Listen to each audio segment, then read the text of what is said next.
lot more footage, and I do it from like 20 different angles, and he only does it from one angle. And like I have a radio going in the background that is archiving all of the world's history, and he doesn't even have a microphone on. So I feel like what we're doing isn't really the same, but there is somebody out there. He's Canadian, and he is from Edmonton. He's in a fight with the Edmonton government, and he's doing um, a hunger strike. I thought that was interesting. Don't you find that to be 200, like, I know. That's and I kept trying to get a hold of him, like, but he wouldn't answer the chat. I don't think he saw my chat, which I completely understand because you would think the thing that would change the game for me on YouTube is if YouTube made a little sound when somebody chatted, but it doesn't. And so you have to be watching it all the time, and that gets boring as fuck. So I don't even pay attention to it. I check it every 12 hours to see if anybody said anything to me. And if they do, that's cool. And I'll find them or whatever. It's the same thing. So there's this um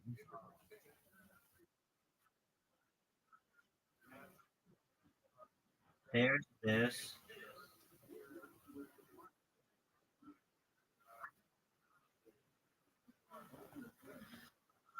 um,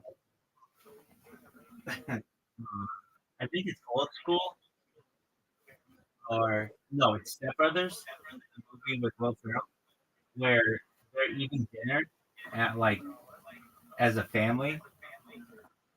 Yeah, one of the things is I think like Will Ferrell says to that other guy, "I remember my first beer," or something like that, like showing like authority over him. And I thought to myself, in the same way, I'm kind of saying that to this guy. Oh, I remember but it's not my first beer. I remember my first year. I remember my first year of streaming, and nice. that was really great.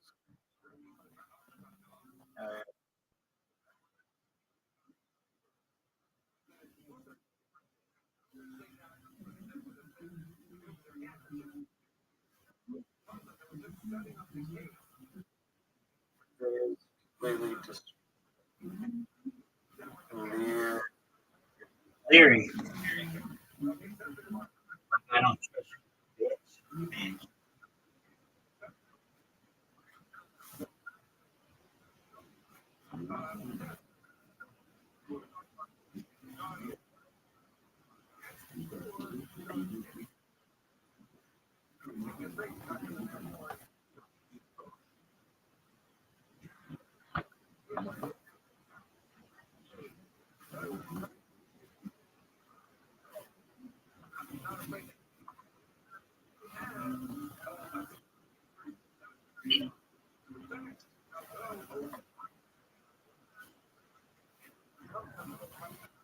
Oil.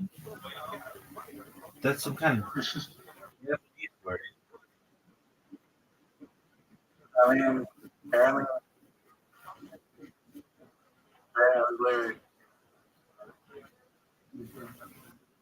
maybe just Japanese and soy sauce. So,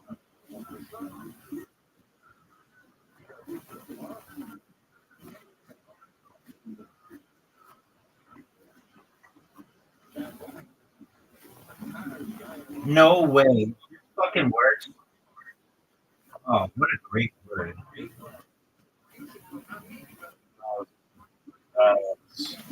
arrays. What do you need a raise? That means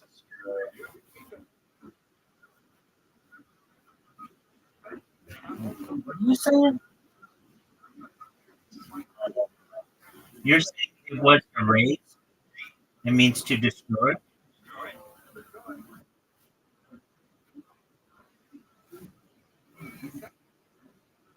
I mean, isn't it just like a nickname for football? Like, uh,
Rothschild.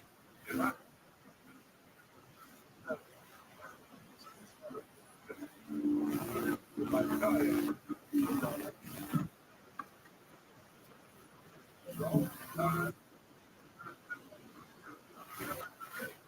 do you know what the best Canadian team is, in my opinion? What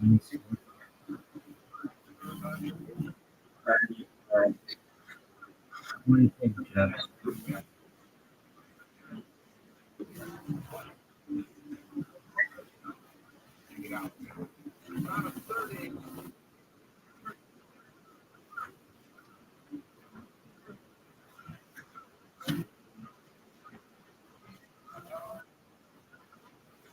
Winnipeg is such a small city to get such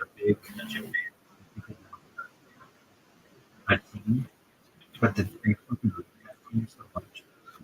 Okay.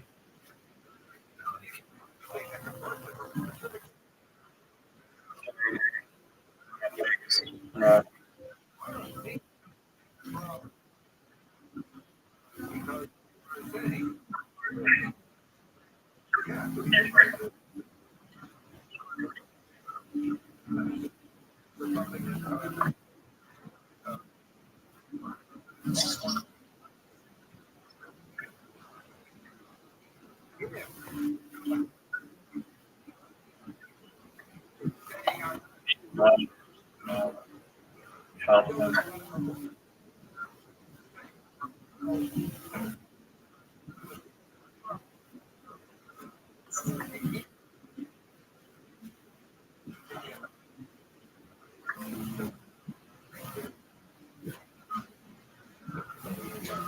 What time were you watching? This is the recent one. Jane Gosling broken. I watched that one. What about it? Uh,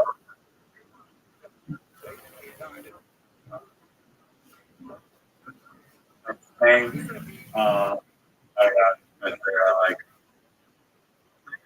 we kind of made Dude, but Shane Gillis is so fucking funny. fun. I don't know. You don't think Shane Gillis is funny? He was a regular. Dude, I mean, and that's funny nowadays. Yeah, maybe in like Australia. Did you ask if he's from Australia? He's from Central Pennsylvania. Don't think in Australia.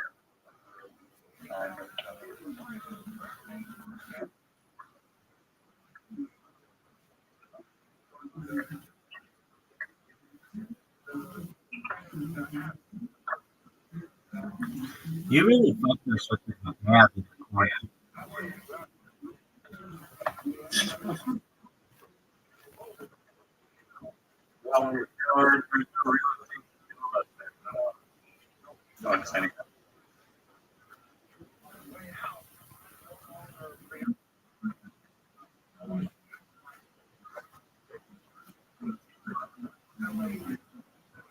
This is not getting out at all. I bet you're rocking with the best.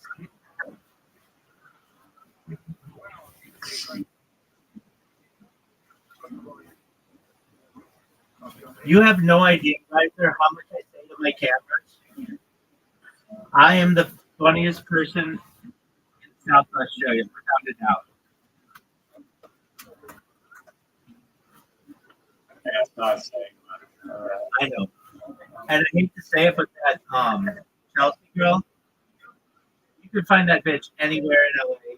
You can find that bitch anywhere in San Diego, in Boston, in New York City.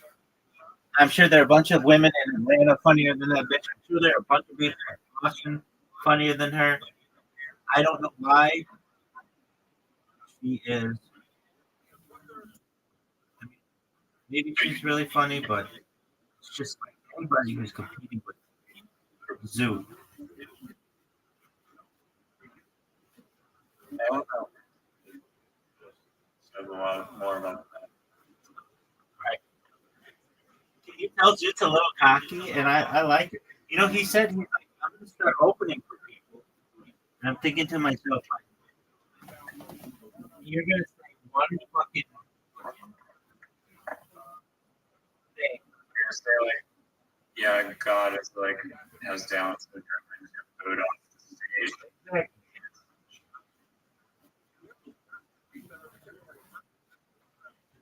but this is like, dude, literally went from having a meltdown on stage like 3 weeks ago to being a finalist for his entire state.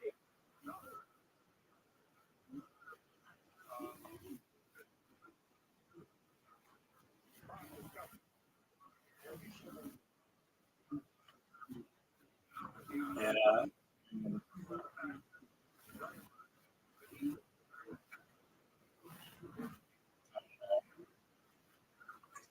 And if he won, I told him if he won, I would fly right now. I would get all my money.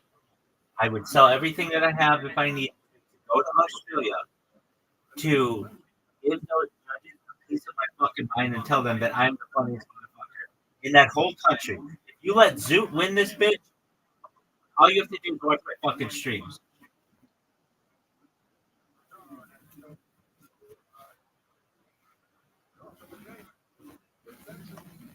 And I say to myself, there's no way, but I kind of want to. I would. I mean, I do want to. It's just there's no fucking way.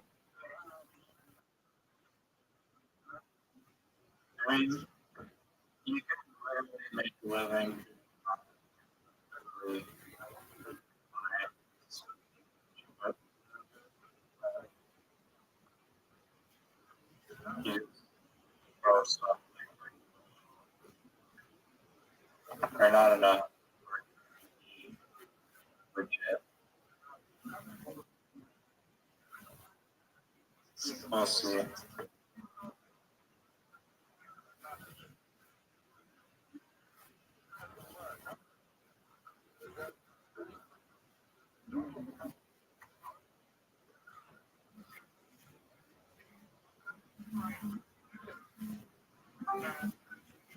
Speak of our friend.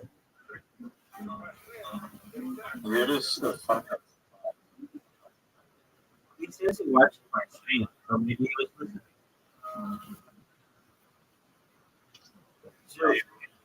So we want you to win the Australian tournament, but if you do, I'm traveling there and I'm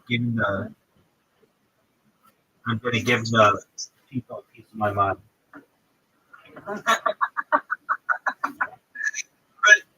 You ever did? Dude, I've heard you for the last year.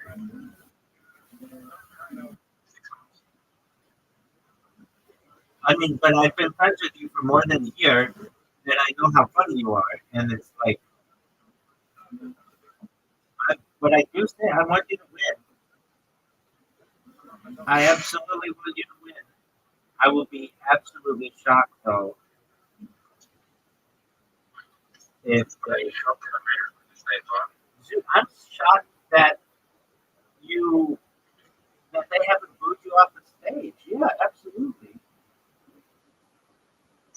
12, 12, 12 out of 45.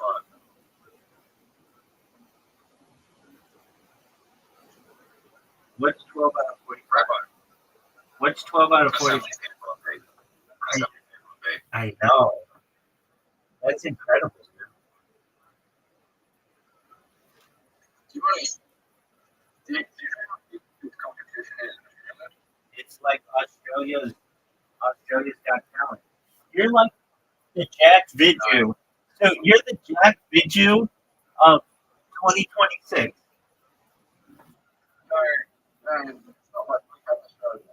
I know. I know you do. You're the Jack Vidju of this kid. But like this, the comedy in Australia, they are like Dude, do you know who Jack Vidju is? Yep. You're the Jack Vidju of this bitch. Rabbi. Yeah, baby. Should we watch every little comedy? Fuck yeah. Start them up, baby. How do we get them? How do we get them? I mean, just start watching. Do you want to know more history? I want to know everything about this fucking competition so that when you win it, I can say, you motherfuckers wouldn't know funny if I hit you in the fucking ass.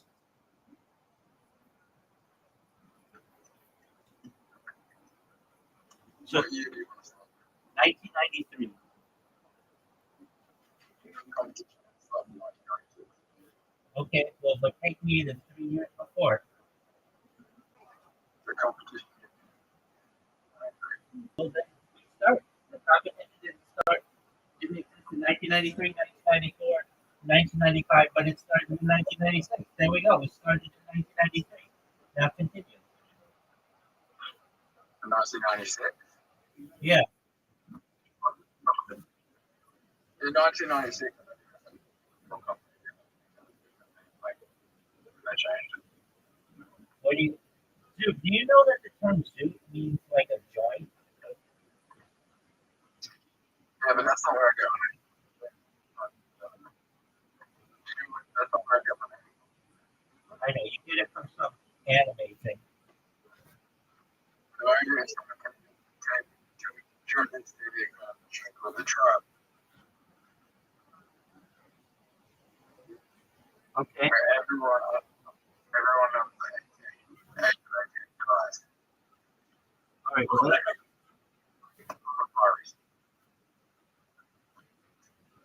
And one of the characters' name is Mark. He calls himself Sue. The other guy calls himself Sue. Sue, why do you perceived to be a good legacy of the guys? They build a culture around him. And he does. that's tight.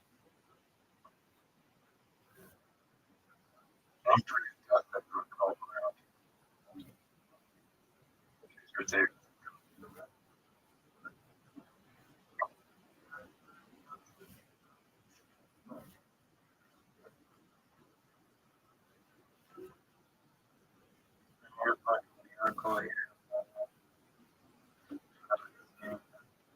Do you really think you could win?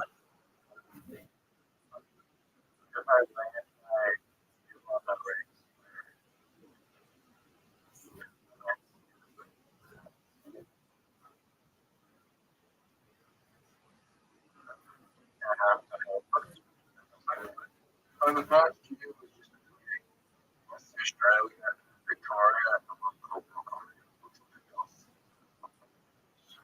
What was it called?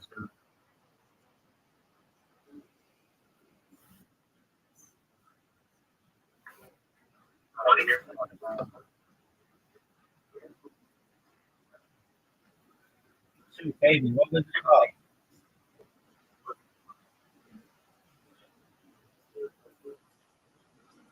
Zoo.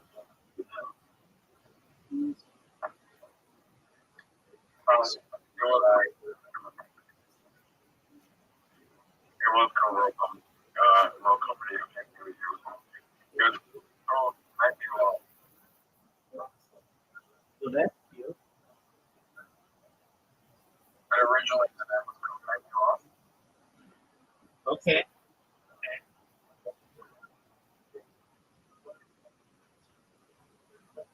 And no one knows who the problem is, but it is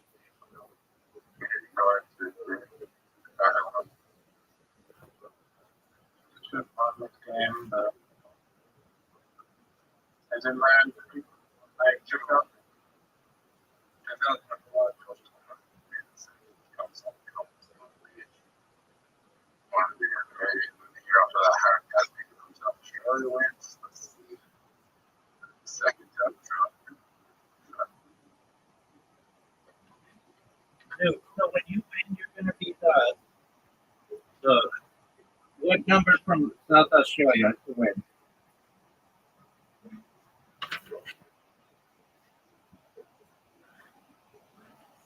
One, two, three. That's it.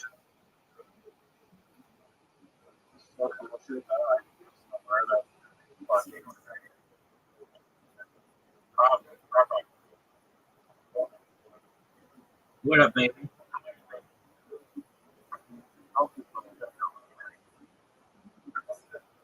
Do you think you could fuck her when she wins? Or is she gonna be out of your league?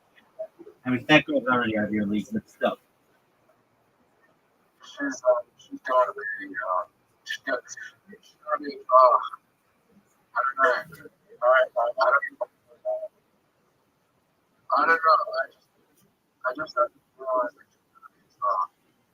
she's I don't know. That bitch is gonna be a star. You should stick your dick in her while you can. Riser, dude, Riser, you almost fucking beat me, man. IQ was a word I had not. Apparently, it's not a fucking word, but Japanese, like Chinese words Dog. Oh, I know what the word is. Wait, maybe I got wait.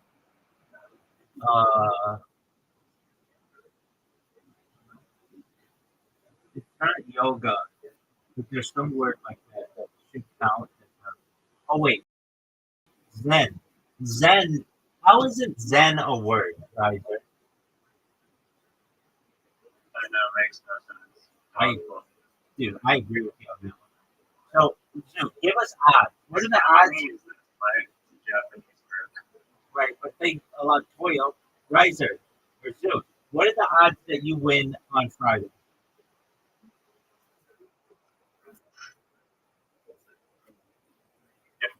Seriously, we and Rabbi were doing a game, and it was actually really good at building our comedy skills. Do you want to try it? It is. You should You destroy it. 25%. Probably 25% off. Okay. Yeah, let me see. I'll send that person before.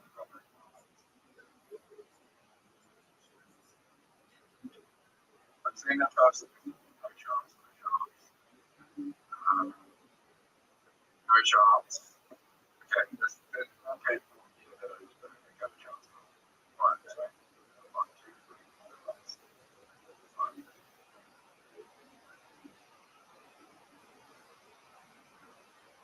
8. We got never win a game.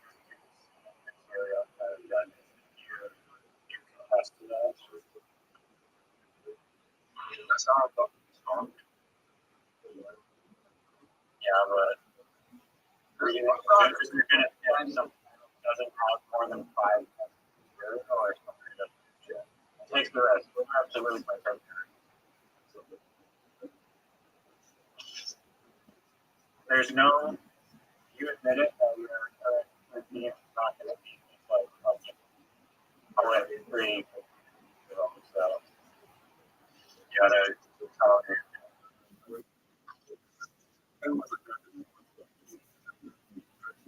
I don't know.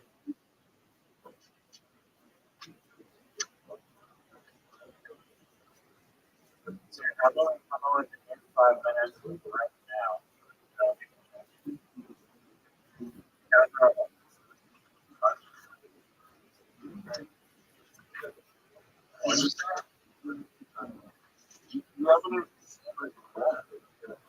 We've heard you. We've heard you for the last 6 months. It's terrible.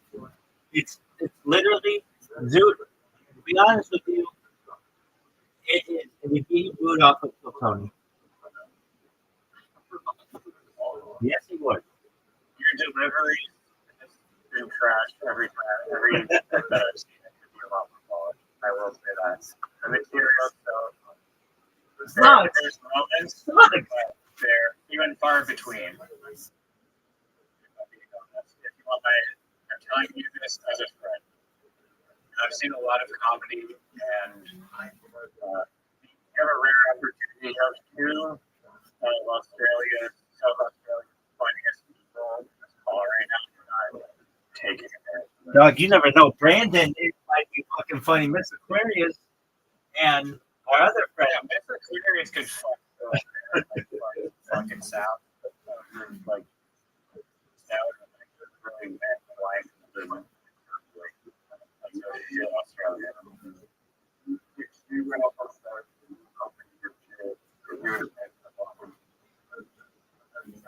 yeah. Cakewalks, dog. I raised, dude. Okay. I raised everything in the past. So, dude, let's play. That's not why we're here. We want to help. You're here to help. Dude, you have to be going to suffer like a drug addict that realizes he has a problem. Dude, dude's never going to do that. Problem right now. You're first acknowledging that you suck. Or that you could be better. Dog. Dude, if I had to tell you, as a comedian, your material is a 3, your delivery is a 3. Overall, you are a 3. You also think you're That's the best part of it.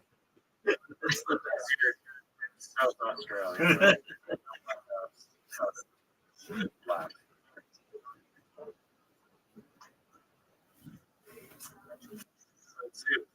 Are you ready to sharpen your comedy blade?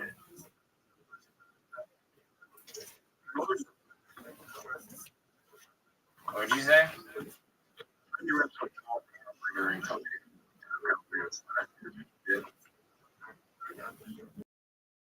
You're a card.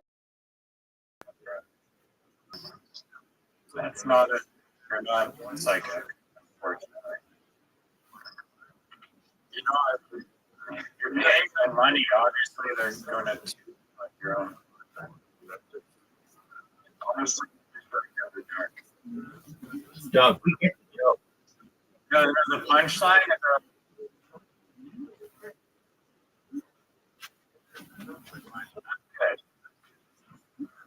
That was a good one. What one's a good one? The line where it mentions RFK will be more mind blowing. That was clever. It's predictable. At least to an American audience, I think it's that funny.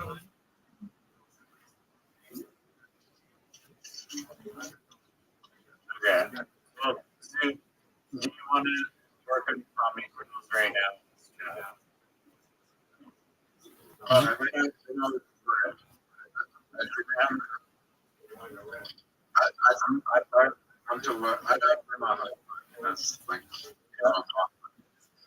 I'm not talking about doing your ass fucking bullshit. I'm talking about new, fresh material that you Dude, we're gonna give you a topic. We're gonna give you a topic. You have 60 seconds to make us laugh. You understand? All right, Riser, give him a topic. You want to use your hard topic too? Okay. Running shoes. Running shoes? Yes.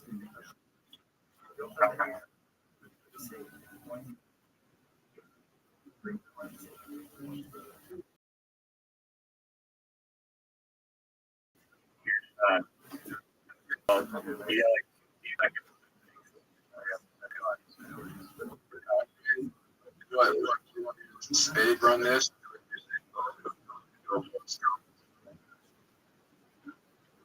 That's a good starting point. You just improv a 60 seconds, make it kill Tony.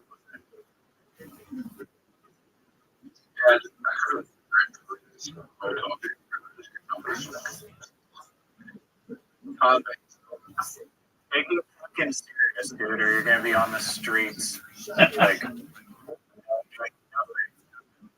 the rest of your life. Or you can actually like most comedians start out like fucking improvising shit in like second cities. Like I can make a ton of comedians that start doing it. You're not gonna get anywhere if you actually like start exercising your improv muscle. And you'll discover new material. As your friend, sincerely fuck off and try again. Dude, you're so fucking cocky for being not funny. It's unbelievable.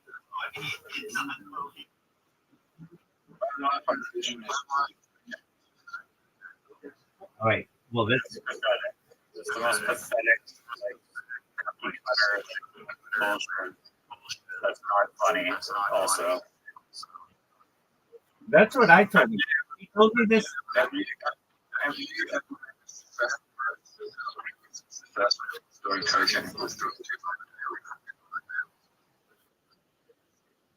do you think? It's not a good life choice. You have to figure that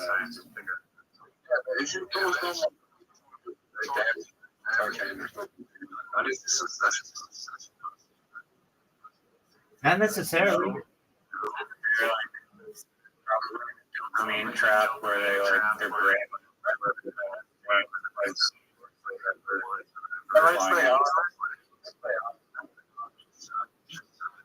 And I've seen this rich guy on Instagram, and he has too much memory. He says like all these girls, and he's like fucking he's still like hanging out. He's like hanging out with young girls. But it's like, dude, I don't know. There's no right or wrong answer necessarily, but you fucking like integrity. But this guy gives a fuck about such a pop. In my opinion. Yeah, absolutely. All right, dude. We're going to give you a topic. You got 60 seconds to make us laugh. I will do the time. Give him I give you a meow at a minute, and then I cut you off at a minute 10. Same rules as Kill Tony. But you get 15 seconds to think about it. All right, dude, are you ready? Me and Rabbi are doing this, and we're like fucking killing every single, like back to back, killing actually every single one. Like, I gave Rabbi the fucking tools, like the fucking bit of like strippers, just use like light because they're sturdy, enough light, traffic. You've already got the traffic there. That's how you fucking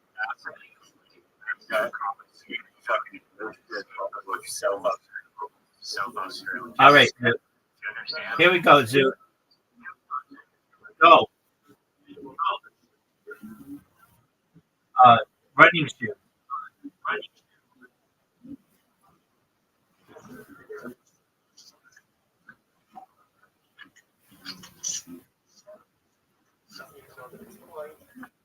Zoo. Running shoes.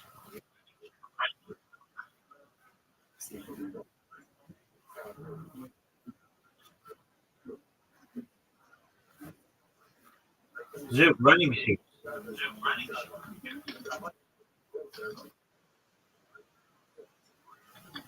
You have like 10 seconds.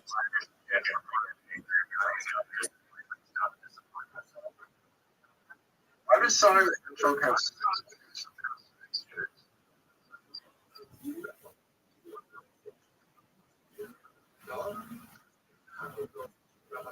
Rabbi, Yeah, are you doing a fucking? Do you know what the fuck Kiltony is? What? look, this was a Sonic the Hedgehog Pretending shoe. you're performing. Pretending you're fucking performing. You just say your question. Pause.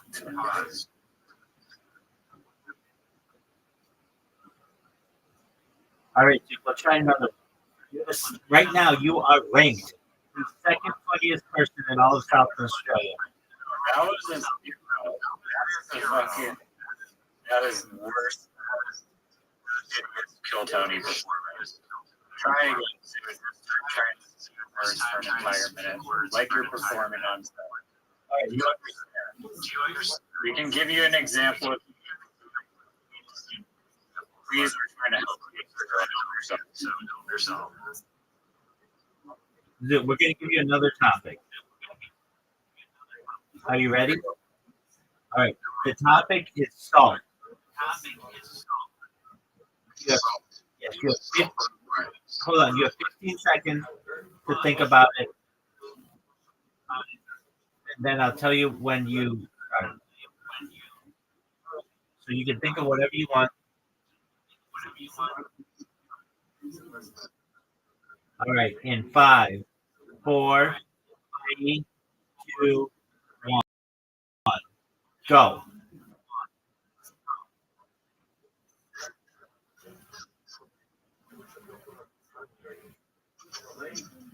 I got a really salty joke.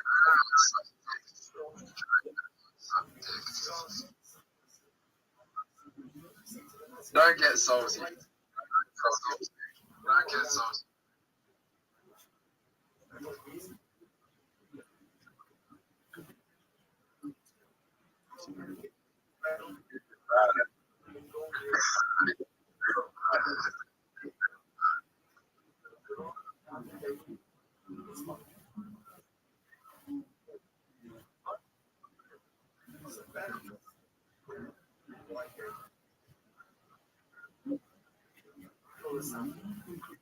Guys, maybe you need a little, like an example. Rabbi will give you an example. It's really not that hard. Okay? Give it to God. It's fine. It's not your best. But you'll find that as you don't know what's coming next. As you're spewing shit out. It's like you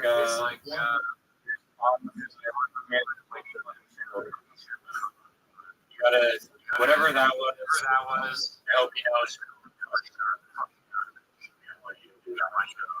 I'll give Rabbi a topic. Topic is parking lot. What's the deal with parking lots? Sometimes the lines are straight, sometimes they're diagonal. Who makes these decisions? There's some kind of parking lot committee. Additionally, who is the one that said we're going to make parking lot spots a certain size? Cars have gotten larger over the course of the last century, yet the parking spot remains the same size. I don't understand it. I think that there may be some kind of parking lot cartel out there that ensures that people are parking in a minimized fashion and also they are having to pay for parking. If I were the person who were making the decisions regarding parking, I would understand that we can charge far more if we have somebody in a parking garage as opposed to a parking lot. I would have parking garages everywhere. I would force everyone to park everything. Oh, Sure, he'll be back. What's wrong with that guy? look, I am saying this to all of South Australia. If you ever watch my fucking streams, I think that your opinion on comedy sucks.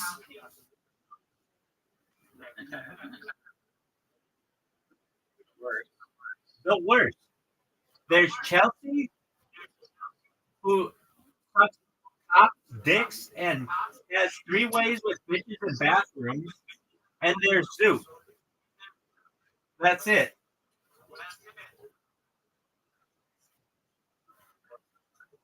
Anyway, You saw that? You heard that? can't parts Too good. parking lot in there. All right, are you ready to lose the caroms?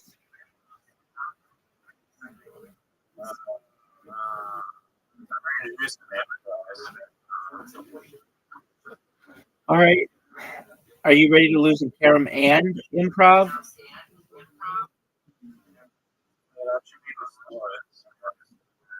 Kara McIntyre, that's our new challenge. Yeah. All right. Do you want classic pool, freestyle 120, freestyle 160, freestyle 210? I don't care. Destroys. Which one? That's really scary.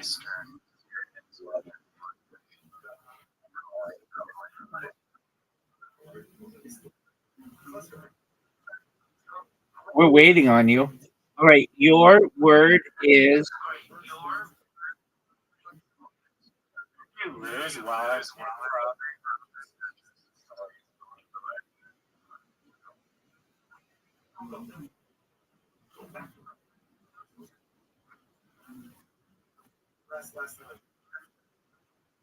alabaster wall.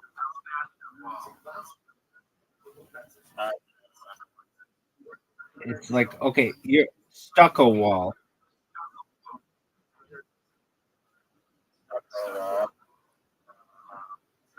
Okay. In my old house, stucco house, and the most mundane texture possibly.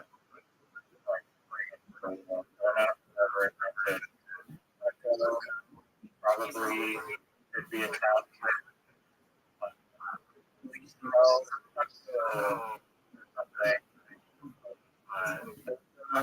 Is terrible, terrible, pretty awesome. It's all bubble, bubble, terrible. It's stuff like Rabbi's ability and care. It just part of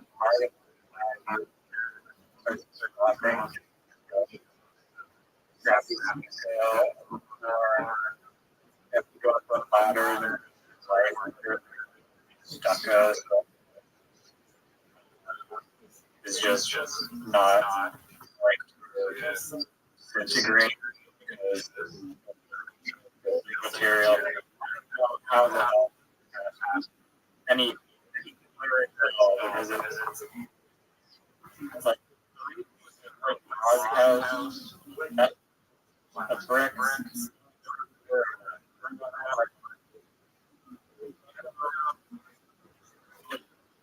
it's not but shitty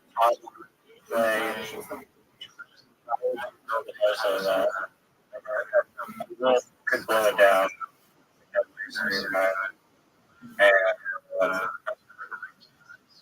Word dog. Okay, firstly, it's not a nursery rhyme. It doesn't rhyme. The Three Pigs story is not a rhyme. It's a huff and puff and blow your house down. They don't rhyme in that. Additionally, you're missing. No, it doesn't rhyme. It's classified as a children's story.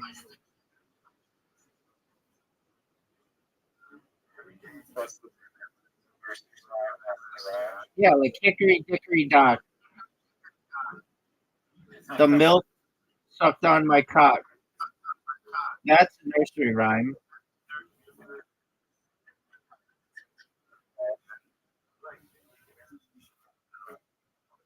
Another thing you missed, in my opinion, an obvious joke, which is especially when you were saying about stucco and who invented it. Who invented this shit? Well, whoever invented it, they shouldn't have called it stucco. They should have called it succo because this shit sucks.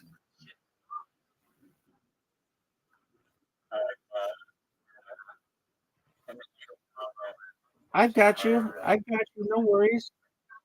Are you gonna come back and win?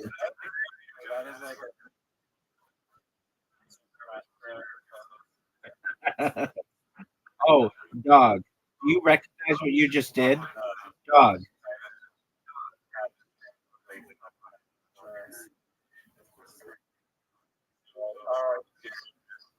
Yeah, I am serious.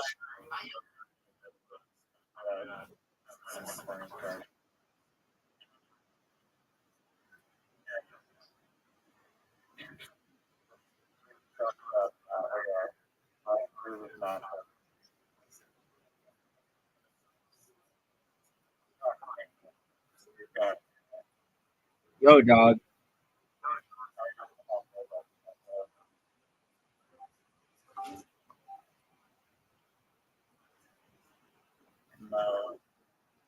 What up, Mo? How you living?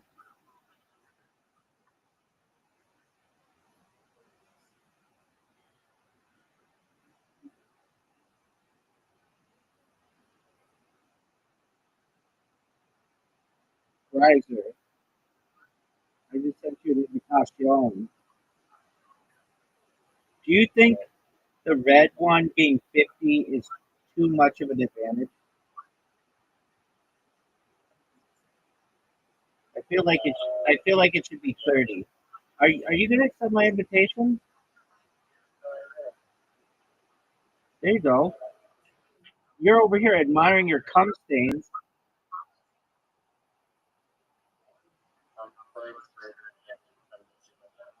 dude. I've talked about that. Are you proud of that shot? Are you proud of that shot?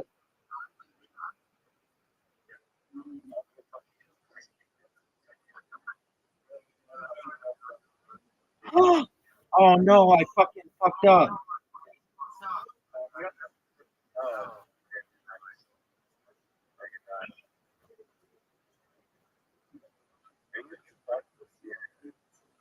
Dog,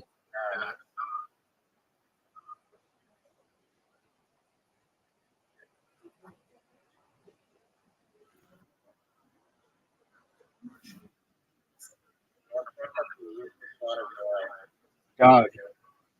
No worries, baby.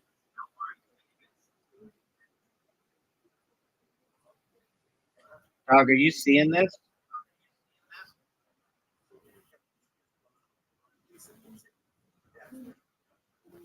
Dog, are you seeing? Are you seeing this? You're welcome.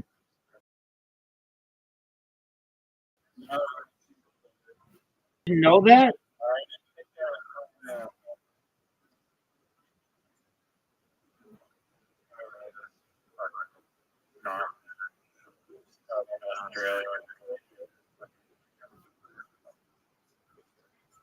Dog, what are your thoughts on getting fucking blanked?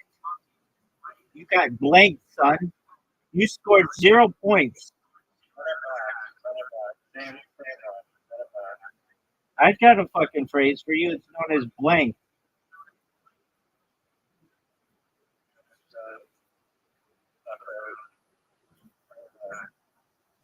Dog, we're waiting on you to accept the invitation.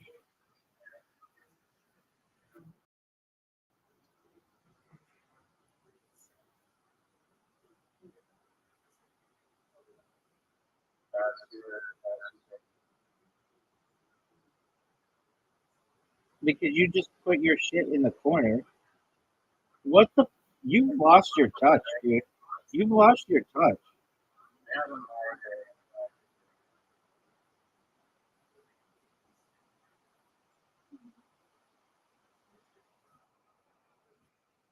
Look how thick that shot was.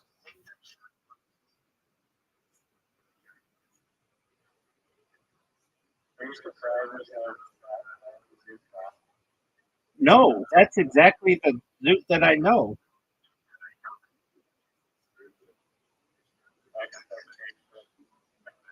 I am absolutely shocked that he made the wild card.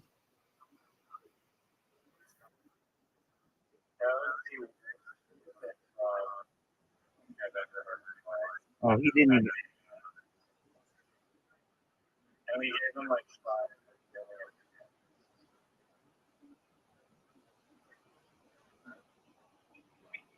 If anything, just say stuff and see if anything lands. Dog, did you get blanked again? Dog, dog, dog. You got blanked twice. You haven't scored in 2 games. I mean, at least try to score, son.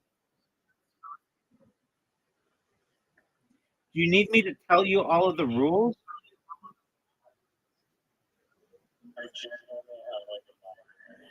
I mean, I know you keep saying this.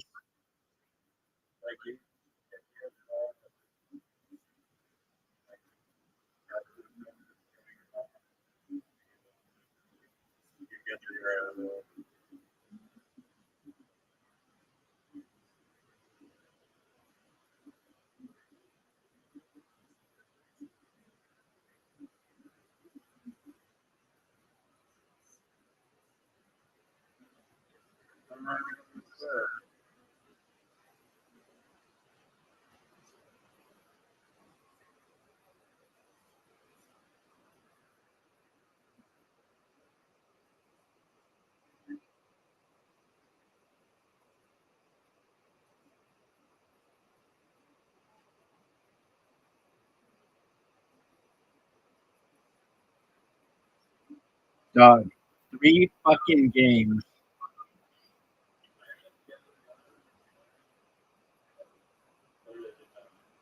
You got blanked, son.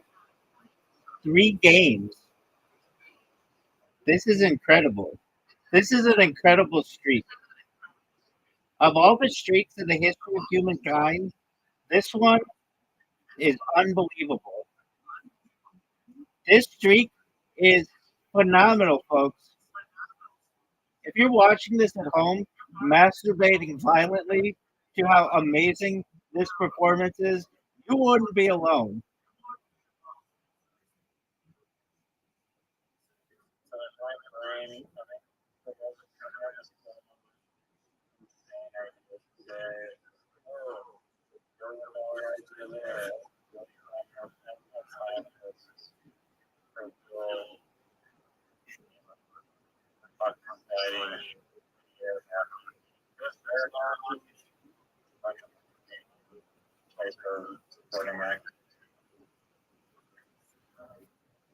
Stop, stop.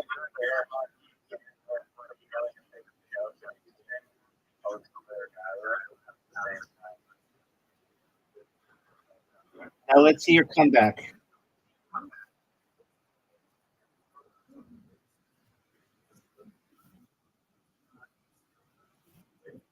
Oh, finally he puts points on the board, folks. Finally he puts points on the board.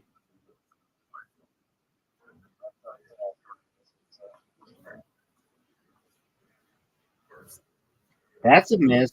That's a giant miss. Dog. That ain't shit, baby. Baby, I don't even need the red one. but I'll take it. Dog, what an ass kicking. Oh, that doesn't count? Too bad, baby. Look at this score I just put up on you.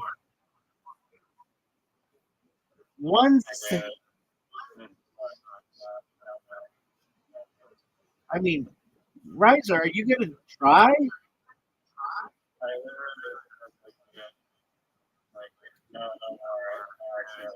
Last game. Last game. Let's see you win one.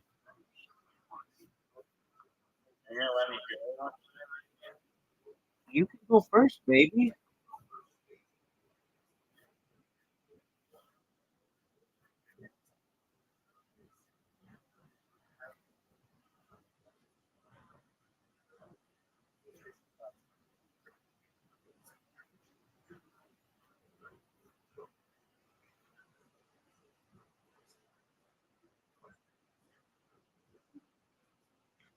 Look at this sexiness.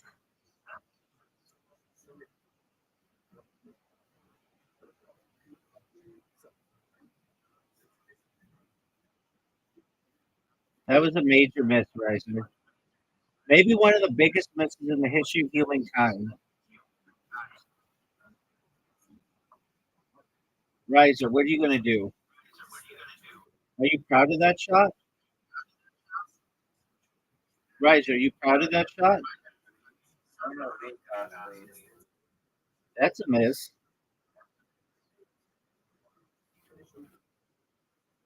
Don't miss this shot. Whatever you do, don't miss this shot.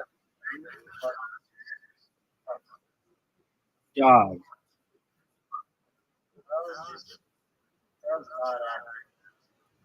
Are you fucking serious? How did I miss that?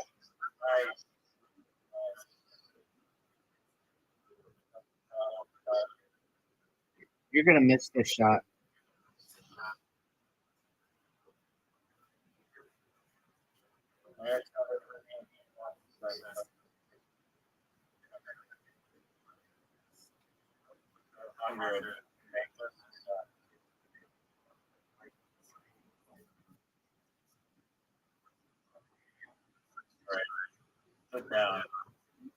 You ready for another?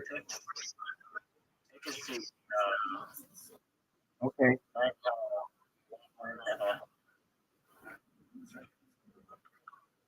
Zoot and I have played Moncala so much that we sometimes try to see it who could get the biggest score for the other person.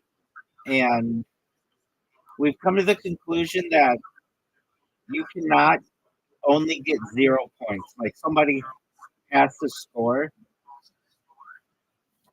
but apparently there is a way to do it using like an alternative scoring theory or something. All right, baby. You have an invitation. Doug, I did go. I'm glad you haven't. I mean, are you gonna go? Everybody's waiting on you.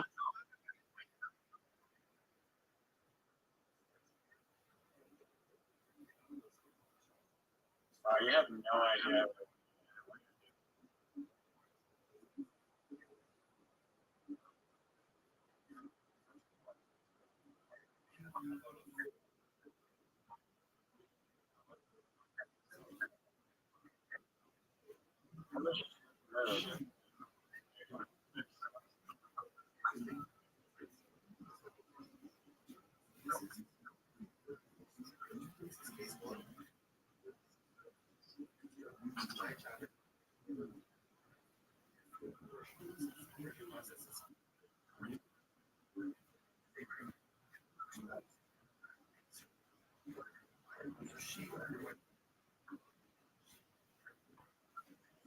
Do you think that was good?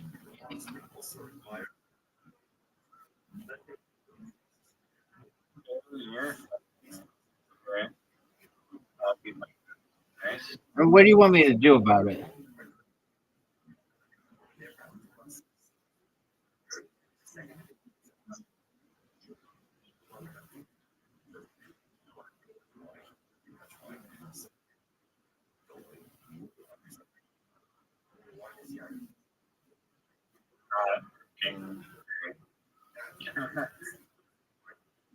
Baby, you're up.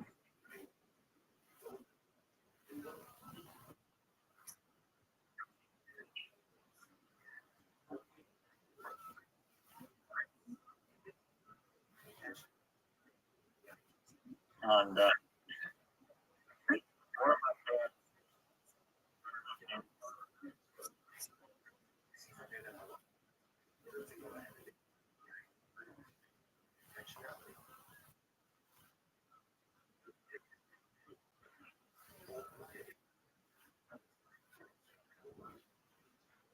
What a great victory, folks. If you're watching at home, Rabbi won 32-16.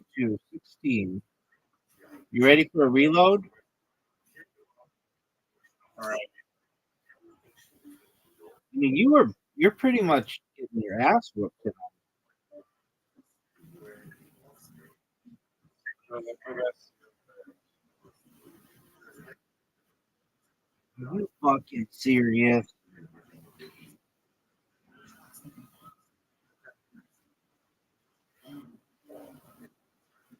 Already.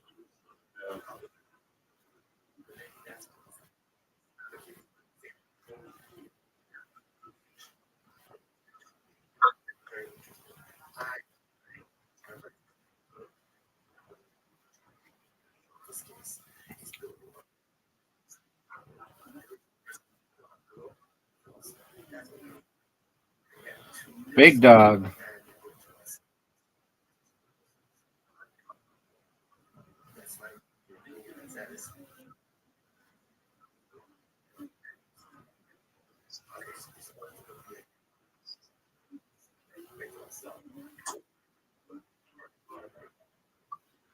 Big dog. Did you know it's your turn?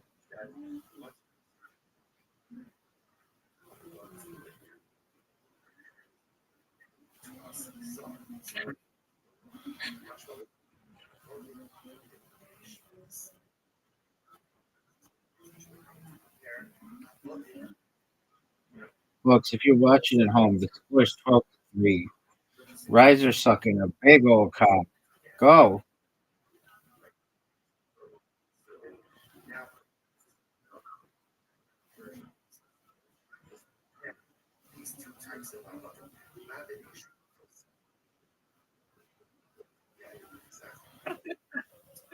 I'm doing so.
Fuck that.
Maybe it's over for you, son. It's over for the riser. Everybody should know it's over. You're fucking serious? God damn it. Maybe it wasn't close. I won. You lost.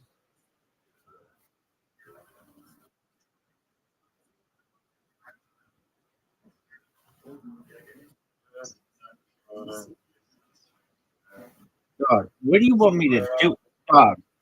Dog, what do you want me to do about it, baby?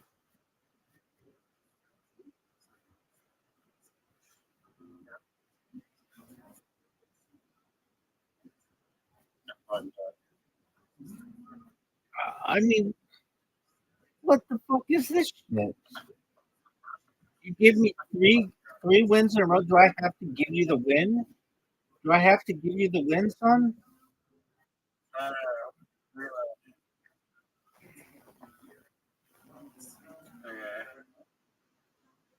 Are you gonna go, or are you just gonna jerk yourself off raw? It's your turn.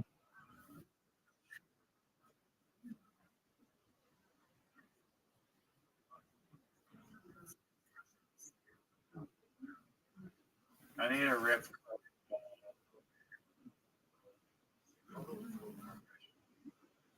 Dog, that doesn't even make sense.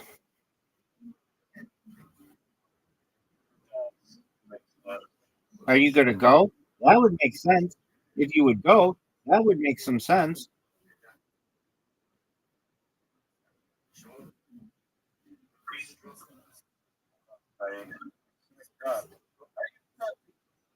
Baby, what do you want me to do about it?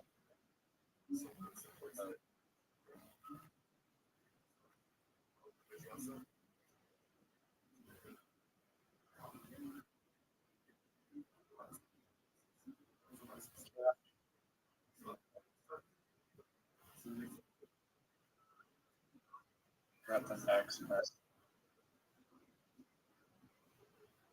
Baby, what do you want me to do about this? What are you gonna do, son?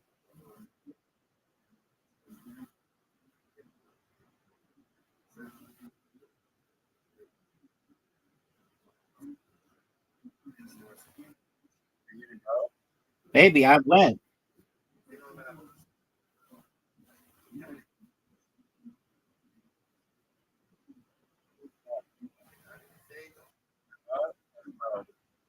I still have that. Now you're 20 you're in a little trouble here.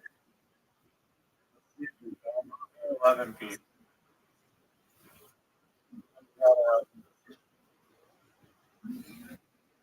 You spotted it.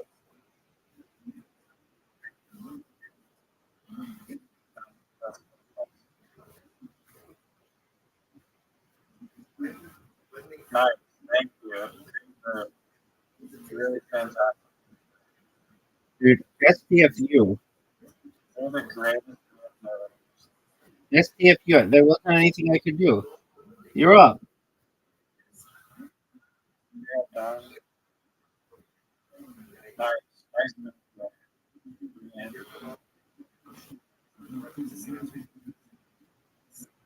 Not even eat these eggs. All right. Let's call it at that. We'll let you win. So, you don't go crying and bitching about words and shit like you normally do. Migraine. I hope you feel better. Arm doesn't Do you have any other excuses you want to give? Oh, fuck.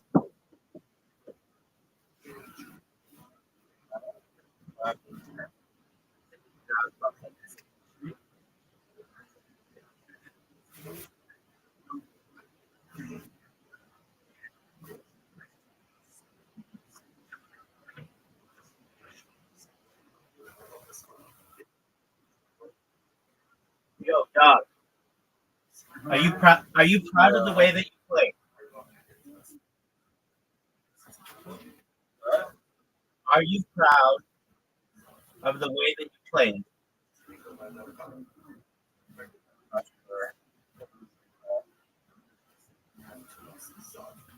You think that you're one of the biggest dick suckers? Considering I had a migrant,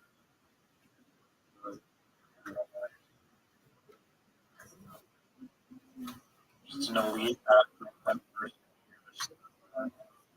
Dog, you know that's untrue.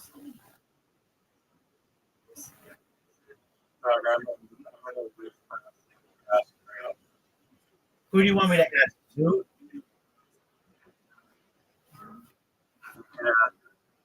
Other Like in South Australia? Watch one day we go to South Australia and literally everyone there is either A, extremely dull or B, extremely funny. And we're like, what the fuck? Why didn't you guys try out for raw comedy? And they're like, what the fuck is raw comedy? We're like, it's the biggest fucking open mic in all of Australia. We've never heard of it. Only something that Zoot knows about. Yeah, no, I feel like I was actually very. No, unfortunately, I'm afraid to say that it is quite big. But I can't believe that the people of South Australia are going to be represented, perhaps at the national level, by the one and only two. Who can't even do running shoes funny. I mean, there's a bunch of nobodies out there.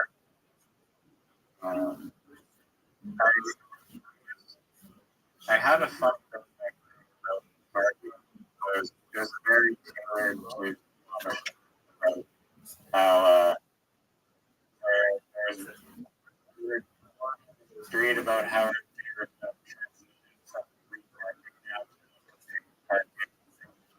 and I was just gonna go on it about how shit that is. For the rest of my today me and my mom are really and like praised for like doing like how is it like people that are like praised for like homes.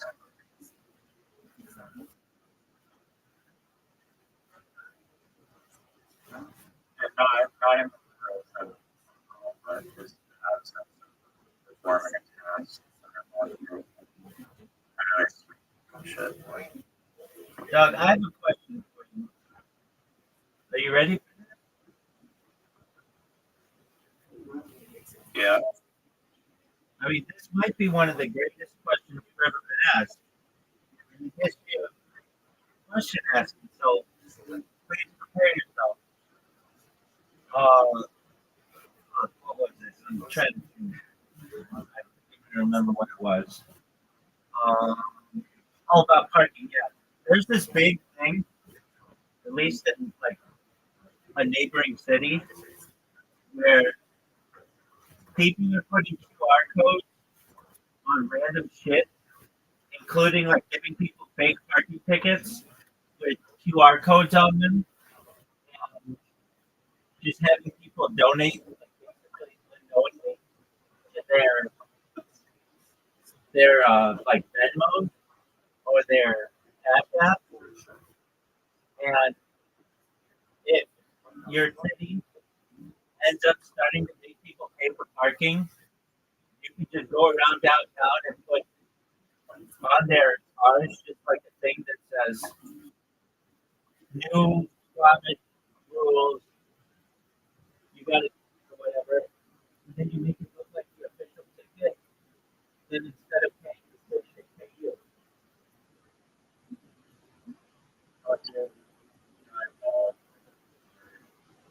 They did it in Santa Monica. They did it in Santa Monica for a bunch of money.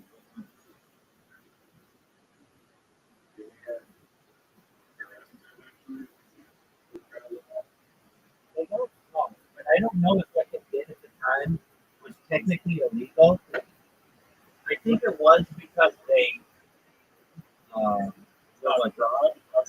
yeah, exactly, they defrauded the people, but then there were other people who just went around and put their QR code on random shit and just seemed they could get donations, and I don't think that was illegal. Because it's part of parking, safe parking thing. It's not here for fine. Um, Is the reason that you are like a fake park, not fake parking, I guess it's like fair and half that thing. Just hope that people get the money. they made a website that made it look legitimate. Okay, but that's fine. No, that's not fine. That's not fine. Those people got in trouble. Randomly, Yeah, so that's fine. If it's randomly placed, it's fine. It doesn't look like. No, I misspoke. We're scamming people. Their shit looks legitimate, and they got in trouble.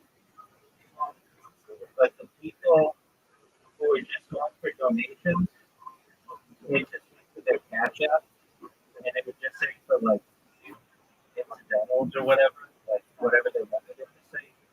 And to my knowledge, that's legal.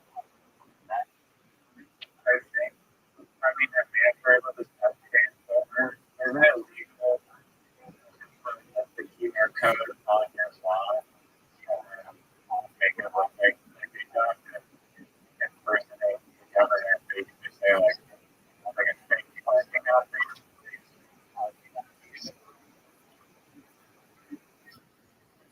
What do you say, Victor?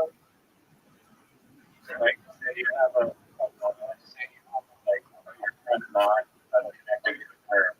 You get the sign of the QR code on the mod and just be like stand here for parking and then people just come up and pay. That's a good idea. I think that's You think that's legal? legal. I think that as long as you don't make the sign look like a government issued sign. That might be a business that is just going to lawn, like go to like a neighborhood, ask them if they want to join for like free parking, and then like just basically QR code on people's lawn. Like, yeah. I mean, it's kind of scummy, but it might work. It's probably it could be people, I don't know. Because you can have like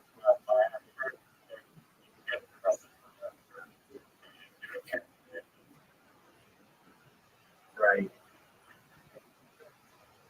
I mean, you're probably going to get on some kind of list if you do that, where you're down. Even if it is legal, they'll make some kind of law or the next time your council goes or votes on something, they'll say that that practice is illegal. what's legal, I just think.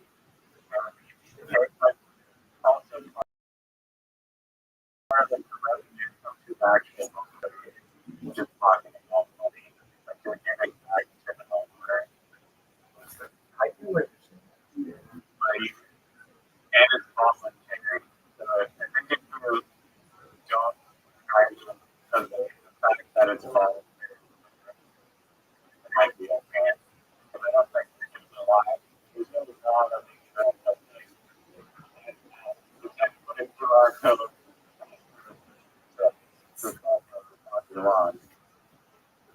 Couldn't you just say it's a donation? Yeah, I'm just saying, like you don't try and, I mean, you try as best as you can with like legal framework. You not like say that it's for donations so that people are didn't make that real market. They read like the sign. It's just Okay. And then what percentage is going to real? Okay. And how do you follow up with that? each QR code is specifically pegged to an address. When it comes in to that specific QR code, it's sent to the homeowner's address. And whatever their payment perception is. Now, what if you put tickets on everybody's cars and you just said it was voluntary to pay, but in small print it said it's voluntary? I do find a sign on there. Yeah, I do too. But I think that there's an interesting argument to be made that you could make the argument. I think that if you said on it, like say it was like this. You said if you put tickets on everybody's car, just like people put flyers. I don't know if they do it in Canada, but in LA, if you park in a parking lot, people put flyers under your windshield wiper all the time. It's like constant. So if you just put a little flyer of your own under there that made it look like a ticket with a QR code, it said like in big letters like $50, and then in small print it said this is a voluntary ticket. 10% of all proceeds will be donated to the local animal shelter. I wonder if that would work. I'm asking I feel like there has to be legislation that like it's defining what constitutes like the difference between a flyer and how close you're resembled to that. And I wonder if someone's talking about that. What is AI saying? On terms of 10%.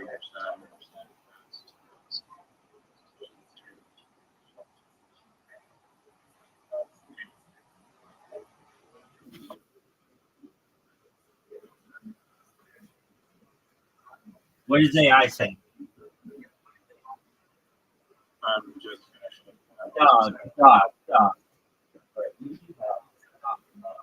I'm doing the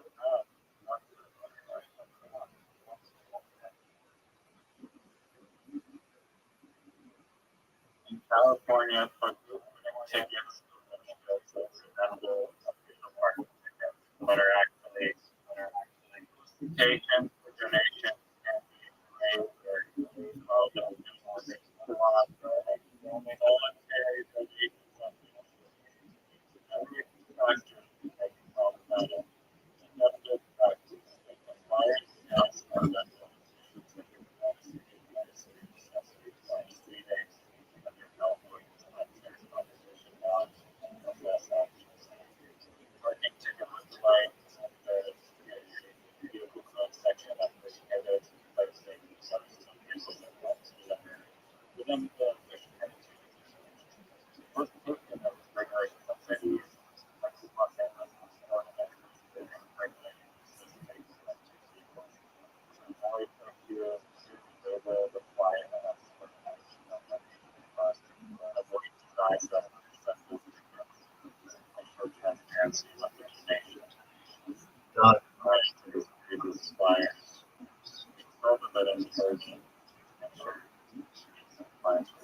Dog.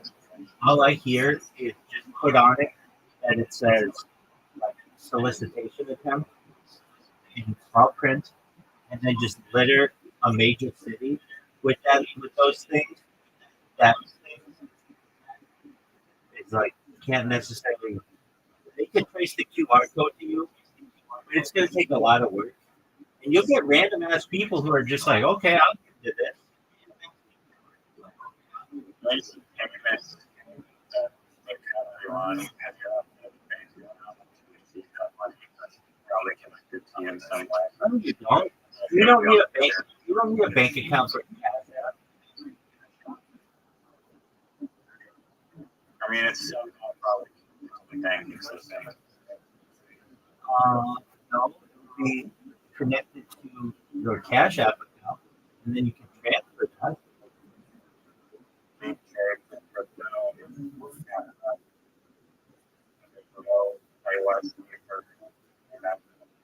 Correct.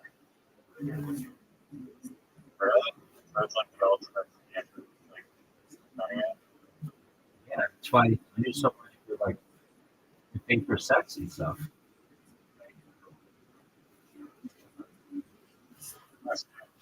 Like a legal Not perfect.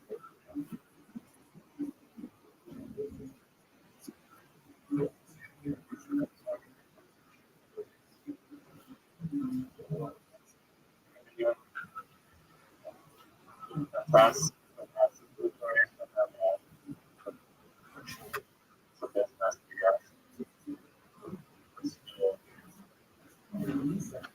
I would go with the maximum penalty for that. Yeah. No. They have stupid law. They have Just get jail, people are like from prison and they're like, like battery and robbery and like and for I put big tickets all over California cars and military donation. well, that's the power of the QR code. I used to have QR codes on all kinds of advertising on advertising for the startup and billboards. I always wanted to get one on a freeway billboard, but they were always reluctant, the billboard company, because they didn't want people grabbing their phone while traveling 75 miles an hour and hitting a QR code. And I think they do it nowadays. I see them on television commercials. 6 months in jail and $25 fine.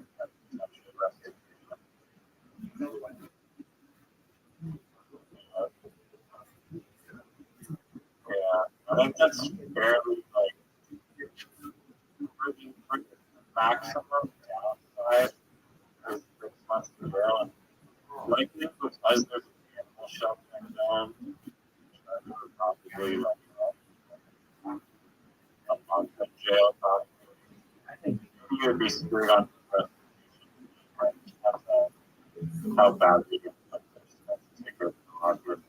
I think you can get away with it. You just put in small letters at the bottom. This is an attempt to. This is a solicitation. Like, I'm trying to think. I get junk mail sometimes that says, like, kind of tricky like that, and I just look at the bottom and it says this is an attempt to solicit. And ask for help. I'm trying to think. There's like a big Canada, maybe us doing a text message that's like you speaking on this road, license plate, your license plate, and you have to pay us $150. Like this day, or else you're going to go to court. Try to get with this is basically like yeah, but you just have to put at the bottom. This is an attempt for solicitation, and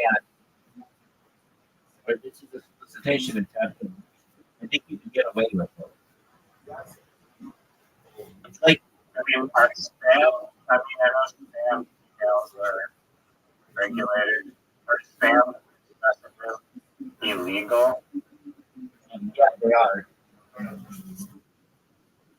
I used to send out thousands of text messages using a service called Twilio, but we would send them to people who had already agreed to the text message. So that was kind of the loophole. But yeah, at least in the United States, they made a law about it a few years ago because so many people were getting unwanted text messages. But then what the companies started to do was send it from a foreign country. There was nothing that you could really do about it.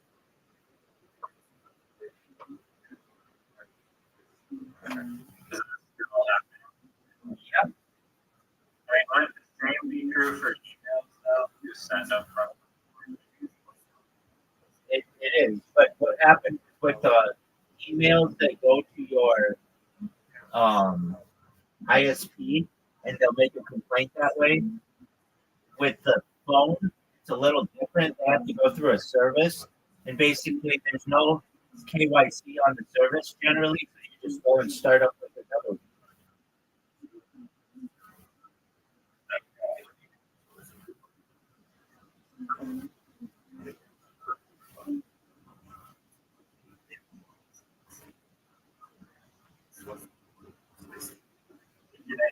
Tricks people into consent to text messages over code.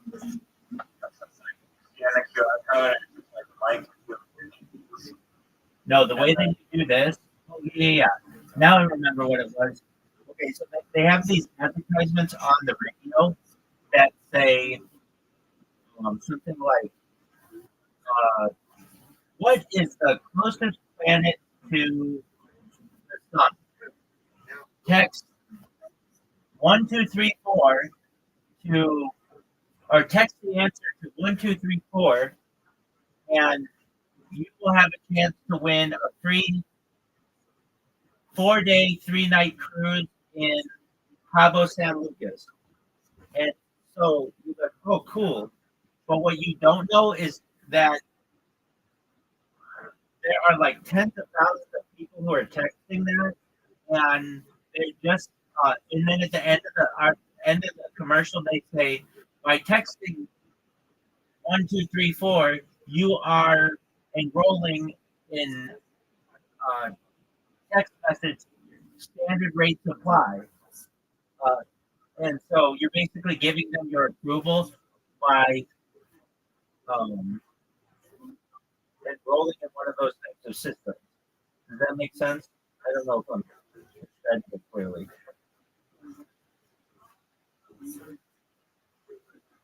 So basically, they have a really easy game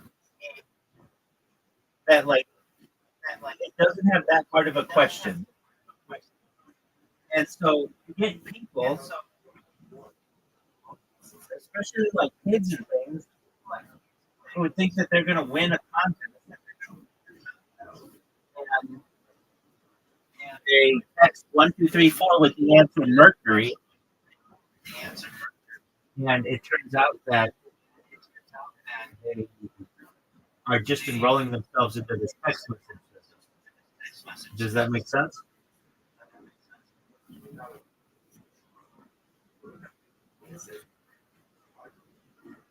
You're muted. advertisements,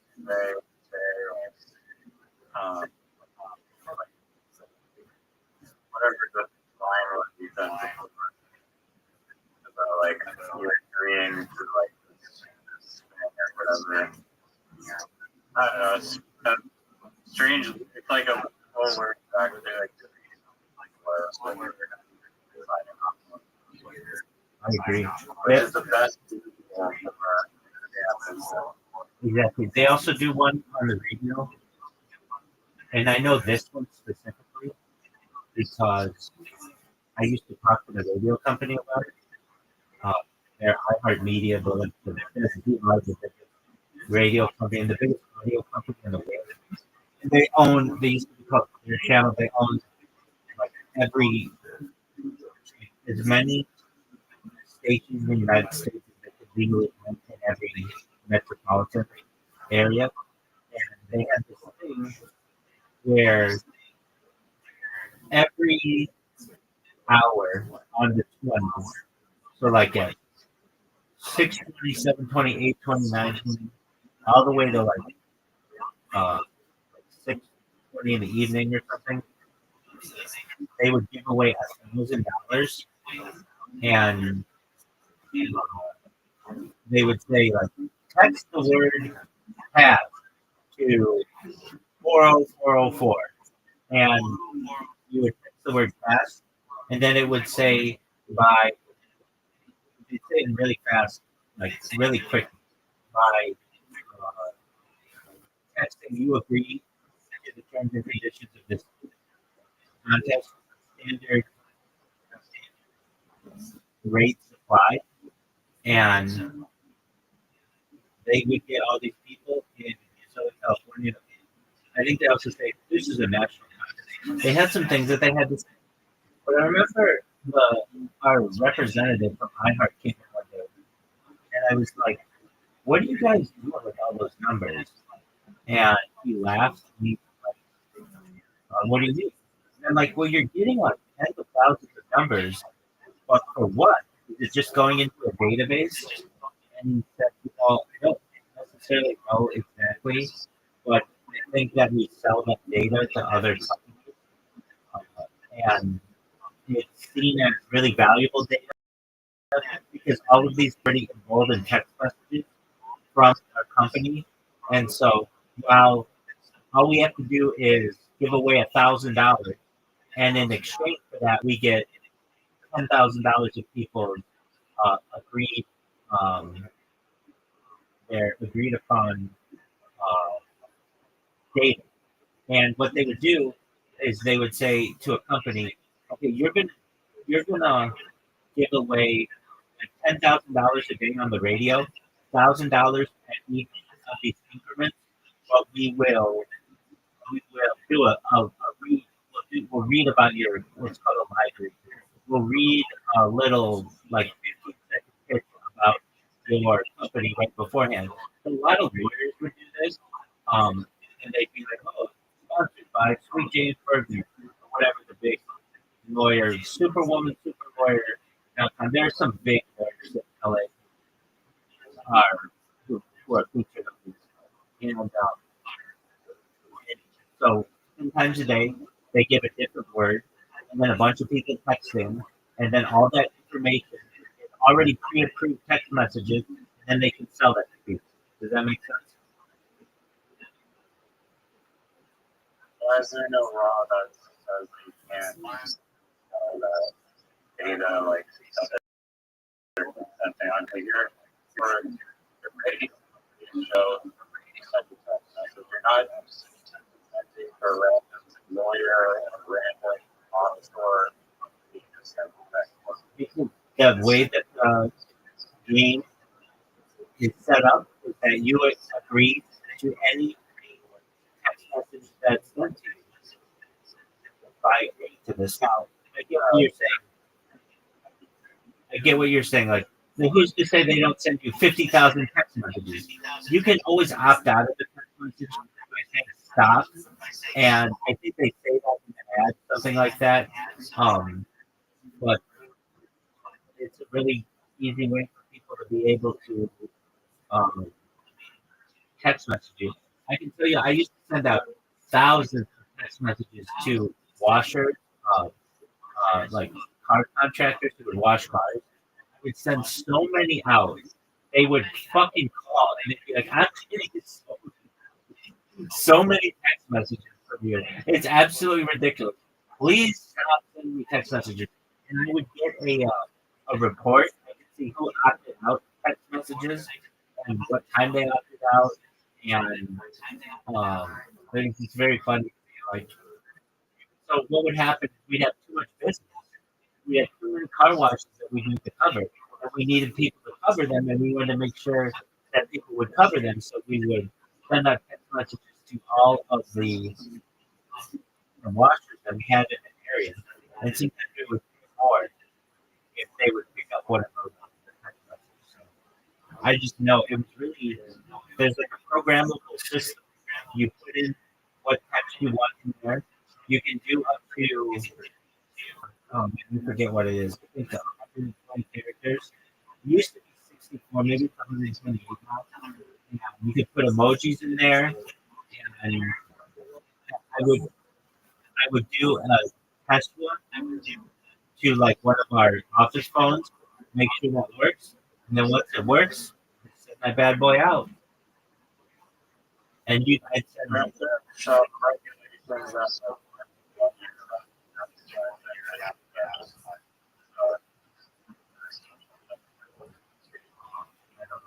but I can tell you, you have to pay for every text message you send out. It's like 0.00001%. Of 1.00001. It's like really inexpensive to just send out one. But when you're sending out thousands of them, it gets into the hundreds of dollars.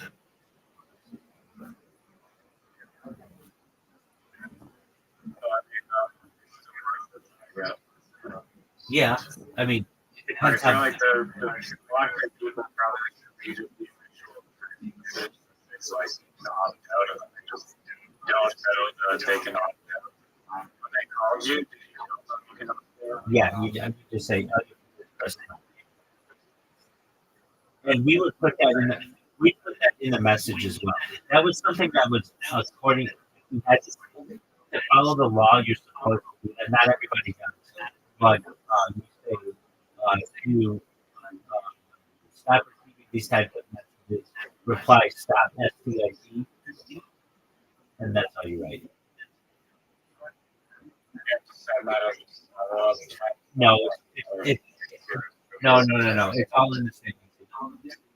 But sometimes you would send out. a lot of characters. Yeah, so sometimes we send out. I think you just say out press stop, and that's not that many. That's like EO space OPT space OUT space. It's, it's like 20 characters. So you have about 100 that you can work with. And sometimes we would send multiple texts together. So we'd have like 3 texts that would go out. Why would we have one that like so we would say something like, hey, we noticed that you are interested in becoming a contractor with us. If you're interested, please reply with your or please call whatever our number was and feel free to talk with one of our recruiters. And sometimes if you get into something like that, it can get wordy.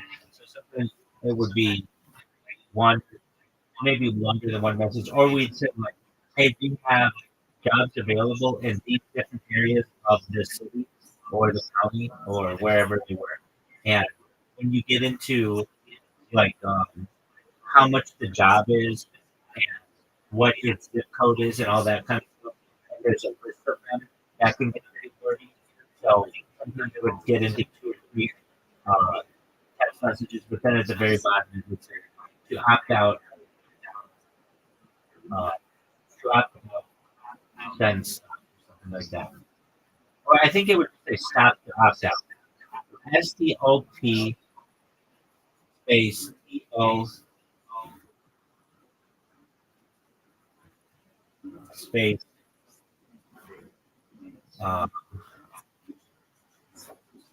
to OPT space OPT.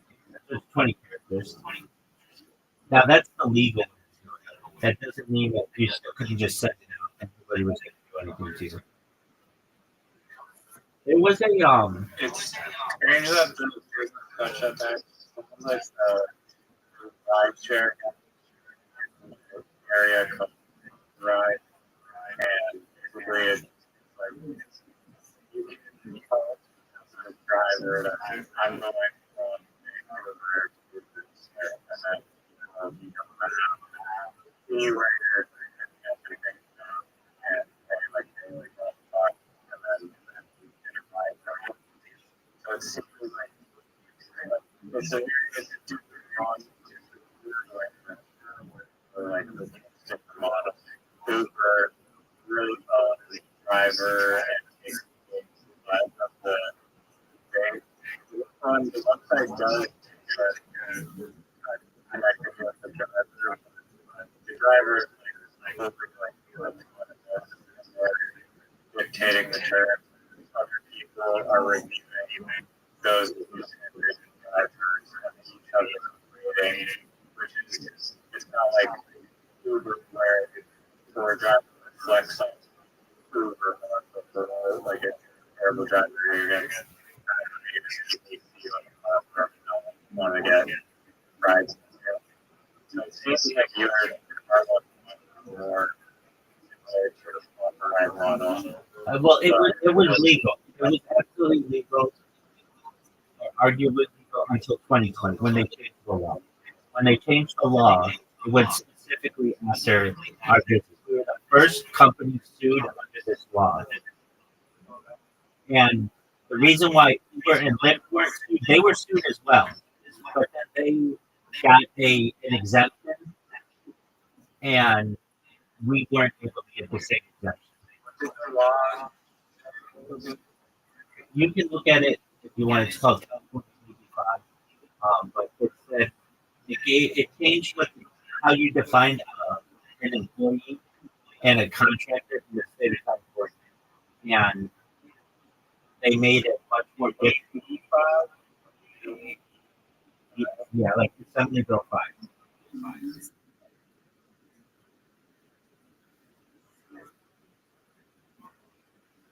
But like when you're connecting contractors and you weren't like employing them necessarily at all. That's true, but you do have control over them. And that's what the state of California didn't want. It was really pushed by unions. It was the first company in the state of California to get sued. They got sued for $45 million. And I think they would actually settle for something like that. Where instead of being contractors, they were for your company. Yeah, that business model is not profitable. People have tried that for 30 years, and it's not profitable because of the insurance, the wear and tear on someone's vehicle, and when it rains, even though it rarely rains in Southern California, you have to pay the people, and then you have to pay their insurance, and you have to pay for all their gas, and it's extremely expensive. There's another company that pivoted to that once AB5 was passed, and they went out of business.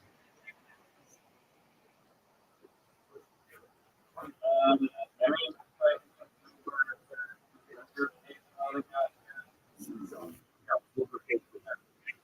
But you have to understand, Uber got an exemption, Lyft got an exemption, DoorDash got an exemption, Grubhub got an exemption. They were operating illegally, just like we were operating illegally once they passed the law. They were able to get exemptions, but car washing was not. Is there any like law that says you can't favor big companies or small companies? No. So basically, they lobbied really hard, and they were able. And we didn't have to lobby. We had some money behind us. We did look for politicians to be able to support us, but they didn't want to support us because this was a big union push, and they didn't want to go against the union.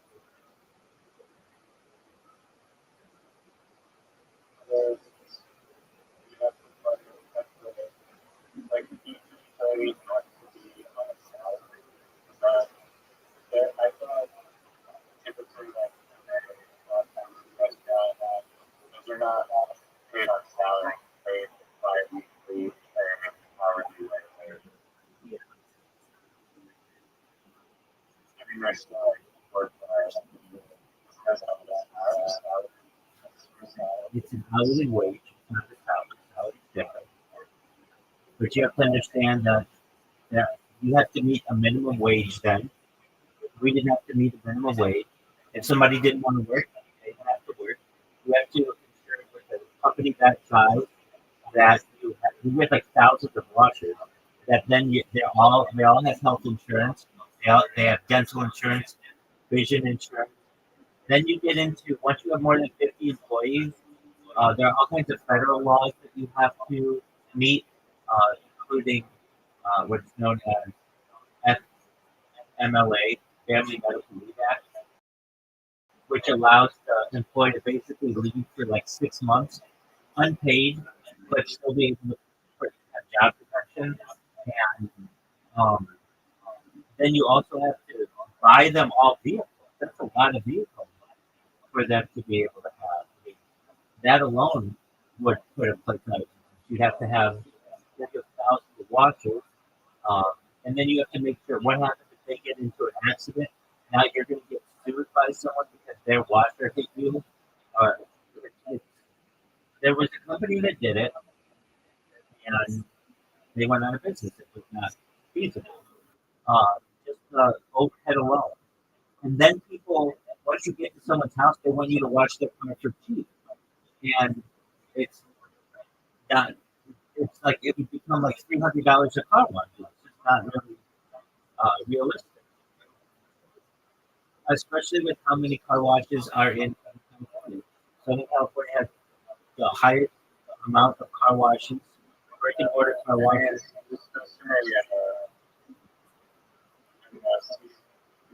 It seems like so strange how you can just have a business that's like you are helping them by customers.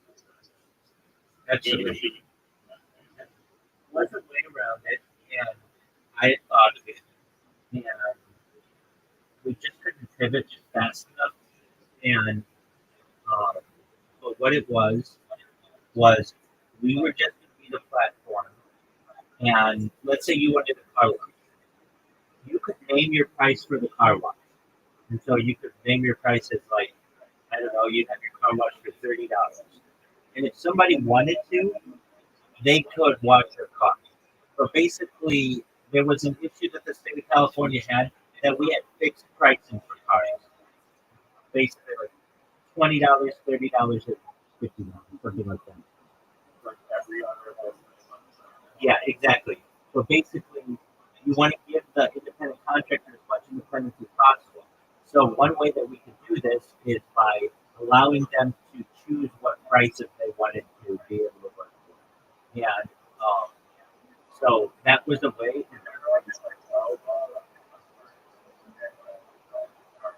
Yeah, but then nobody would wash their car. So then they'd have to raise it to $15, and maybe somebody might come wash their car for $15. It's, I guess, yeah, I mean, it's really kind of Well, I mean, it just you're in the area. You'll add a couple cars for $15 or whatever. But if you're not going to drive across the city for that, but if you have somebody who really wants their car washed and they'll pay $100 to have somebody who wash their car, they'll get a bunch of people who want that job. It is competitive. But that model would have worked, and was going to work. But I left the company. I became a certified project management professional, and I took a contract with the Fortune 100 because I did not want to be involved in this lawsuit, and I knew it was coming.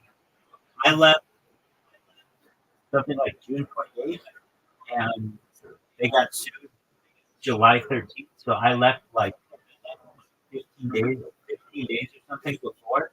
And it was in Forbes magazine. I remember thinking to myself, boy, I always wanted to get in Forbes magazine. That's like a big deal from a business perspective, but I never wanted to get in there for the wrong reason.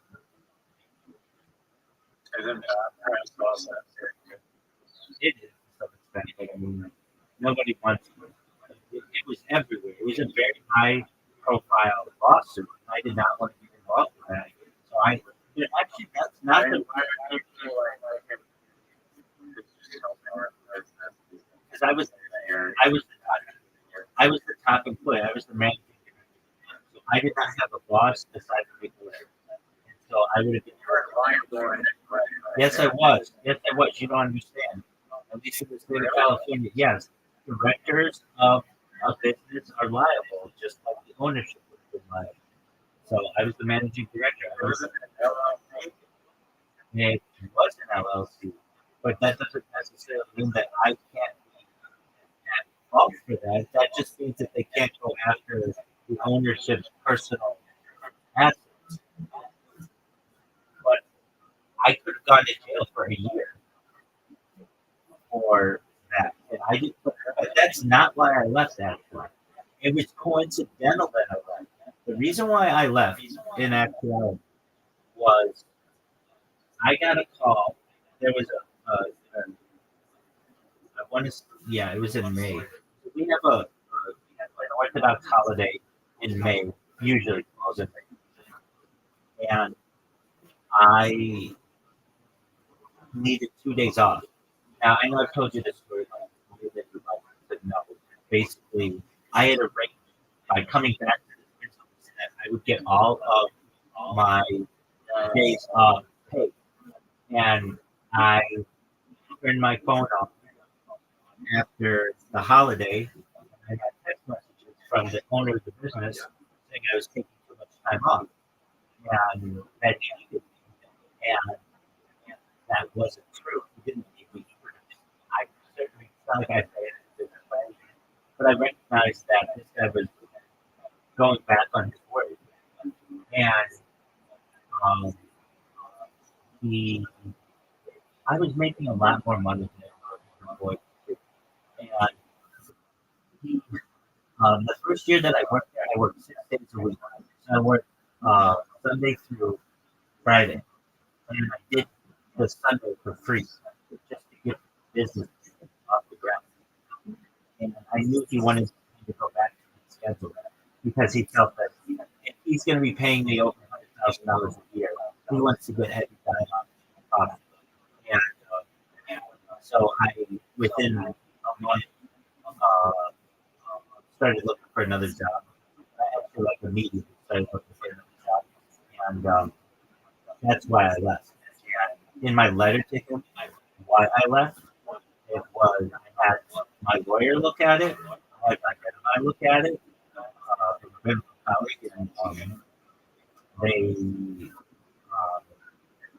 it was something that I felt in my heart was the right move for me, and so in my letter, I left because of religious reasons. And Why would you go?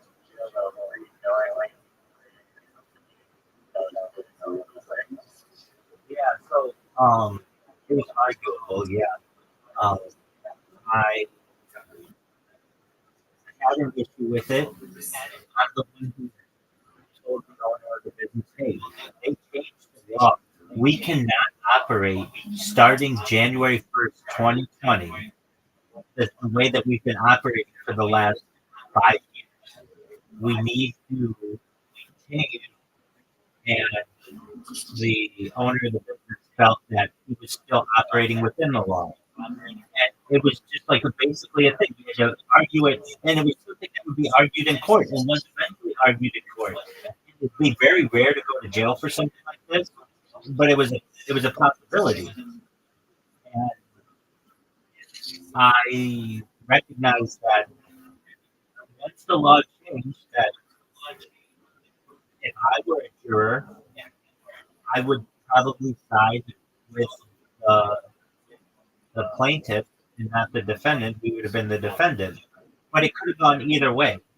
And it doesn't automatically mean that the director goes to jail, the ownership goes to jail. It just means that there's a possibility. And I remember saying to the owner of the business, "You could face 1 year in jail." He's like, "Yeah, nobody faces that." And I'm like, "I know, but you have the lawyers for it. Not all of us have the lawyers for it."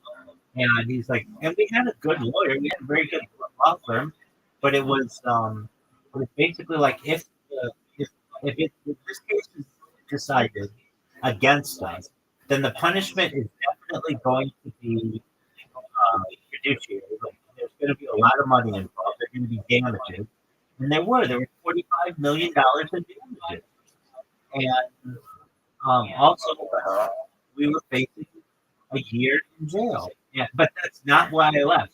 Nobody ever threatened me with that. That was just something that I knew could possibly happen, but I left for religious reasons. And that's in the big scheme of things. My life is dissected like I anticipate it will be someday. It will be seen that I did not leave because I thought we were doing something. I knew we were doing something that I didn't feel comfortable with. But the second that I felt pressure for religious reasons, that's why I left.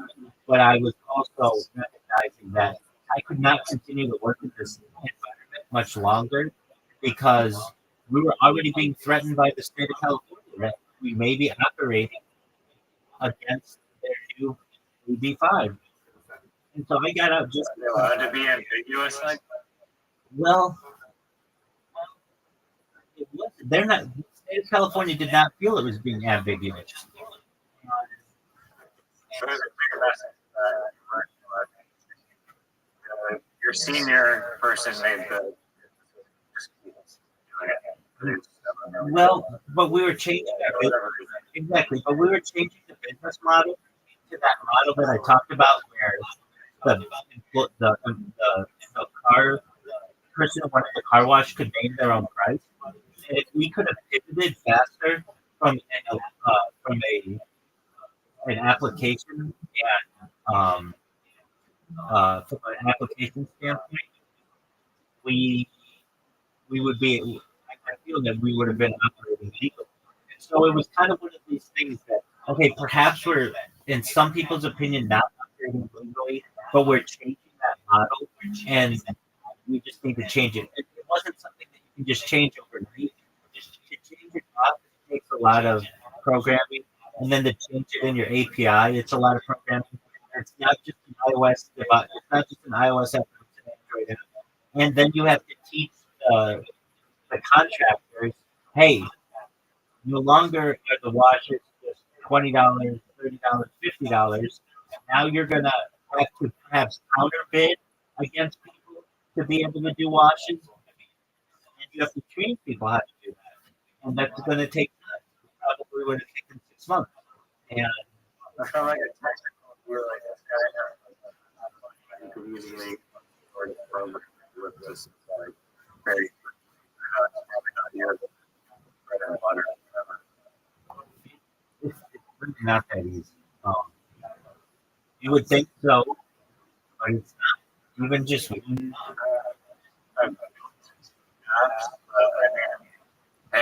I'm not saying that it's easy. right. I mean, have you ever programmed an iOS program and published? No, not on the App Store. Okay, so right there, you don't know what you're talking about. You have to make sure that it meets their App Store's criteria. The App Store reviews your app to ensure that it not only properly programmed, there aren't any security issues. Android does the same thing. To get it up to that level, it takes time. Also, you don't have one person program both apps. People either focus on being an iOS developer or an Android developer. They're not both. And their teams do it. And so we have teams overseas doing it. Additionally, even if we could find someone in Southern California to do it, they're going to want perhaps hundreds of thousands of dollars. They're going to want vacation time, benefits. They might want equity. These are all things that the owner of the business did not want to give up. And even still, we couldn't find that person. That person doesn't exist. There wasn't one person who could program the API, an iOS app, an Android app, and be able to test these. That's another major issue, is the testing. One person, it's too much work for one person.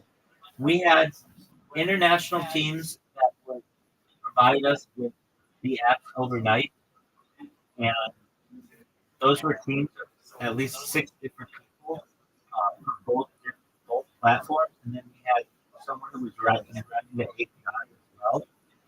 So that's like 13 different people. That's So there was a glimmer of hope, like you're actually trying to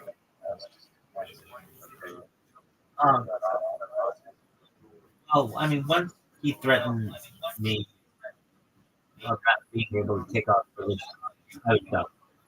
I took and the other thing too. This And is you made that clear to him. I mean, yeah, you did make that clear. letter, yeah, and yeah.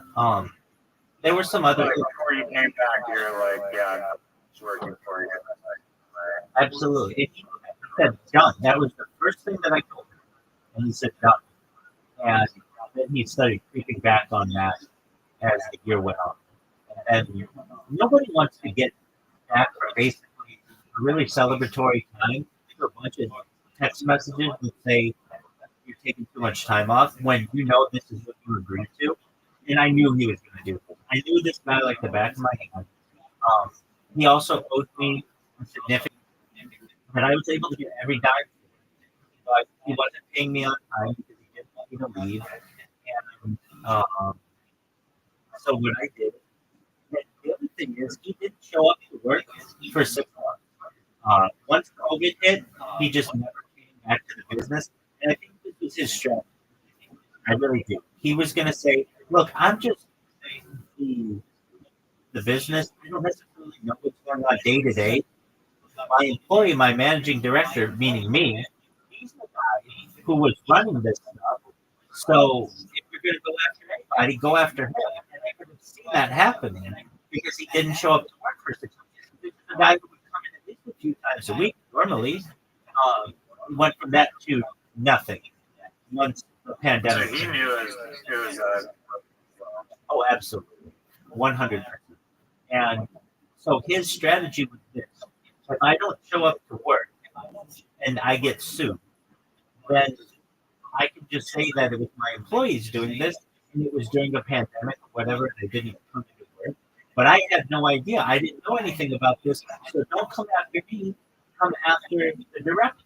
And I was the director, and I could see this happen.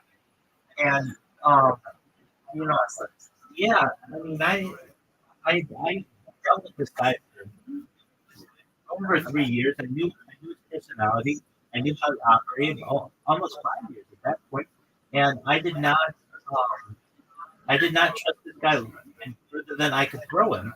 And so it was at that point. There was like the month of June where I had basically been prepared to pass the uh, project management professional exam, and I've been studying for that for a year. And I took the employees, each one of them individually, and I trusted them, and they were really good people. And I said to each one of them that I was going to help them to develop their resume and their cover letters, and if they needed me as a reference, they could use me. Like that, there was a very high chance that this business could get sued, and if it is, then I don't know what's going to happen to them. They all knew how this owner of this business was. They knew he was absolutely there. They knew in many ways as I knew how bad he was. And I said to them, we're going to go through your work history, your contact information, where I think you could be the best position in the future. And I explained to them, you shouldn't be working here. You should be working for a doctor. You should be working at a bank. You're all bilingual. You're extremely competent from the customer service aspect. And I want to help you to get another job. And so I rewrote all of their resumes, and I talked to one person after I left, and I asked what happened, and he said once the company got sued, the owner fired everybody because he didn't want any. He didn't want them to be able to be witnesses, basically, what was going on. And fortunately, they all found other work. Um, but I wanted to make sure that they were as prepared as possible to be successful because I knew what was going to come down. And it was a very strange time. This was in the middle of the pandemic. This was early 2020. I had to come into work. Also, a thing that changed things in Southern California was they made it they made the brick and mortar car wash. They shut them down. So we had far more business than we ever had. Far more. Can you imagine? It was illegal for you to open your brick and mortar car wash. So the only way that people could get their car washed was through on-demand services. You recognize, like, you weren't allowed to, well, for a few reasons. 6 feet, you remember that whole deal? You couldn't have like people working if they were closer than 6 feet, and um, they, I think the big argument was from the state of California, optics of it, that if you have somebody, if you're rolling down your window, if somebody's exchanging money, if somebody's going inside your car, you're right there, that you're not going to be able to maintain that 6 feet of distance. So they just shut them down. And basically, every business in California that wasn't a drive-through or a had like outdoor service wasn't considered a what did they call it? A mandatory business was shut down, and we barely made it that mandatory business exception because we were we argued that we were a transportation company, or we had a transportation exemption, and we got away with that. Nobody ever pressed us on it. But it was an incredibly strange time. Then on top of that, uh, the protests that were going on, and we had a protest outside of our building because of the whole George Floyd thing. And I remember, I thought they were going to destroy my car. They had it completely surrounded, and the police were all there, the protesters were there. I thought they were going to break into the building, and we're fortunate that they didn't, but they did break into buildings down the street. And you never know what was going to happen with that. It was a very stressful time. But long story short, I got out just in time. And I was very happy with the job that I got there at. Eventually, that's what's allowed me to live as independently as I currently do. It paid way more money. It had benefits. It had stability. And that's how I bought all this. That's still how I pay my rent. I asked you a question. Go ahead.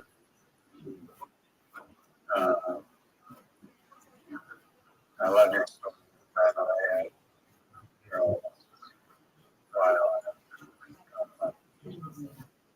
Have you heard of truck wars? No, please invite me. I do see the value of whether they think better than the professional.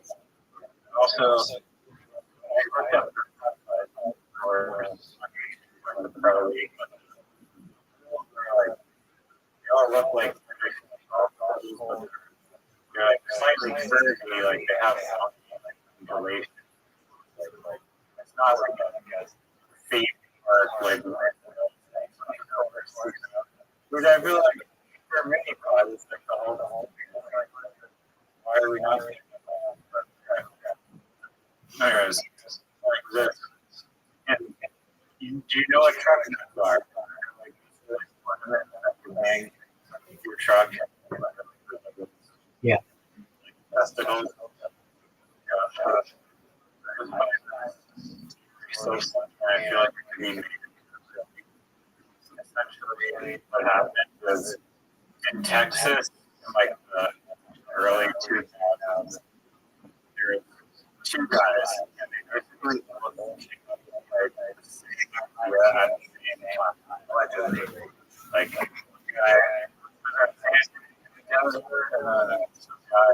like, throw some balls and stuff, and give it for number, and then like, moment. I should hang truck nuts on the truck. And this other guy also just for whatever reason light bulb moment of, oh, it'd be cool if I hang they turn it on like that. And so these guys do the same idea independently at the same time. And then as they start to become aware of each other and build their businesses, they just turn into like total narc nemesis of each other. And like they each think that they're the real creator, and they each like one guy is like more familiar, but they're sabotaging each other's businesses. They're doing every like equivalent of like parking lot bars, like shady legal, like the legalist shady to make businesses fail. Right? And it's just hilarious to see these two guys.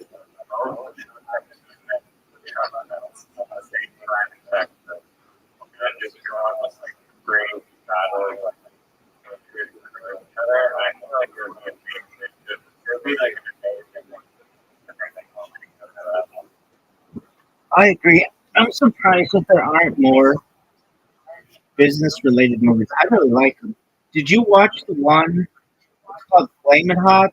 The guy who allegedly came out with Flamin' Hot Cheetos. So Ava Longoria, you know who that is? She's like From Desperate Housewives, the super hot lady. She directed it. She's also directing a new movie with Kim Kardashian and Nikki Glaser. And flaming yeah, it's you know, and this started like a $1 billion revolution.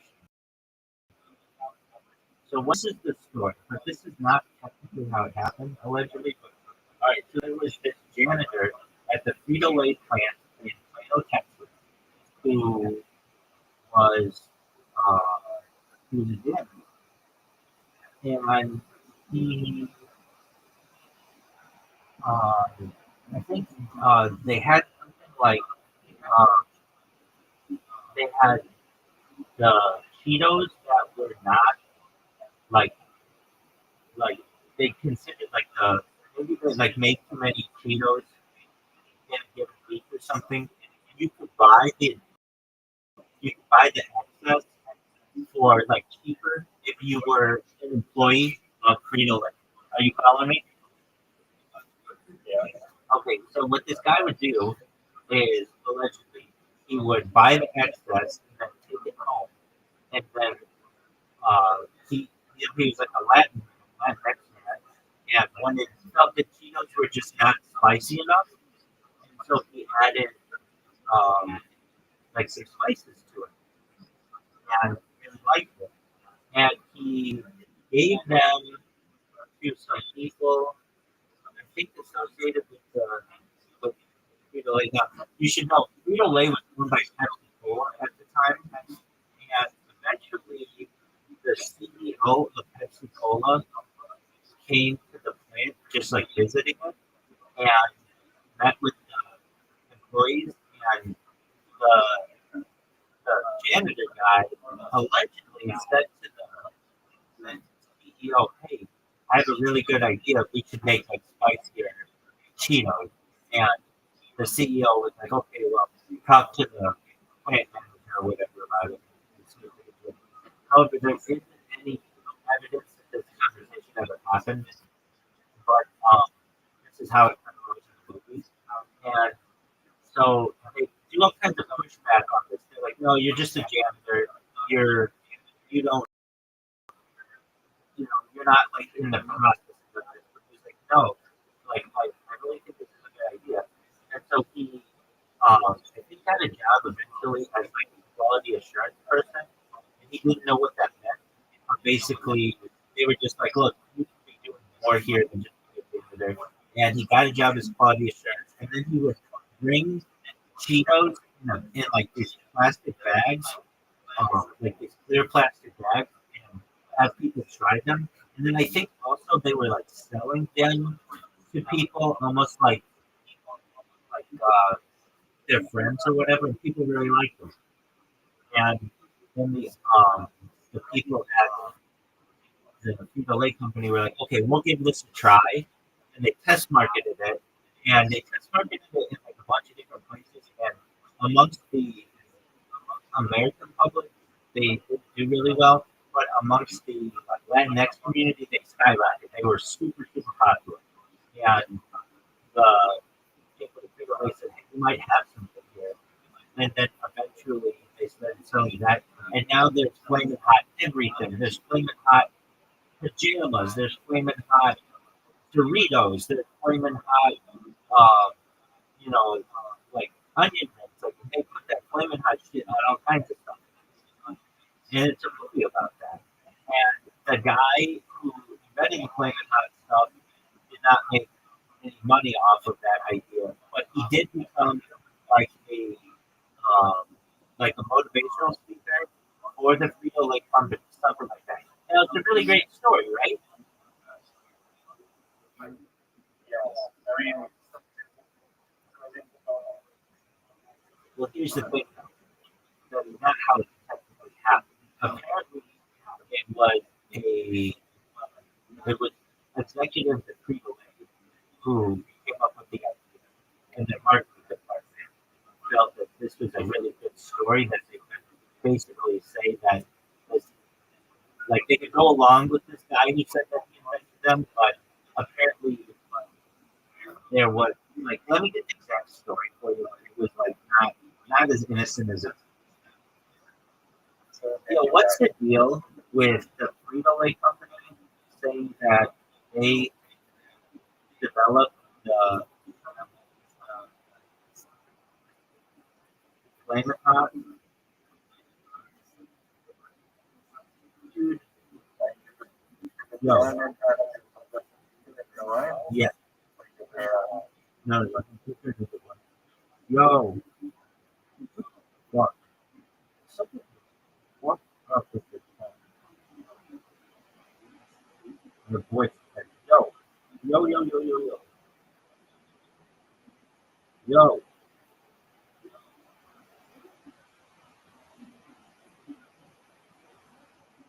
Yo, yo, uh, Frito Lay, boys, Frito Lay, Flame real estate.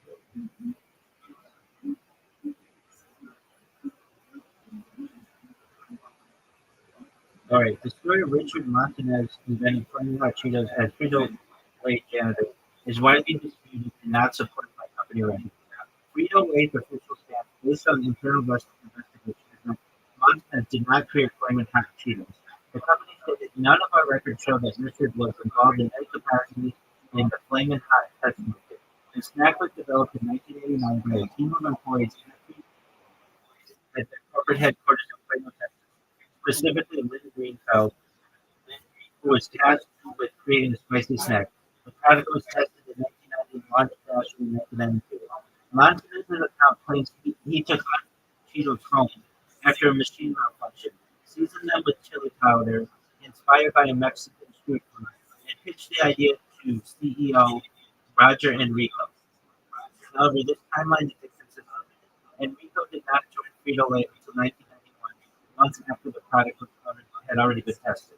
Despite the controversy, Martinez did rise from janitor to executive at Frito Lay and played a role in marketing to Hispanic consumers. Frito Lay acknowledging his contribution to the company and its understanding of the Latinx market, but does not credit him with the invention of fake hot. The 2023 film Flamin' Hot, directed by Ava Longoria, is marketed as a true story, but is based on Montanez's perspective. The filmmakers stated that they were aware and chose to tell his story as history. Frito Lay has not opposed the film, calling it Richard Montanez's story told from his point of view. Does that make sense? yeah, that's a good movie. It sounds like a I'm I'm surprised that there aren't more movies like that though. I love that kind of shit. That kind of shit is so cool to me. There, I think there are movies that involve more dogs. They all revolve around or Moneyball.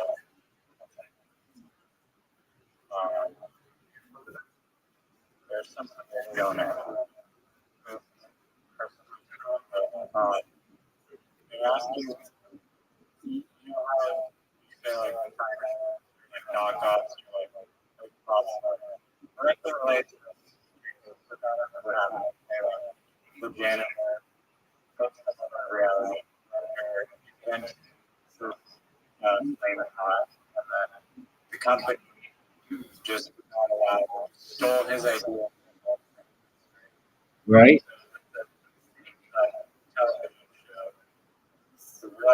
How do you stop that? Aside from, I mean, I guess before you can certainly have to put into something contract because if you execute just in regard and you What do you mean? like you go and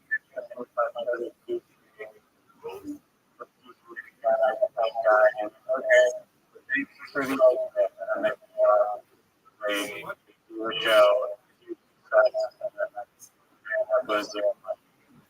and so it's like a protection for Saturday, not as like out of some contract that's been working or go through or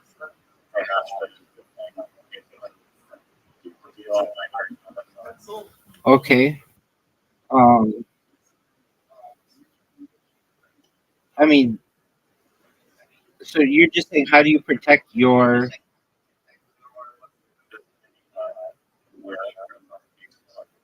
right? Um, but you're saying, how do you? I mean, it's just an idea, right? At this point, it's just an idea. Okay. So, how would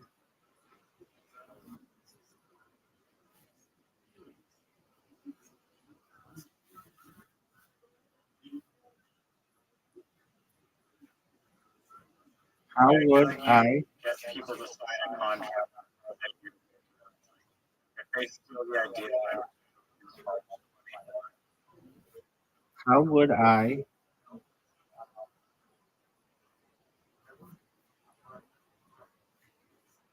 Dude, I feel so useless. Um, why the fuck? How would I protect myself?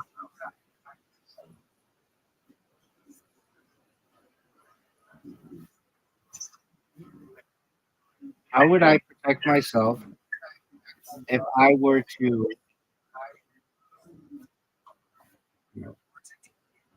Dude, this sucks. Let's say I have a really good idea for a business, and I take it to another business, like a really good mini golf idea, and I take it to ESPN.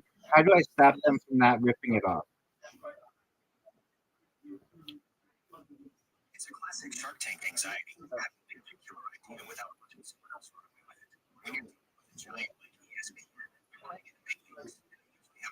Okay, so uh, you use NDAs, document your prior art, so timestamp everything, the poor man's patent, email the full proposal to yourself.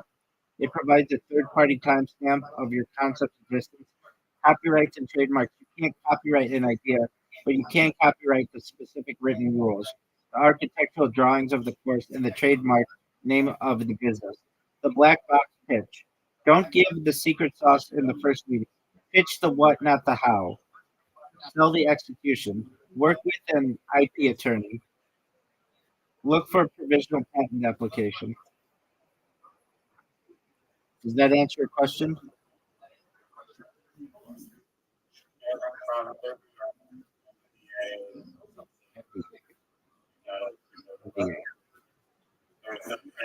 I don't think you can protect your blood. I don't think you can do it. I don't think you can protect that. NDA, if they sign What if they don't sign it? it, Okay.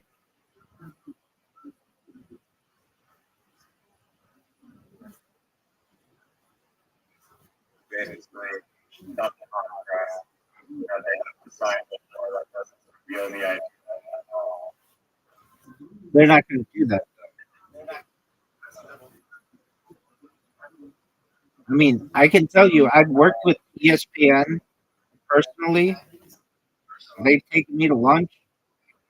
I I know I say it, but I've signed biggest, their highest paid employee on television. I signed to a very, very uh, uh, well negotiated contract, and in order to do business with them, you've got to sign a lot of paperwork in order to just get in the door. So they may say to you that you have to sign an NDA, but they may not sign an NDA. I know that they check your credit. They basically want to make sure that you have funds in the bank.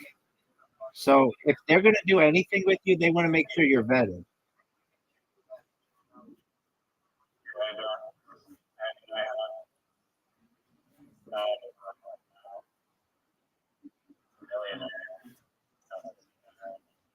No, I mean you don't have to be a millionaire, but basically, like, they're gonna want to know what you have if they want to. Okay, so then you would do what I just said. You get an NDA. If they want to sign it, great. If they don't want to sign it, they don't have to. But then you just wouldn't have them sign it. But then you make sure that everything is time stamped and you don't give everything away.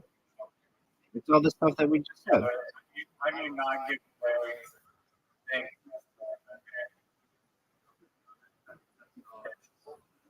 Activity with professionals makes your advertising streaming.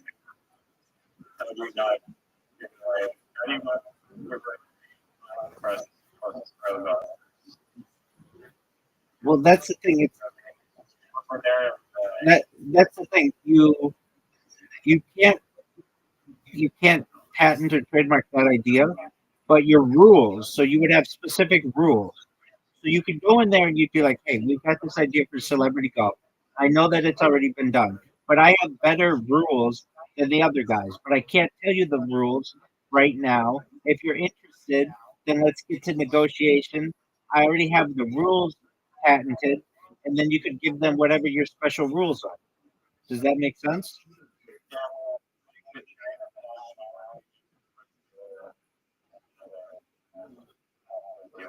Well, then they're gonna open themselves up to a lawsuit. They didn't sign it. That's okay. If they still take your idea and steal it, then you can sue them for it. They just twist one. Like, okay, other than having a old park lot, whatever you know, some sort of just like Chinese people knocking out products. Yeah, I mean, it's the idea is if they change it enough, if they changed it enough, then it's a different game, right?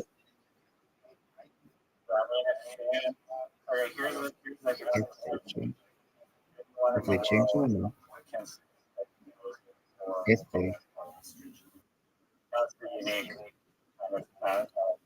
What else would you include in this? Okay. So you're saying anybody?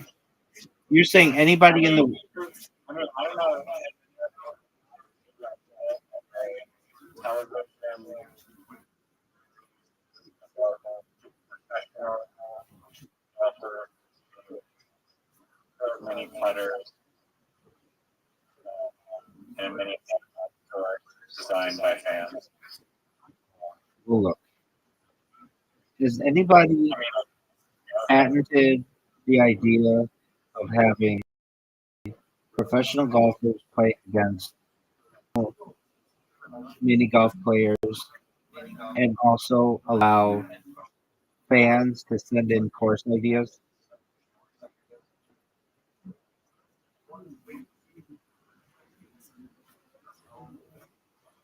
Uh, there is no evidence that specific idea of professional golfers competing against professional mini golf players while allowing fans to submit course designs as patents. However, individual components of such a concept may be protectable under intellectual property law. Professional golfers versus mini golf players. While the idea of competition between these two groups is not patented, the concept of sports crossover events, like having PGA players compete on wacky mini golf courses, has been discussed on platforms like Reddit as a fun, entertaining idea. No patent exists for this exact format. Fan supported ideas or fan supported course ideas. The integration of engineering content into competitive formats could fall under hidden or crowdsourcing systems, which are patent. Interactive sports platforms, digital and user-generated content systems used in gaming and entertainment. Patentable elements. While the overall idea may not be patentable as a concept, as rules and formats of sports competitions are generally not protectable under patent or copyright law, specific technologies involved, such as a digital platform for fans to submit and vote on course designs, a dynamic course generator using AI to assemble holes from fan output or from fan input, a real-time scoring and broadcasting system for hybrid golf or mini golf events, or a virtual reality simulation of the course could be patented. Does that answer your question? Let's see what Reddit says. This is what a pro mini golf competition is like.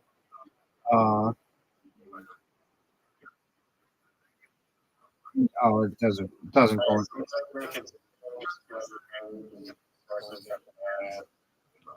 We'll just use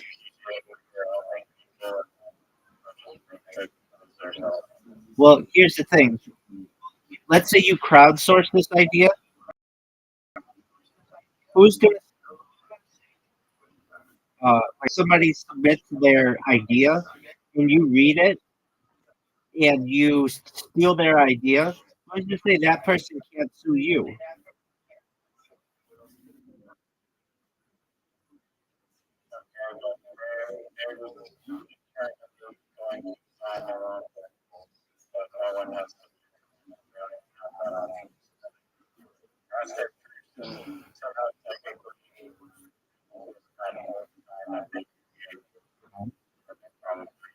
How can I?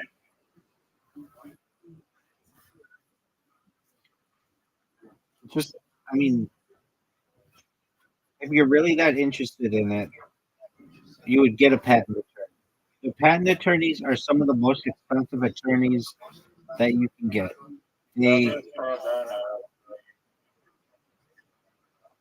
might, but they usually don't work like that.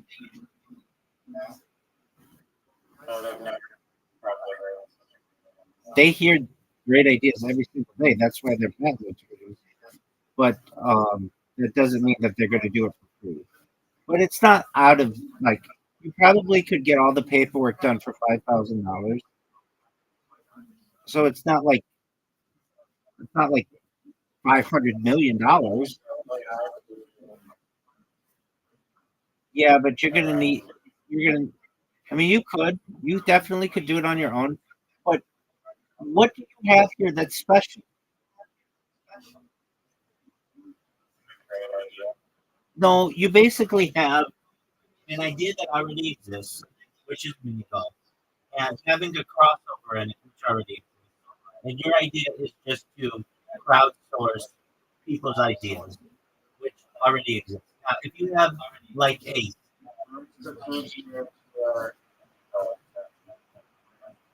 I mean, they don't have one every year, but they've done it before.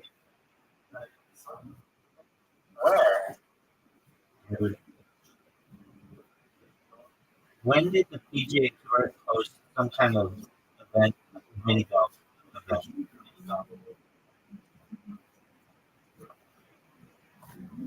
Okay, the PGA Tour, official developmental tour. Uh,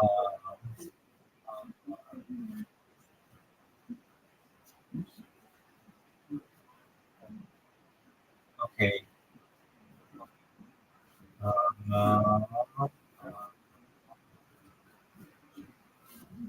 when has there been a crossover event between professional golfers and mini golf?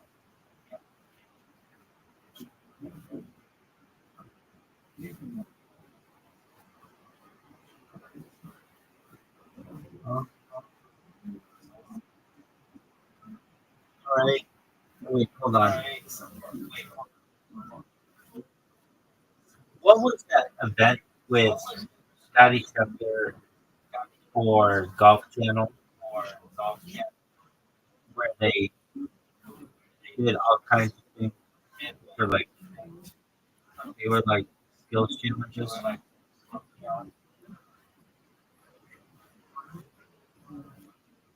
Not from Golf Channel. The Frank and Newport skills competition. Rory McIlroy. So they had a time trial competition, time shortening competition, 40-foot challenge, team relay competition. Okay. What you're thinking is, but they've never had PGA Tour players play mini golf. PGA Tour players. 2 years ago, I was playing on black and golf.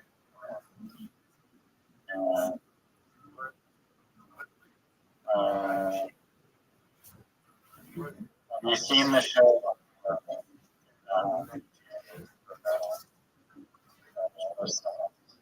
Wait, wait. Hold on. Hold on. In Australia, they did.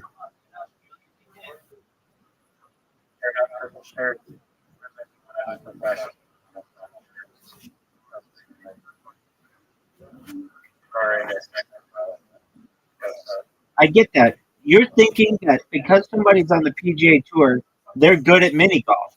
And I'm making the argument that they're actually not good at mini golf. They're probably a little bit better than average.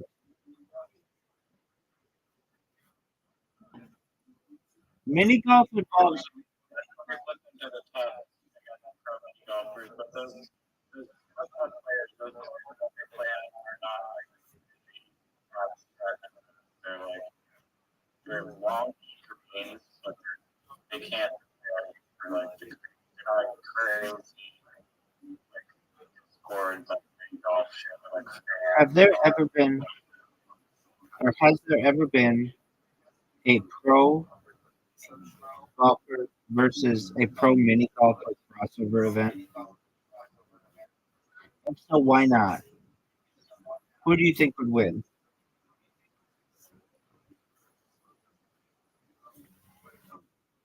Yes, there have been crossover events and discussions about matchups between professional golfers and professional mini golfers, though formal high-profile head-to-head competitions are rare. Gary Hester, a two-time reigning champion of the $25,000 U.S. Pro Mini Golf Association at Hawaiian Rumble, has stated outright that they couldn't beat us, emphasizing that even elite PGA Tour players would struggle with extensive preparation and practice in mini golf. And I agree with him. He notes that professional mini golf players, they train on angles and stuff, train specifically for the unique challenges of the game, such as brick walls, moving obstacles, and deceptive slopes, where precision and course-specific knowledge are paramount. Similarly, Brian Patrick, lead announcer for the PGA Tour Network, covered the USPMGA Masters and observed that even skilled scratch golfers who play at or near par were kicked ass by the pros. He noted that Jordan Spieth or Kevin Na would likely struggle against the top tier mini golf competitors like two-time champion Olivia Prokopova or Matt Nail, who holds the record for the lowest sub 30 average in tournament history. While no official PGA Tour versus unique golf showdown has been held, informal events like Bros versus Pros mini golf, suggested for streamers like Ludwig Hagen, highlight the growing interest into such matchups. These would likely involve handicaps and best ball formats to balance the skill gap. In a direct matchup, professional mini golfers would almost certainly win due to their specialized training, deep familiarity with the course design, and ability to handle the randomness and obstacles that define the game. Elements not present in traditional golf. What were you saying?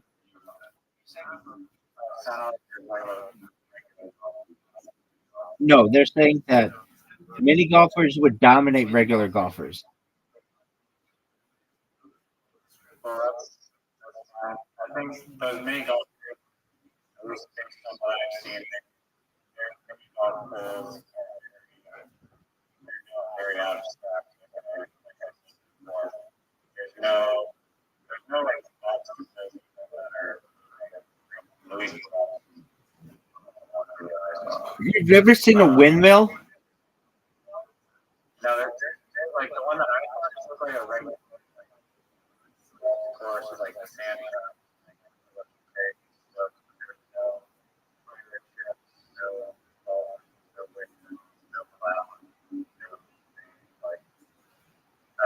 That's what we want to see. People, there's no Amazon show that doesn't there's like brothers or battling people on very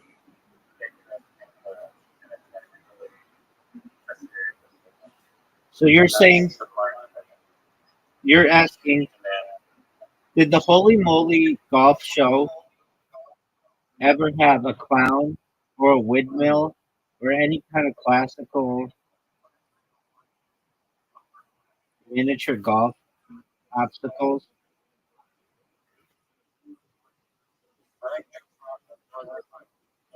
Okay, so yes, Holy Moly prominently features clowns, windmills, and other classic miniature golf obstacles. It has windmills, clowns, uh, it has slippery slopes, slip and putts, water hazards, zip lines, guillotines, glacier climbs, and moving platforms, all designed to test both skill and physical daring.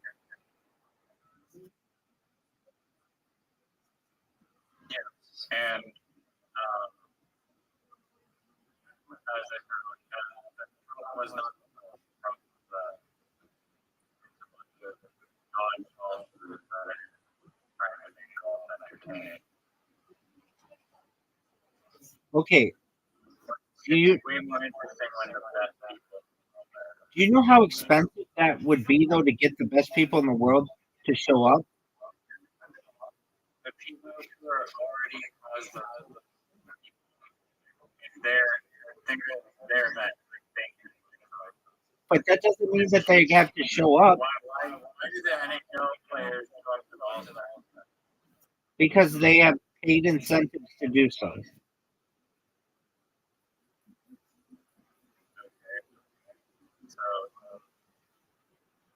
and you know, is it in their contract when they're trying to go up to the All-Star?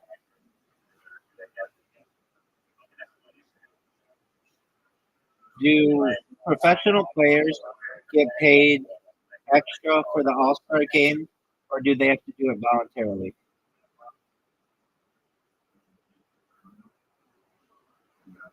No, professional players do not receive direct payment from the league for simply participating in the All Star game, but they do earn money through various bonuses and perks.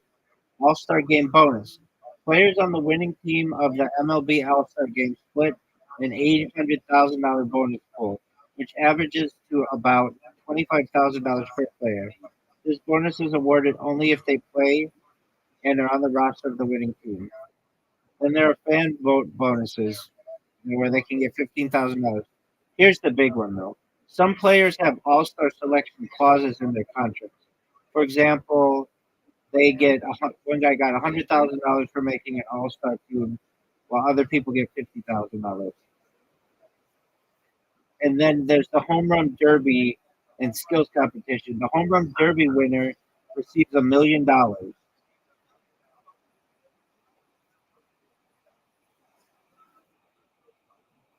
well, there's the home run derby. Hold on. And then the NBA does pay the guys for the All Star game. If they're on the winning team, they get $100,000. And the losers get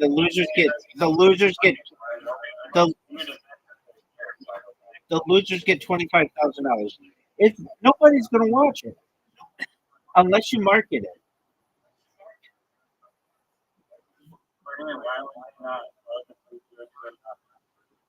Because there's an argument to be made that it is going to water down their events, and their guys are probably going to lose, so it hurts their reputation.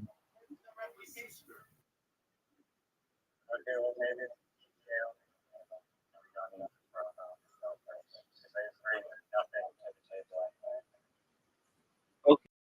Okay, so now you're talking about guys who are PGA Tour players, so you have to pay them. So what's the purse going to be? Super equivalent to the NFL and PGA Tour, they have some like those. What do you think about the NFL All-Star Game or the skills competition? That would be great because these guys have final for one day. Here's the thing. Here's the thing. Here's the thing. Here's the thing. The skills competition.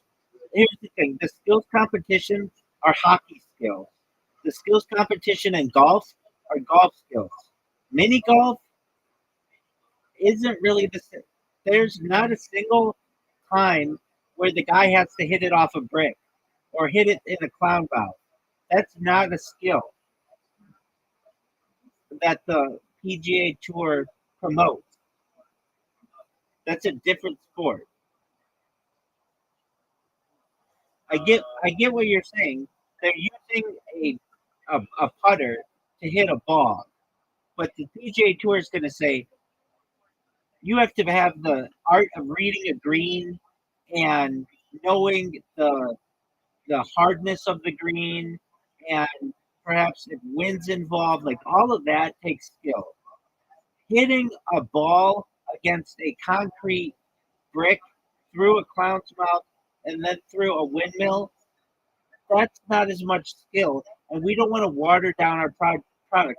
On top of that, we don't want people to perhaps like this sport even more than our own sport, because our own sport is based on the promotion of, with country clubs and all of these really high luxury brands and stuff.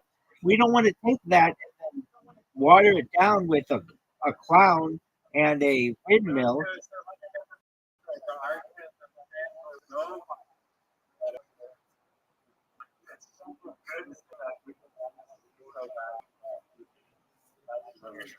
I would say that the PGA Tour would say this. If anything, we should start another league that is the mini golf league, but that already exists.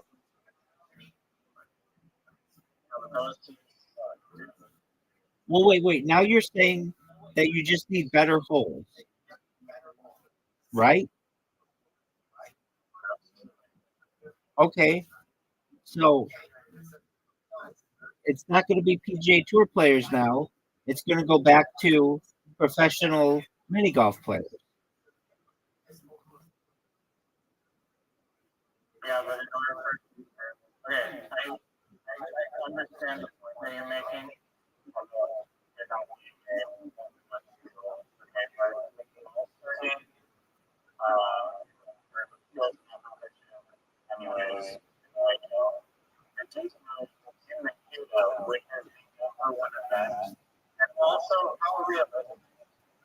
average dog walk.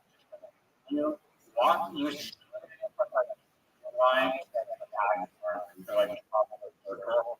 Just have like such a like just me on which is just so unrealistic. The pace and like actual happening of real hockey. It's just so unrealistic. Like that would never happen. But also never happened a real hockey game that people dressed up like cowboys and do like ridiculous thing and like funny episodes with the left team. Like Wait, but that's the all. youngster not at all realistic feel that it's really not. It's fun to watch. The NHL, the league, or all these leagues have very much understand. They don't like people travel to. I mean, if you do one some competition at a loser,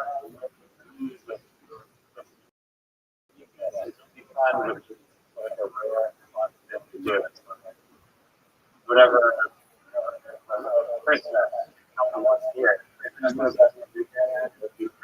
I have a question for you. How many dunk competitions does LeBron James ever win?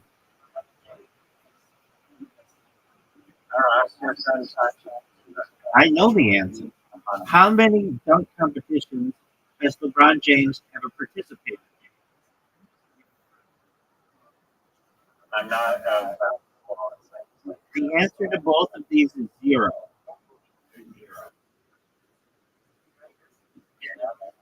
And a major reason is he says he doesn't want to get hurt, but a major reason is he doesn't want to lose. And many of these guys don't want to lose on national television because their ball hit the clouds. That's not what they do. They would much rather lose on the 18th hole under normal conditions because they one shot back and they just weren't good enough than to lose because their ball hit the windmill.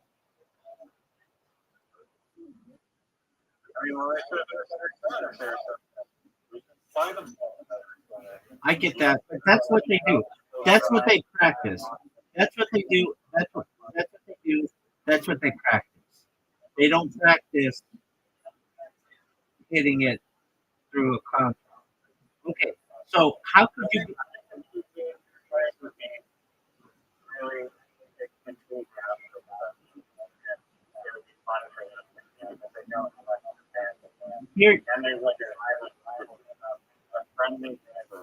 Here, here's where I think it would work.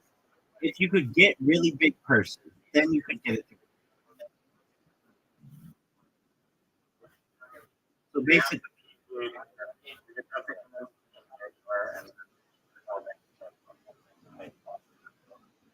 I don't think you convince the PGA Tour. I think you convince the mini golf league to do more advertising and see if they can eventually get a television contract. And then once they do that, then like basically make the mini golf league bigger than the PGA Tour.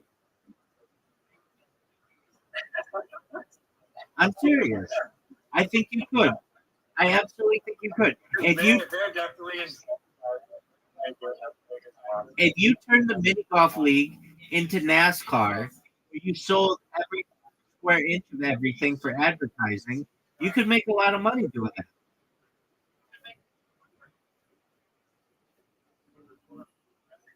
I mean, that's yeah, but they don't want their thing to be NASCAR. They're about luxury brands and stuff, and that's not so much along the line of luxury brands. ban advertisement? No, they don't ban advertisements, but they want it in a classy way. Like, there's a reason why. Um, I know spam. there was something about Augusta. Yo, dog, what was the thing with Augusta National that they would limit advertising because that's just how they are, and they don't allow advertising on the course or something or limit it. Like, what are their rules? They like limit. They used to even say on their commercials, we limit the amount of commercials during the Masters to like 12 minutes an hour. I mean, there's nothing saying that like the whole entire window that's an option, but it can be done in a classy. I agree. I think it could be done in a cool way. Um, Not that they have to be mutually exclusive. Sounds like a plan of them. They're gonna make some mini golf bigger than the mini golf league. I mean, that's basically the question is PGA Tour. Yeah, PGA Tour is the prime mini golf is like the fallback plan. Even if like those guys will have like personality many Oh, you can limit it. So they're so Augusta says no on-course advertising. So they have zero signage sports sponsorship. Now you have to understand, and I know you do. Augusta National is filled with billionaires. They don't need the money. Limited TV commercials.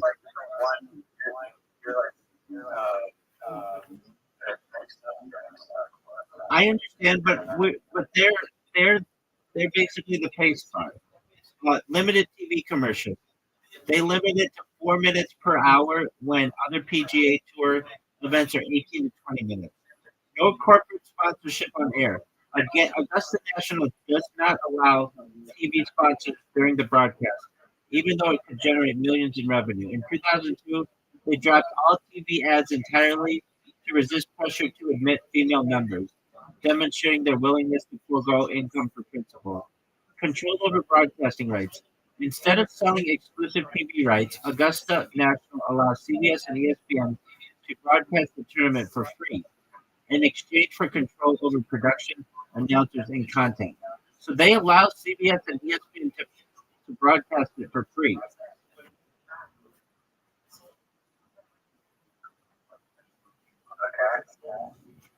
So that's even a thought. That's even a thought. You allow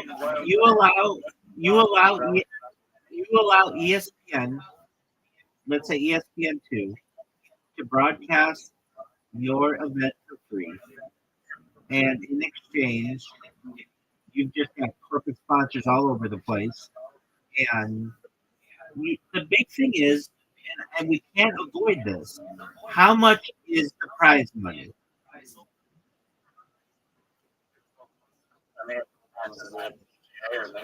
It's not a PGA. I'm on because it's many times like okay, how much do you got sponsored?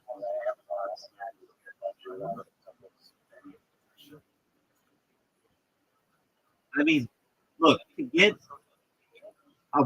and okay, if you want it to be PGA, let's say it is PGA. To get a PGA player, you got to offer $1 million. You'll probably have to offer a $15 million purse, and the winner might get $1 million or two.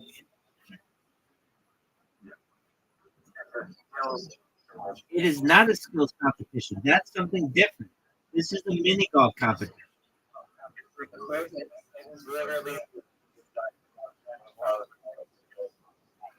We're gonna ask because I think that's different. That's like sand traps and shit. Is a mini golf tournament a skills competition equivalent for the PGA Tour?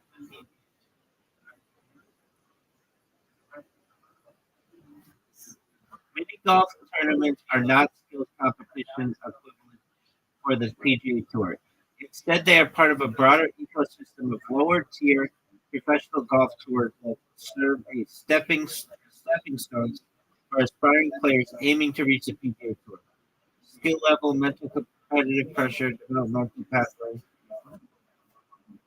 They're not even talking about that. That's not what they're talking about. Mini golf tournaments. No, I should have said like miniature golf. Miniature golf. They they were thinking like smaller golf tournaments. Miniature golf tournaments are not skills competitions equivalent to the PGA Tour, though they showcase high level precision and strategic play within their own specialized domain. While PGA Tour players excel at full size golf with complex course management, physical endurance, and elite ball striking under pressure, professional miniature golf has seen in events like the U.S. Pro Mini Golf Association's Masters demands a different, highly specialized skill set. These include advanced geometry-based aiming, micro adjustments for surface textures and obstacles, and consistent, repeatable putting under intense pressure. Skills that are not directly transferable to traditional golf. Does this make sense to you? I can see the argument, but I also disagree that these, like the dunk contest or the shootout is like practical demonstration of NHL skills, walking in and just beating up the slap shot. Is like not again, they're just not practical skills. I get that. I get that. Like the handling same problems is not like drill. It's Okay. not grounded. Okay. So I'm gonna help you with this. I'm gonna help you with this. I'm gonna help you with this. I get what you're saying too. Jumping over a car to make a slam dunk, that's not done in the sport. I get it. Okay, so I'm gonna help you with this.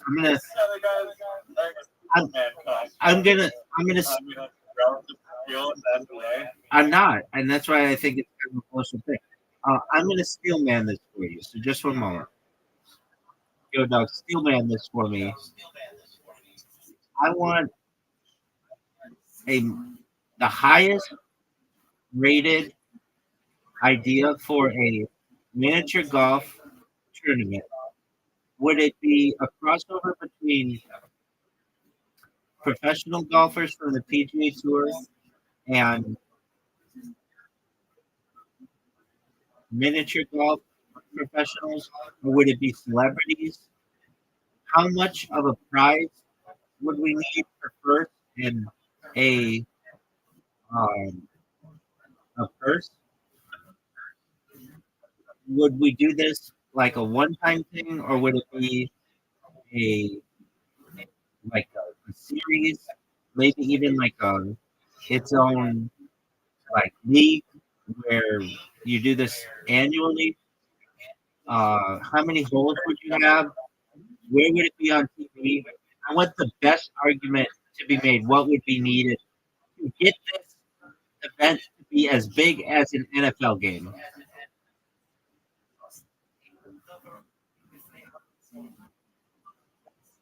Yo, this is actually a banger concept, not a gimmick. Let's fully steel man it. The core idea, fine.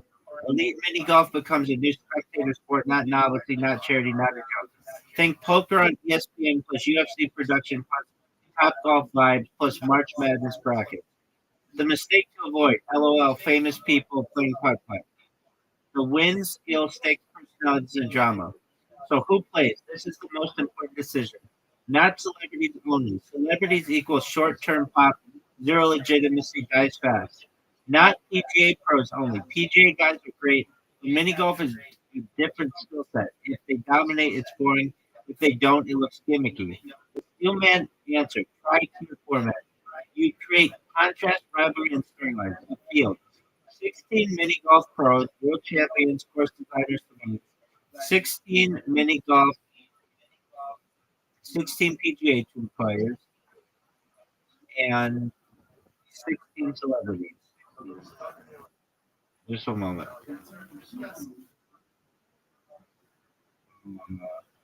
No, 16 wildcard pros, world champions, 16 PGA World Tour pros, and 16 wildcards. Elite YouTubers, former athletes, one A-list celebrity for eyeballs, not dominance. Narrative writes itself. Real golf doesn't translate. These mini golf guys are killers. Can the PGA Tour adapt under pressure? Format. How to make it watchable. Holes. 18 holes total, but broken into acts, not one line scored. Structure. Act 1, 6 holes seeding plus trash shots. Act 2, 6 holes elimination plus time pressure. Act 3, 6 holes finals head to head sudden death. No hole longer than 45 seconds of screen time. Rules. Speed of drama, shot clock, 10 to 15 seconds, no practice putts. Obstacles are strategic, not clowny bank shots, 12 risk reward routes. Prize money, this is non negotiable. If you want NFL level attention, the purse must be irrational. Minimum viable height, $5 billion total purse, $1.5 billion in the first place, everyone gets paid.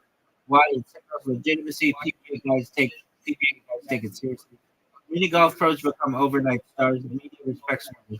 NFL comparison. You're not competing with salaries. You're competing with stakes per minute watch.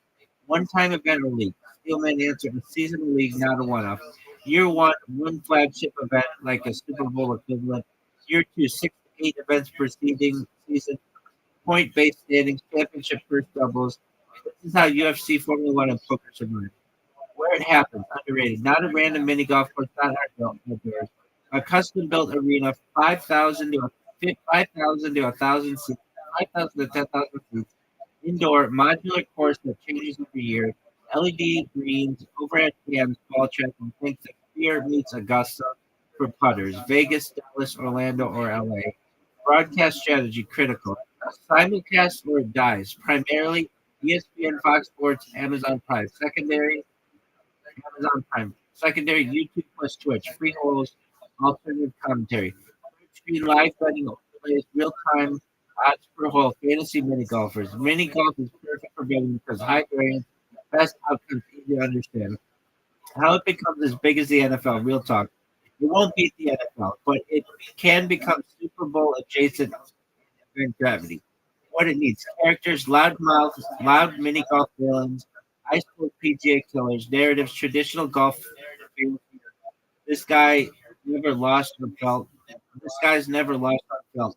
Money, no joke per production. Shot clocks, mics, graphics, instant replay. Consistency, annual ritual, same weekend every year. Think the Masters of Chaos. Final verdict is Steelman take. The optimal version is a professional mini golf league with real money featuring elite mini golfers plus PGA pros. Broadcast like a combat sport. Marketed like poker plus F1 and treated with zero irony. There you go. So it looks like you're going to need at least to put asses in the seat, $5 billion for a purse. That's just the payout. You also have to make sure that these guys are going to get paid just to show up, and build the like a you've got to build the course and have like people watch. Does that answer your?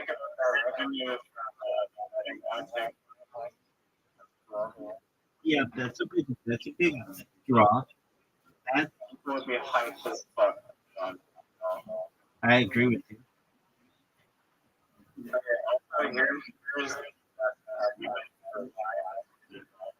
Should exist. Okay. And teams know like and they're trying to replicate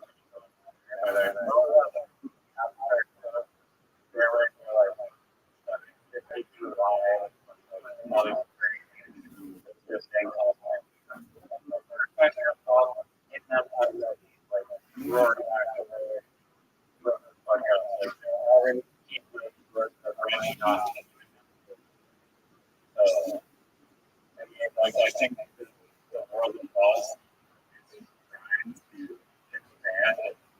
Like you're having money with your just somehow they will fucking pull that out of the house. And I do agree with like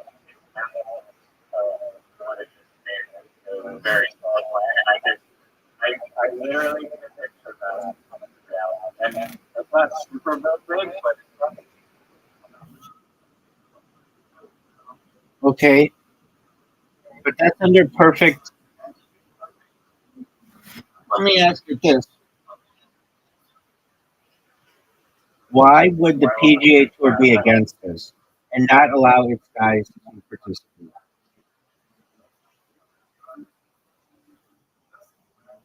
Great question. And this is exactly the landmine you'd hit if the idea got real traction. Let's steel man their side, not straw man it. Short version, it's not about mini golf, it's about control, precedent, and brand risk. Here's a clean, strongest case for the PGA Tour why they would resist a block participation. Exclusivity is their core power. The PGA Tour's leverage over players is built on media rights, sponsorship obligations, schedule control. If it if their stars can freely jump into a non-PGA televised high-stakes golf adjacent league, it weakens their entire model. They're still scarred from live golf, and this triggers the same alarm. If we let this slide, what do we say no to next? Even if it's just putt putt, the precedent matters more than the activity. Brand protection. They hate looking silly.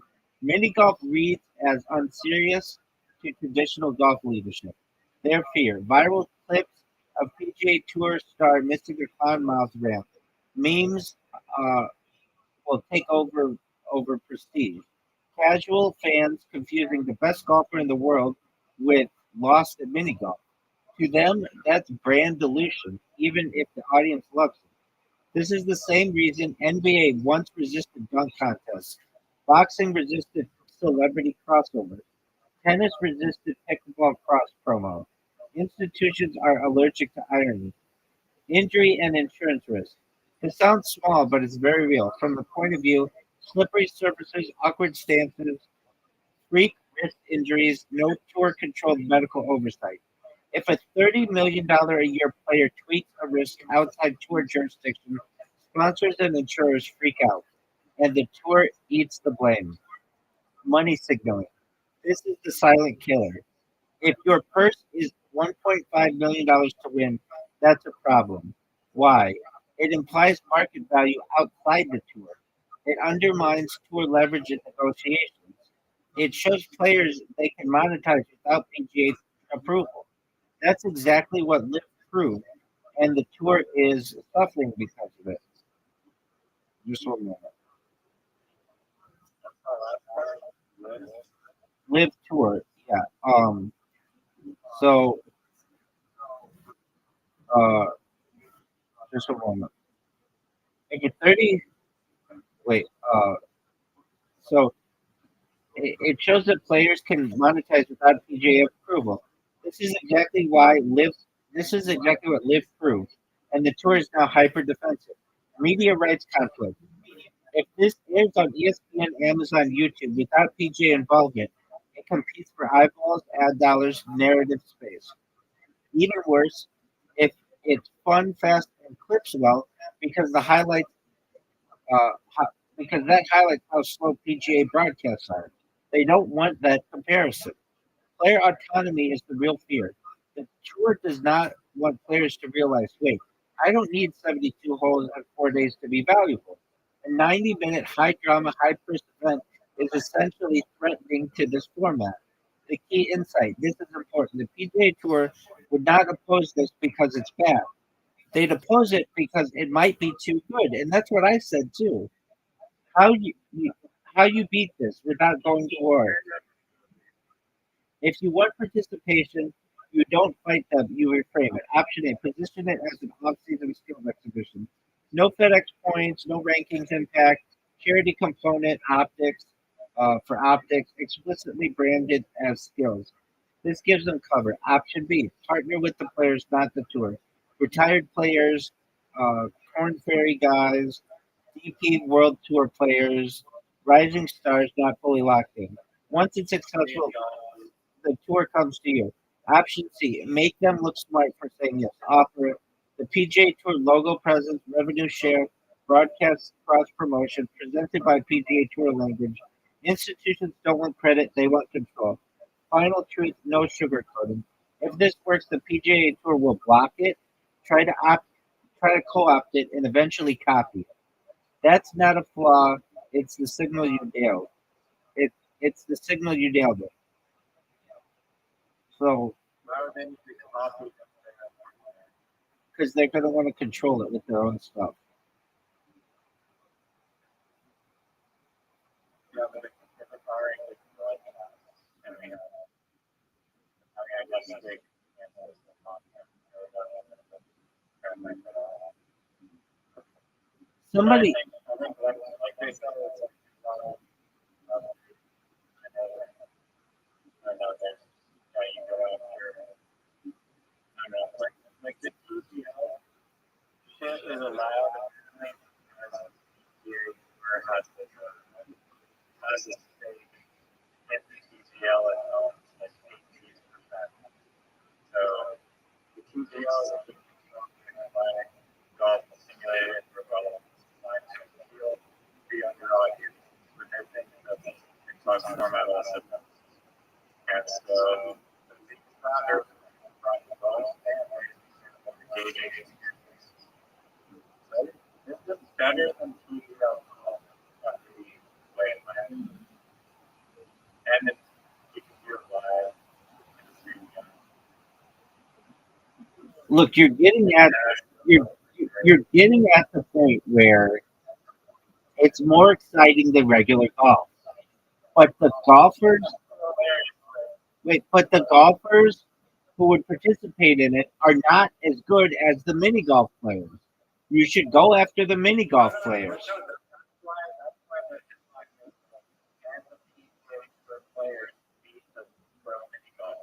And the PGA Tour won't let that happen.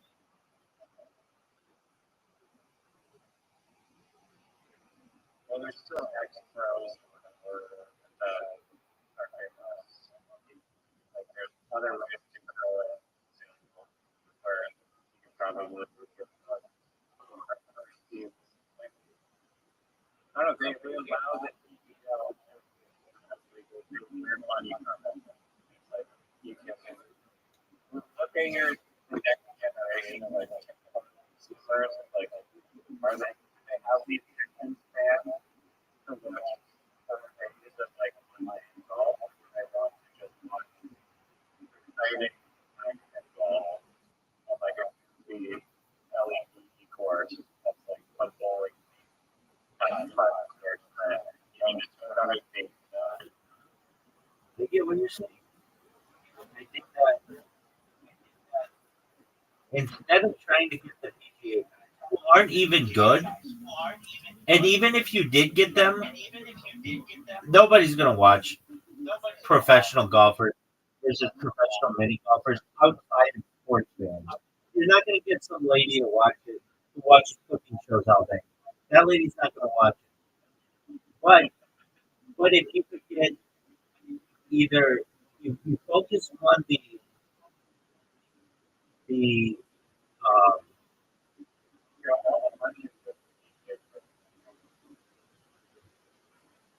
that isn't not necessary. There are a lot of opportunities to market this outside the PGA Tour. Yeah, I mean,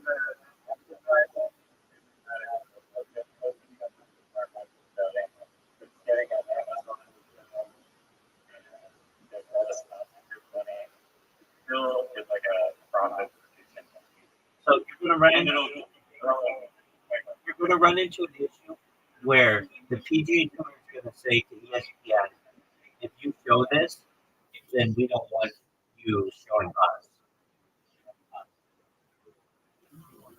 Yeah, but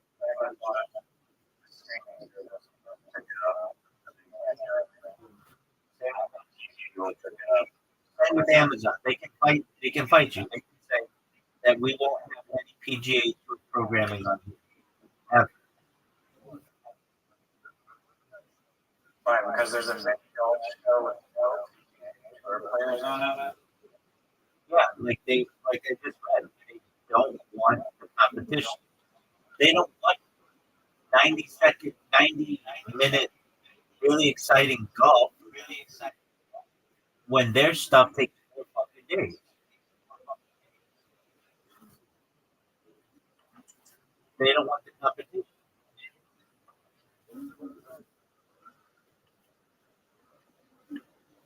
Okay. But it's such a valuable thing that people want. I don't care. I mentioned it's so it's like a fire company investing in water. It's just like being there. But I think you can make the argument that golf is like dying out and like it's more bad. It's like their only. I agree, but there's the argument to be made. There's the argument to be made that mini golf hit its peak in 1965. It's actually dying out now because of the expense of real estate.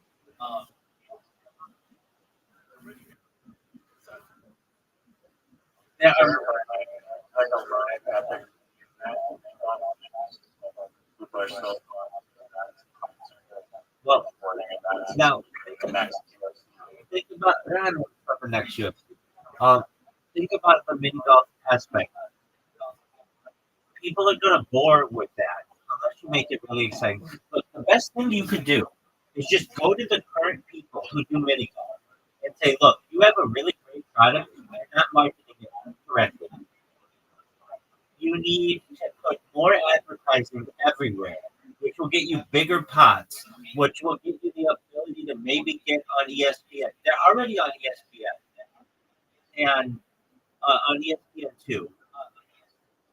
But that will give people more lucrative, like they don't advertise for it. And there's the opportunity that they might be able to advertise for it. You know, you'd really be able to blow this out of the water through social media. If you get some really cool shots on social media, I mean, I can tell you, I don't think I've ever seen mini golf on social media hype. You don't get any influencers who hype over mini golf. It's kind of seen as a kiddie thing. But if you can get some influencers hyped about it, that's where you're going to make a lot of money. I have seen YouTube videos of people making their Not YouTube, not YouTube. I'm talking TikTok, Instagram, 15 seconds, really short, where people get excited. because it's preview to get the number. Exactly, exactly. And then on top of that, if you've ever seen these events, the real ones, I've seen them. They have like 30 people who are in the crowd. It's just like a set of bleachers.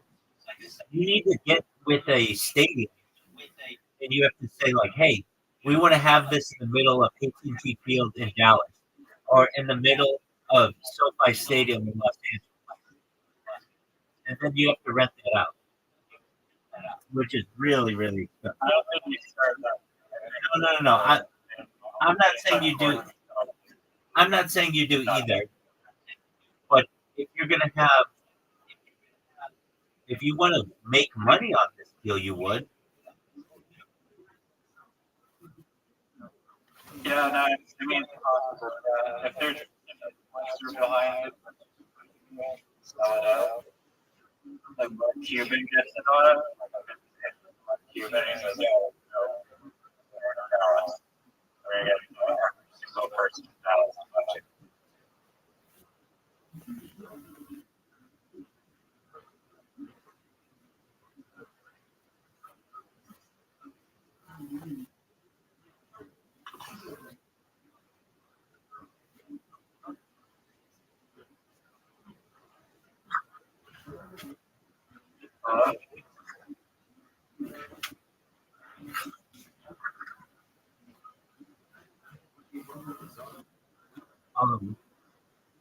Apologies. I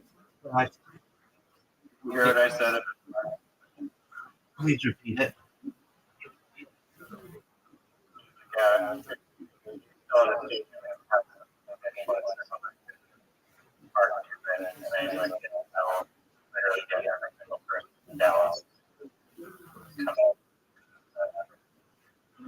Okay. Big guy with $1 billion like and sports betting. You know, he the thing that he says that he regrets most not investing is that game called it's that game Slimmerball or whatever with it's like a mini transit game. So you might be able to get him to say, hey, you missed out on that. So don't miss out. This is the next big thing. All right. So let's say the thing is, it's still very gimmicky. People will get sick of just watching them. It's entertaining, and it was entertaining on ABC for 3 seasons. They showed 45 different holes. Or It 40, wasn't competitive. It wasn't the result. It was just too giving. It wasn't like something. According to ChatGPT. I mean, why don't we just watch what one of the things looks like? Holy moly, the show. It sucks. It's really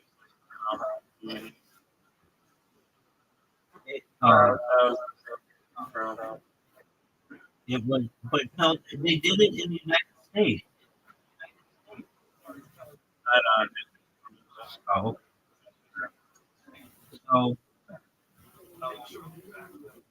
if I go to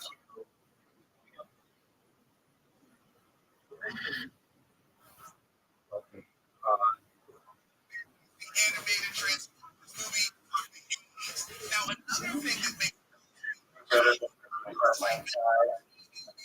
we're gonna make this like a speech.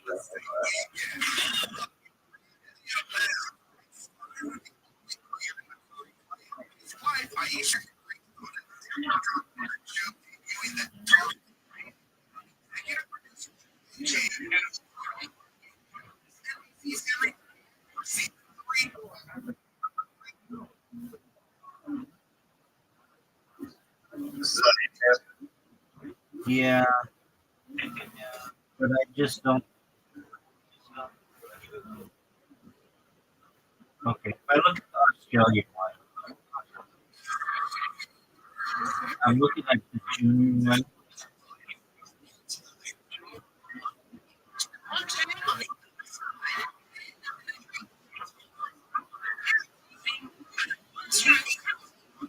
Yeah, it's terrible. It's very terrible. It's not a pure game. But I think people will not find pure mini golf to be that exciting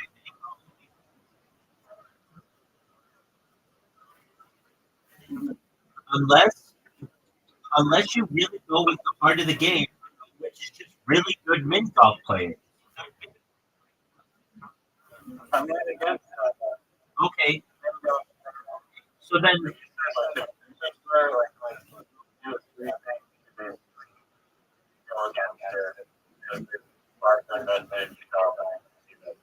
I do agree that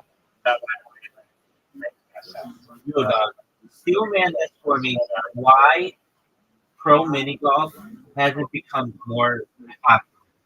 Like what's stopping it? It used to be on ESPN. The Putt Putt Championship used to be on ESPN. But like, why hasn't it become more popular? Is it boring? Do people get sick of it? The players are really good. Do people get sick of the windmills and the clouds? Do they just not think it's serious?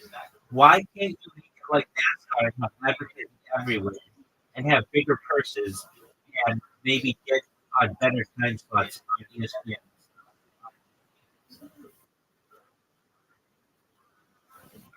All right, here you go. Yo, this is a great question. strongest case for why pro mini golf never broke through. It visually poses not serious incident. That's the biggest blocker and it's unfair but real. Mini golf looks like a joke sport. Windmills, clowns, pirate ships, neon colors. To the casual viewer, the brain goes, this is a kid's birthday activity, not elite competition. That gut reaction happens before anyone notices precision geometry physics and insane touch control. Compare golf looks hard, NASCAR looks dangerous, poker looks psychological, mini golf looks like an arcade game. Once a sport fails the seriousness vibe check, it's almost impossible to recover on TV. The skill gap is invisible to non players. This kills a lot of niche sports. To pros, tiny angle changes equals huge outcome differences. Course reading is insane. Muscle memory is elite. To casual viewers, he hit it. Now another guy hit it. They both made it. There's no obvious speed difference like racing, power difference like boxing, extreme sports. If the audience can't see why someone is better, they disengage. Courses are too samey for spectators. This sounds weird, but it matters. Mini golf courses repeat visual gimmicks. They have short holes, low variance once mastered. After about 15 minutes, the viewer feels, I've seen this. Compare it to golf, which has weather, terrain, and pressure. NASCAR, which has crashes, drafting, chaos. Poker has personalities and swings. Mini golf lacks narrative chaos. There's low perceived risk, which equals low drama. Harsh truth, danger sells. Not because people are evil, but because risk creates tension. Mini golf has no injury risk, no physical exhaustion, no visible strain. So there's no will he hold on? Can his body take it? One mistake ends it. This it's technically tense, but not emotionally tense. There's no heroes, villains, or lore. Sports grow on stories, not skill alone. Mini golf never built rivalries, dynasties, villains, redemption arcs. ESPN can tell this guy came back from an addiction. This team hasn't won in 40 years. Mini golf was marketed. Here's another excellent shot. That's death on TV. It lives in a branding uncanny valley. This one is sneaky. Mini golf is too goofy for hardcore sports fans, too serious for casual fun audiences. So it misses both markets. Kids don't care about rankings. Adults don't want to invest emotionally in a windmill. Now here's the important part. You're right that it could be fixed. Why NASCAR worked and mini golf didn't yet. NASCAR leaned hard into spectacle, embraced sponsors everywhere, sold personalities first, racing second. Mini golf tried to appear respectable, downplay its weirdness, act like normal golf but smaller. This was the wrong move. So, in conclusion, pro mini golf didn't fail because it's boring. It failed because the skill is representation hides it. The drama exists, but the format buries it. The players are elite, but the branding makes them invisible. So, hot take: if mini golf leaned into trash talk, wild course designs, personalities, gambling style graphics, mic'd up players, and absurd prize money, it could work as a modern, chaotic, internet native sport, not a legacy ESPN one. Honestly, it might thrive more on YouTube or Twitch than cable ever again. Yeah, I think having it on Amazon Prime a while ago. It would work on YouTube.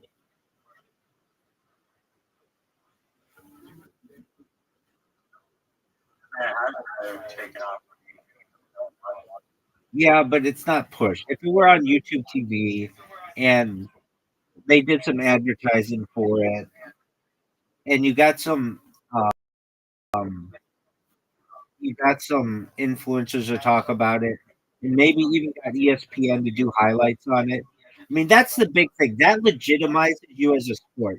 If ESPN does highlights on what you're doing and takes it seriously, that legitimizes you. If they don't, then you're not legitimate.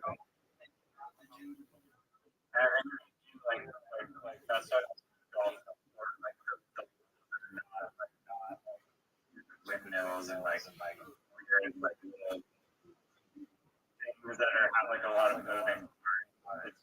It's more geared towards the serious aspect, but I think that's really entertaining.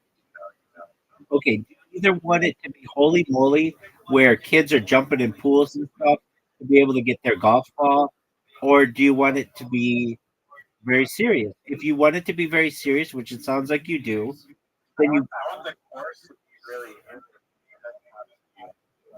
You don't have to get wet, but I want to see interesting holes. But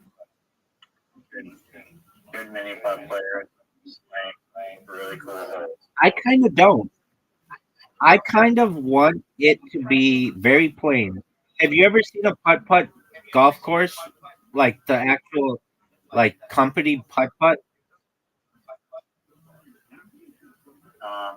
No. All right, well their shit is like very plain. Like I've been to some mini golf and it's got all kinds of shit and they got waterfalls and stuff, and that's cool, but that gets old fast.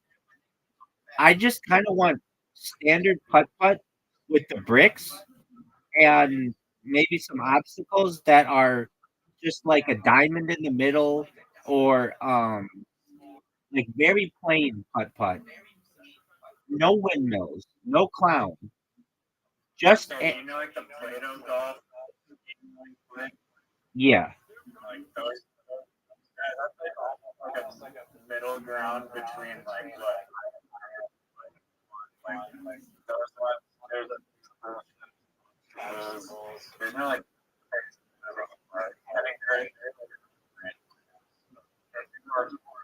like not yeah, I just want like four themes. Okay. This whole is like freaking like King Kong theme. All right, so you could do that. You could do that with overhead lighting. You could give it a different theme and like lasers and shit. You could do all that. But what I'm saying is,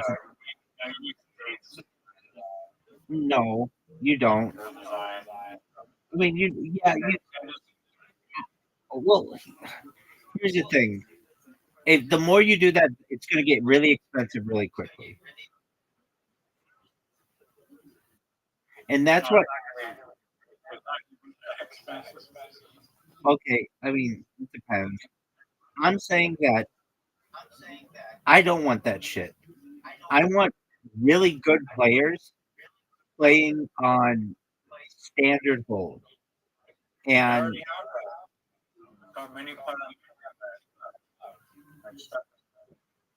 all right, this is what it used to be on ESPN. They'd show this on ESPN, and it wasn't like, hey, look at this fucking dolphin.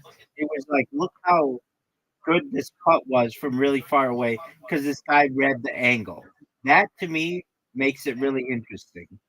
I understand that that's not going to be super big for um, in social media. So that's why I'm saying you can mess with the lighting. What'd you say?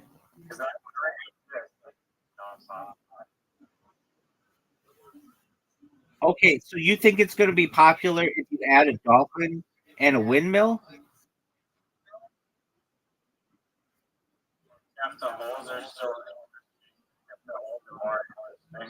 I'm saying that you could, with augmented reality, give the viewer a look at the hole, and it looks like a whole bunch of shit is going on.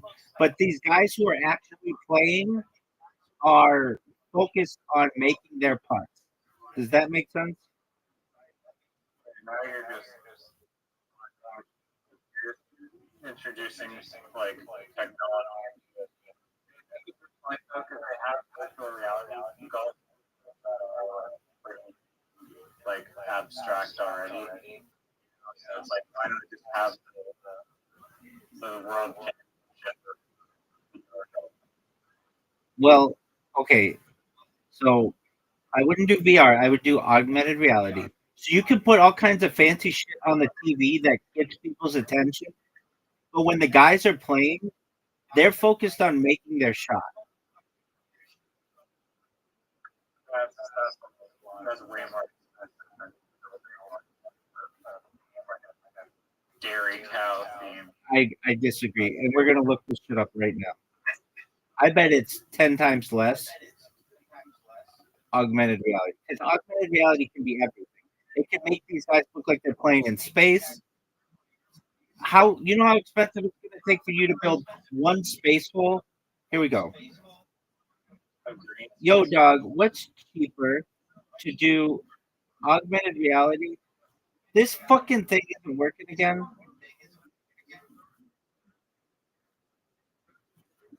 Dude, I don't know what the problem with this thing is. Yo, I was just using this. Why the fuck isn't it working? Yo, dog, can you hear me? I think you can hear me. Yeah. Not you. Okay, what's cheaper? Creating a golf course that is augmented reality or building sets? I think it's about 10 times less expensive to use augmented reality on TV than it is to build the sets. What do you think?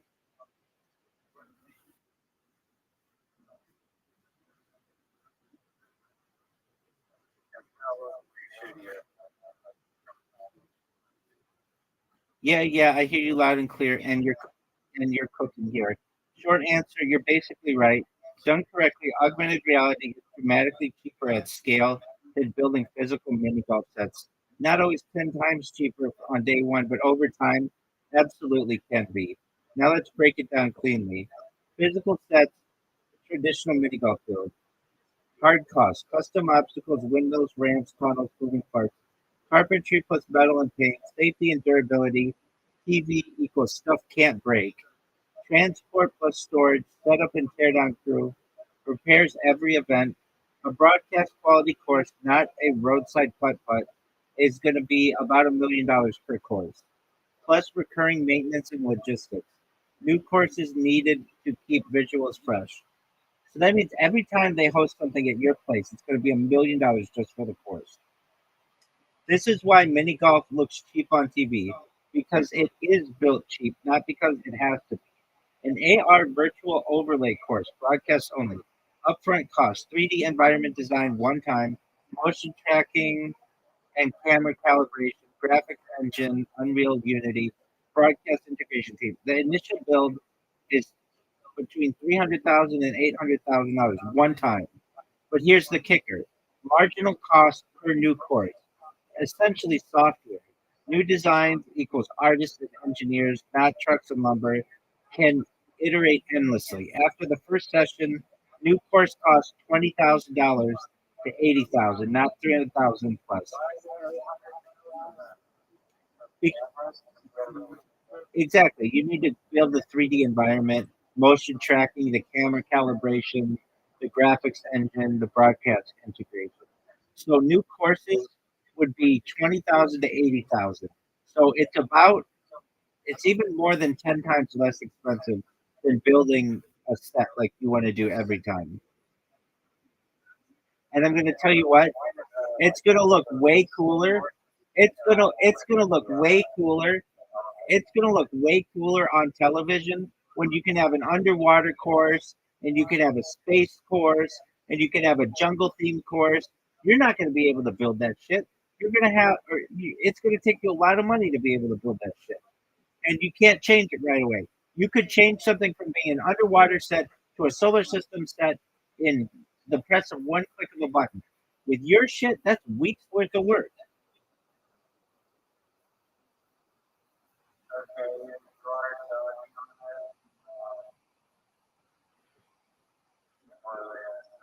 Well, hold on. Also, your shit breaks, and these guys are going to complain. Like, hey, the course isn't staying like rigid. I'm under different. Um, I'm under a different. Uh, okay, then it's going to be more and more expensive. What I'm saying is, you build this thing really sturdily for 18 holes, and then you can move those holes around the next location that you have and put augmented reality over it. It looks totally different, but it's extremely sturdy. And I want the golfers. Have a windmill that is AR, not actually there. So, some guy in the front through the windmill, through a different windmill that they're like, windmill, like, No, no, no, no, no. I'm not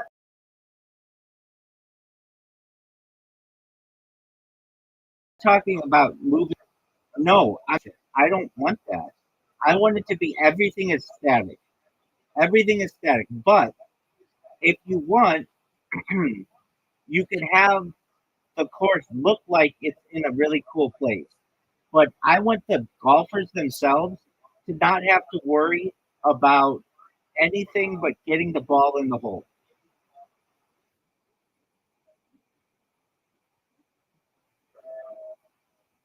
so we don't want. Fun holes are really expensive. I'm not saying that. It's really simple product. That's expensive. If you want to have even in this, okay, so you have one fun hole that costs $50,000 to build. Fine, that's cool. So you get the best of both worlds. You get really fun holes, or at least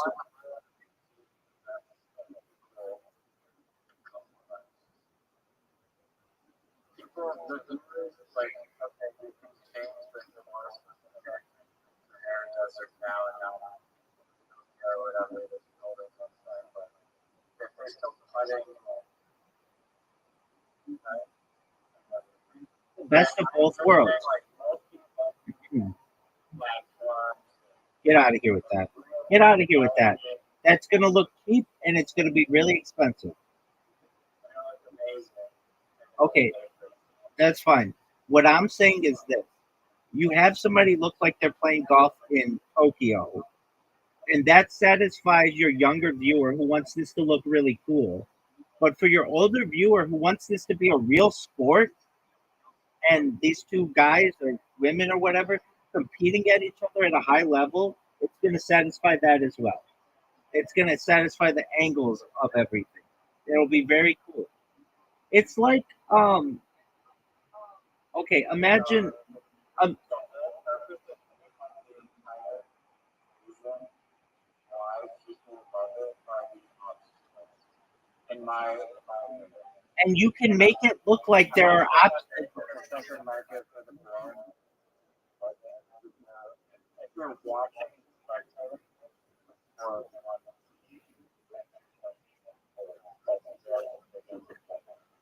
Okay, so if you want that, then Riser, how about this? So that we have an agreement. You use lighting to be able to create um the the like the obstacles.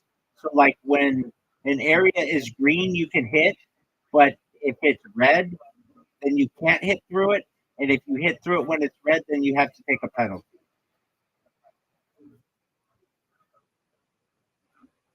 so there's like still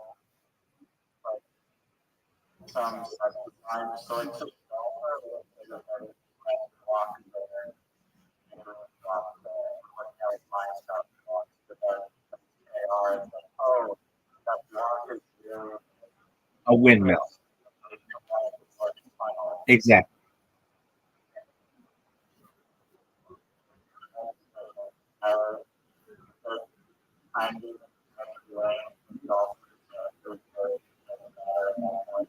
They just they just want to play the game. They they're going to be really focused on scoring low scores. They don't care if it was a monkey that came through, or a tree, or a rushing river, or whatever. They just care that they are able to play this game in an efficient manner. That's what they're going to care about. Now, I have a question for you, Riser. In what world do you think that you should? What in the fuck? I knew about that. I was just going to that. Hey, everything's on Zoom. Well, he could come in and not be funny when he's the number 2 funniest person in South Australia, arguably, and then just interrupt the conversation.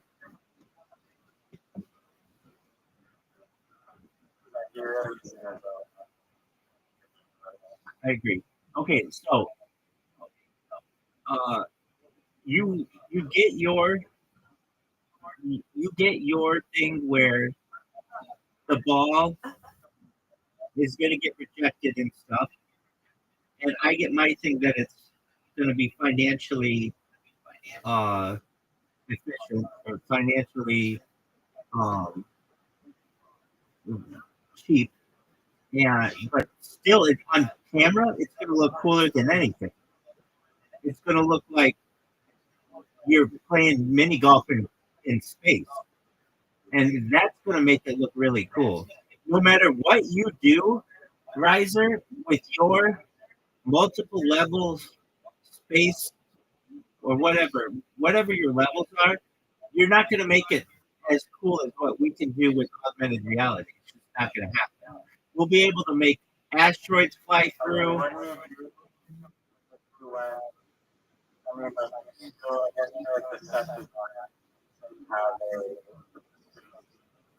You have to get it down a staircase to that place.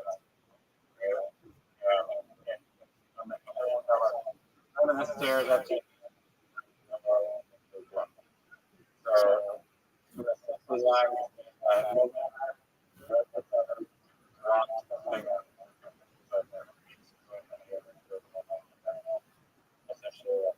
just whatever, like, we have like primitive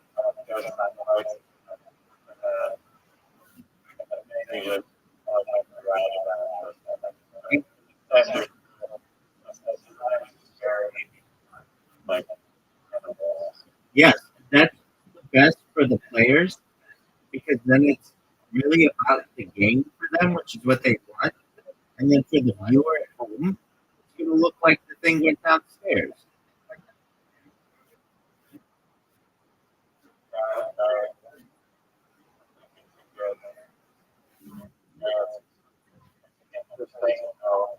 are posing very, very good. Yeah, but you still have to get the money to. Well, on top of that, the idea that everything would be augmented reality, you'd be able to put advertisers everywhere.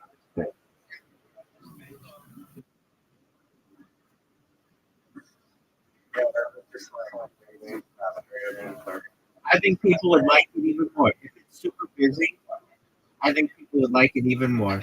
If you had a different brand on every asteroid or whatever, like, there's, I think, some people who would love that shit. And you know how, like in hockey, they have like along the boards, they have advertisers. You could just do augmented reality along the sides of all of the holes, and just you'd be able to sell like every inch of this stuff with augmented reality. I don't think that there's advertising I think that they're usually the big show for the NHL or That's a thought too. Just sell the actual like augmented reality, the floor of the. advertising on the I think it's a great idea. I think it's a great idea. They do it on the NBA court, not do it on the mini golf thing. giant logo. And what really changed in the last 5 years is the presence of um, the betting apps, DraftKings, Caesar Sportsbook, and FanDuel. They're gonna love to get in on it. I agree. Especially if it's like an exclusive deal for only like stake.com or I forget the other one. .com or whatever the hell. But I don't know if that's how. No, I'm in agreement with you. That would work beautifully. And then you could take this course and move it around the United States and would, like with yours, you would need. Actually, like scales into like actual like. I mean, I would think that you could sell out arenas, maybe not stadiums yet, but you could sell out arenas.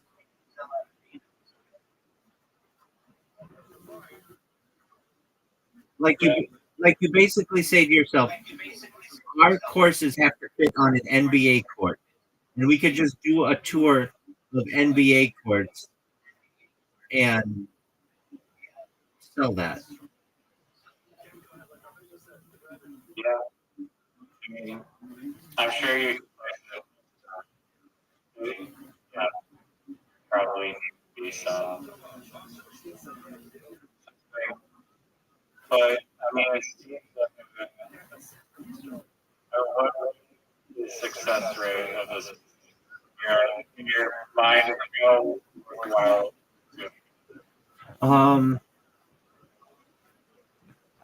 I think that Would you personally invest your joy?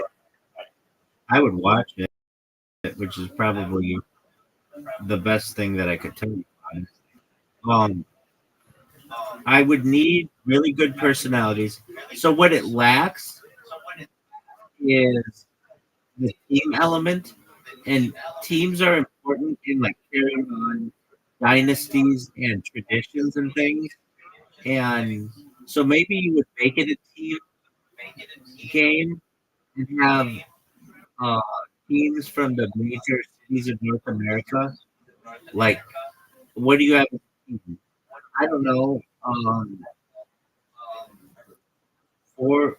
I don't know. Four or maybe five, or maybe 10 guys per team. Whatever you want to consider. But I think that's going to give you long-term appeal. And the reason why I say that, think about the NFL, the NHL, the MLB, the NBA. Those are the four biggest sports in America. One of the reasons why they're so big is because they're team-oriented and their their legacy passed down from generation to generation and almost become religious. Individual sports do not do that. Boxing, even though boxing at one time was the biggest sport in North America, it has ebbs and flows. When your favorite boxer retires, people give up for a little while until the next guy comes along. Same with something like tennis. Even though you can have like doubles, that's not like a strong enough team. There's no mascot. They don't have songs. It's all about one or two people. But if you can make it a team enabled thing, a team motivated uh, league, then you're going to get rivalries, and that's when you're going to have long term success. So I would push for in every major city in the United States and Canada, I'd say a total of 32 teams. Here's the thing, though, they'd have to play each other in like there. That's too many games. Like, so maybe I wouldn't. Maybe I would just maybe do the top 10 cities in the United States. Maybe New York City, Los Angeles, Toronto, Chicago, Houston, Philadelphia, Miami, Atlanta, Denver, like that. And then people would compete. And no, you could do all 32 though, but basically start smaller, and then as it gets bigger, you just have the people come from uh, across the across North America, and then um, and then you have to get them. Then you have to have trades and stuff, and salary cap maybe, and they need mascots and then merchandise. But then you're really talking. So you're question was, would I invest in this? Um, I'm willing to invest in anything that I think is lucrative, potentially. Would I watch this? No. I say that because Yes. I know. I say that because nobody else is watching it. But if other people started to watch it, then I would watch it. Meaning, I want to have conversations with people about this stuff. It's social to me. If it becomes like the UFC, where, yeah, that kind of stuff, then yes. Meaning, if it's just on, but I can't talk to anybody about it, it's not going to be interesting to me. But if I know people are talking about it at the water cooler, or people are talking about it online, then I'm going to be obsessed with it. Basically, I need the culture around the sport almost more than I need the sport itself. But would I watch it? Would I watch mini golf, competitive mini golf? Yeah, if it got really intense with the angles and stuff, I would love that. Would I? Uh, do I think it could be a big business? Uh, yeah, I do. Especially if you got into the teams. Do I? Do I think that it would? I mean, golf and tennis are pretty big. But I understand your point, but it's like you can't, like, if you're doing it for like a two-man team, like four-man team, it's like, okay, we're about to roll it. Like, four people that seems Well, I mean, no one says you're that. just having two guys kind of like for golf. So I get the merch thing. I'm not sure that If you only have it, you're very if you have this thing, if you have this thing as individuals, it's only going to work for 20 years. It'll be like what bowling was, or tennis, or golf. It won't have lasting power to become a giant sport. how many Olympic sports are there's speed skating? Dog, nobody gives a shit about that. You can't, right now, if you ask the 100 Americans name what speed skater who currently speed skates, 0 people would be able to name anything. Okay, but that was a niche sport, but like skiing, which is introduced. Stop. If you asked 100 Americans, name one freestyle skier. If you asked 100 Americans, name one downhill skier who currently skis, 0 people would be able to answer that question correctly. Okay, well, sports you can't. Mo- If you asked 1,000 Americans, name one bobsledder ever, 0 people would be able to answer that question. I'm telling you, I watch more sports than 99.9% of Americans, and if I can't name them, I know that the average person can't name Okay. Yeah, but they're still substantial. The tennis and golf are very sports, but they still have a very large market. them. The reason why they're the reason why they're as successful as they are is they are extremely expensive to play in real life, and that means they have a luxury aspect to them that other sports don't have.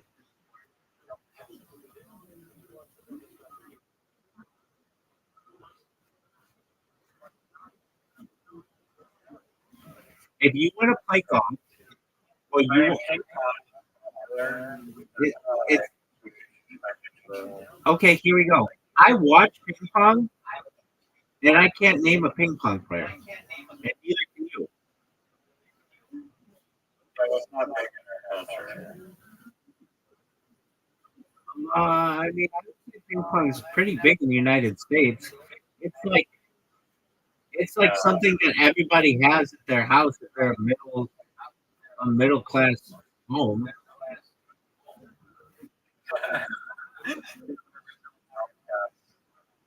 Ever. Yeah, no, that's true. But I mean, the reason why is because it can be put over a pool table, or it's just like one of those things that it's just a table with a net. It's not really expensive. It just takes up a lot of space, but you can do other things with that table. Uh, okay, but all of these things that you're naming, nobody can name anything, but the ones that you can are the team sports. So that's why I would focus this on it being a team event. Then the sport doesn't die when you get somebody who's like a super popular player, like Tiger Woods. All right, golf died for 25 years after Tiger Woods hasn't been good, or 15. It's not. It doesn't really do the numbers that it used to do. When Tiger Woods was on, it was well. There could be that. But basically, you don't want your sport to go all in with one player, and then that player retires, and everybody forgets about your sport. You want it to be a team event, and you could have it be a team event. And like we were reading earlier, you could do best ball or alternate shot. Watching scramble. I do, and I love participating in them. To me, traditional individual sport and trying to shift. Yeah, I know what you're saying, the longevity. I mean, would you'd invest in it all? Support. No, I'd invest in it if you could create a community around it, which I think you'd be able to. So, like, I want to be able to talk with people about it. Right now, if I try to talk with somebody about ping pong, they have no idea what I'm saying. If I try to talk to somebody in the United States about downhill skiing, they have no idea what I'm saying. If I try to talk to somebody about speed skating, they have no idea what I'm saying. The only time those sports are even close to being popular is during the Olympics, and it's for like 2 weeks or maybe a month. And anybody even barely knows anything about them. And then they go back to their normal lives. But the things that they can talk about all the time are football, basketball, baseball, hockey to some extent, and soccer to some extent. Aside from that, they barely talk about golf, but they do, or tennis. Aside from those, then you're going to become niche, like bowling or um, curling or uh, I don't even know. You follow sports closer than just about anybody, and that's just those are the ones I can name. Yeah, okay, yeah, horse racing. Horse racing is a little different though, but that's a pretty big sport. People can at least name horses. Like they could, if you ask 100 people right now to name,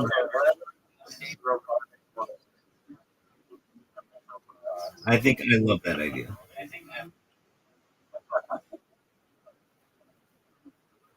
But really, that just then becomes like NASCAR.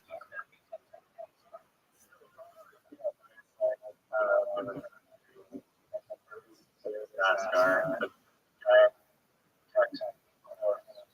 creator, and then it's like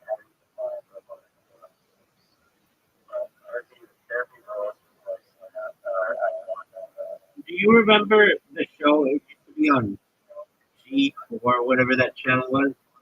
Robot Wars. Now that I think would be really big again. like the battle bot thing. Yeah, that's what I mean to say about. There's still, Okay, I just have individual sport. I mean, it's a team sport, but individually played on the field. Well, what I'm saying is that whatever BattleBots is will be much bigger as technology improves, and Robot boxing, that's the big one. And they already had that at the Consumer Electronics Show in Las Vegas last month. They had robots box. That's just the start. I think robot has to be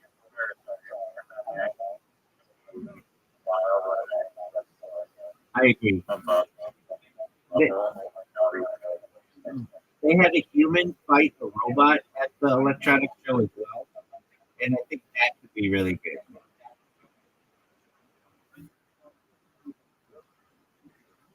Yeah, I think it's, kind of like how hard the robot. Exactly. Eventually, the human won't be able to do anything against the robot. As of right now, the human one.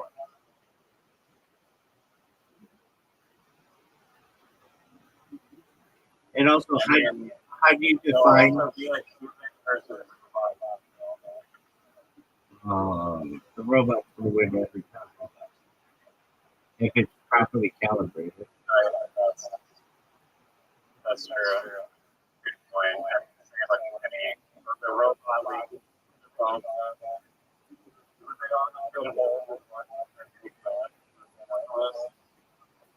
Which they would be able to. maybe the court has to really like But if they're just even like, if they're sufficiently intelligent and agile robot, they're going to be able to read every single corner and basically send a laser and know exactly where the ball is going to end up every time. They'll make it every time. well, that's something to watch. You know?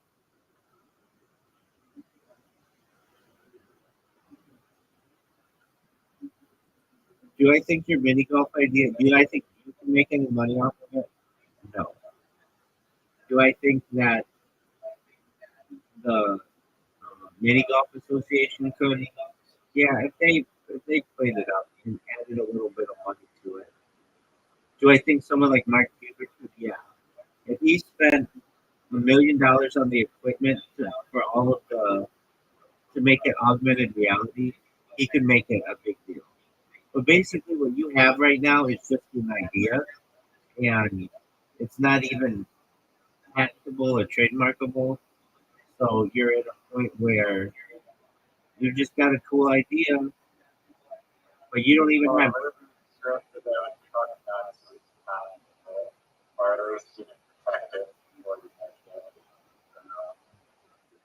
But that's a product. Yeah, but it's same as just production. I mean, you sign the patent before showing it to the Amazon director. What you would have is if you could patent the golf course technology. Then you have something. Exactly. Then you have something. I mean, I feel like you might be able to tell something.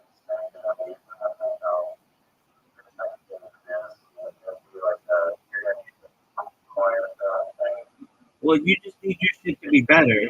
But the thing is, all somebody has to do is take yours and edit it just slightly, and then it's a new patent. No, if the patent is like any golf tour that incorporates augmented reality, that's how broad the patent. You won't get that patent though. Yours would be really specific. It would be like for a technology, but it's really hard to patent software. All they'd have to do is change it from being, let's say yours was an 4K, They just have to change theirs to be in 6K or 8K. Yeah, I think so.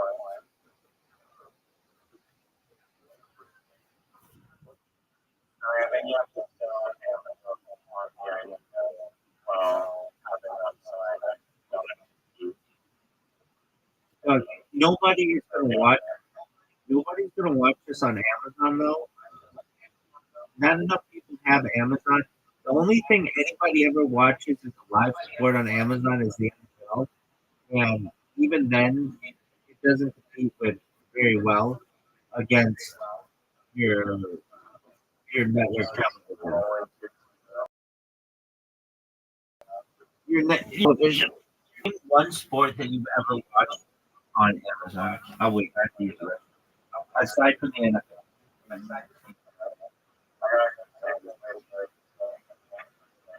Thank you for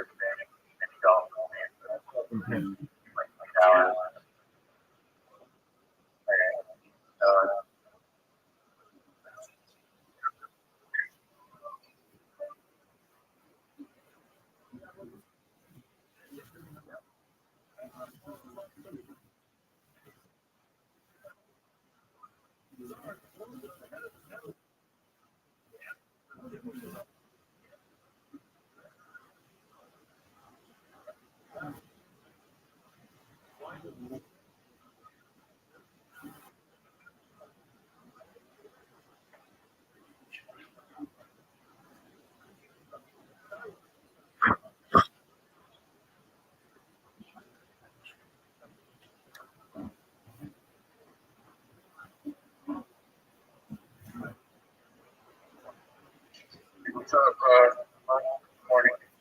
How are you? Good.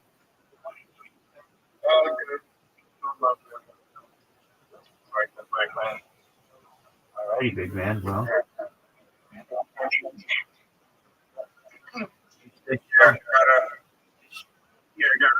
Gotta do workout at least 3 to 4 times a week. I got already reversed my diet. I had to keep my blood sugar down. all right. You know what to do. Yeah, I found out last year. I'm on healthy eating. Yeah, so far, next progress. That's cool. Just working on my blood. And do some hiking. Maybe next month. That works out. All right, big dog. That's great. Yeah. Did you sleep well? Yeah.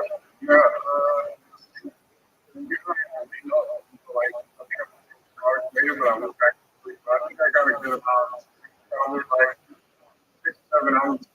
I think. There you go.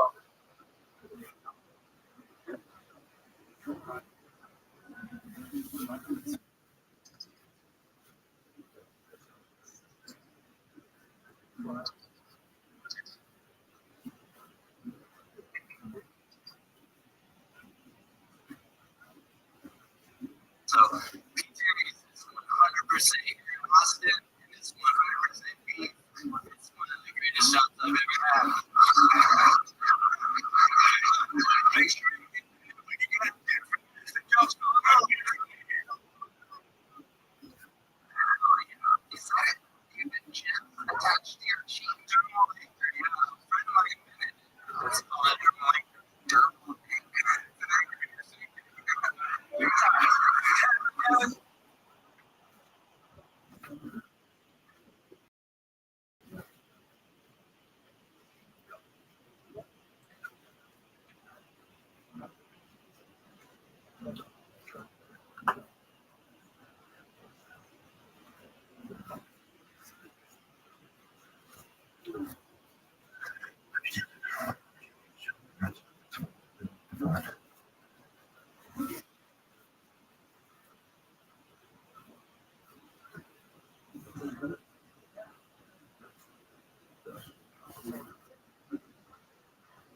Friction.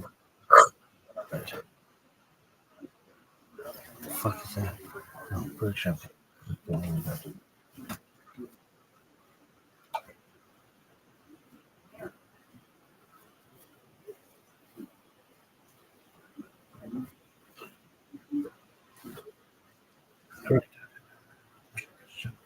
It's fun. Cool.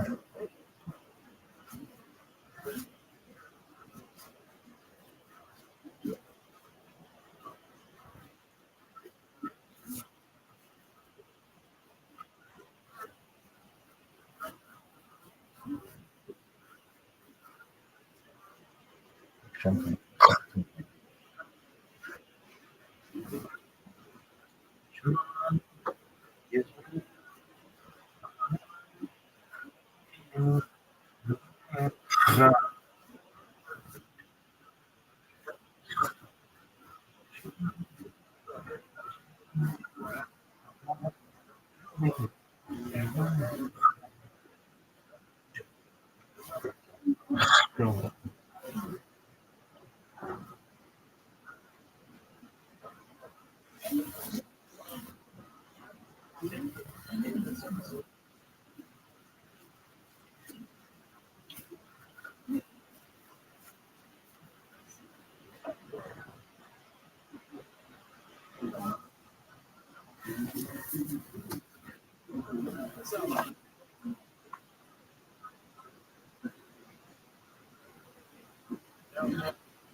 What do you do for work, David? I just got a job at P. Terry's. I literally have one of the greatest jobs on the planet. So, P. Terry's, it's 100% here in Austin, and it's 100% beef. It's one of the greatest jobs I've ever had.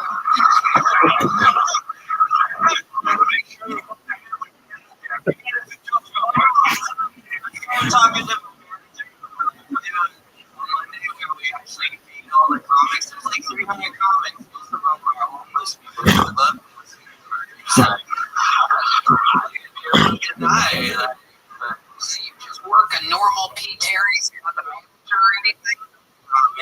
My wife's the #1 recording artist from the Gold Coast of Australia. My wife's name is Mia. What did you read it? Every day. With MIA. Go to the foreign aid for Australia. I actually got to be locked down in Australia during COVID, and then when they finally let me leave, they kicked me out for 3 years. It was crazy. What do you mean they kicked you out for? Because I overstayed my visa. Because I was there on the immigration visa, because they shut down the airport when I was leaving the country legally to go home. And they said I could not return for 3 years because I overstayed my visa during COVID. Wow, you make me fight.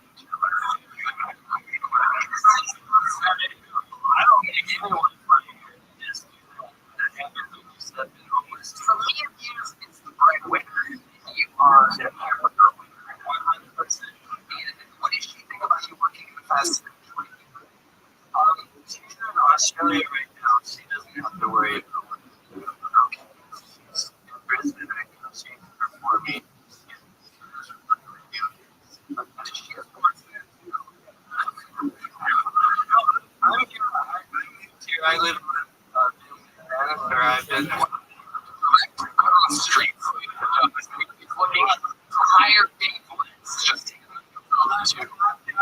Every day, open mics every day. Sometimes stop this. How long have you been doing stand-up? Almost 30 years.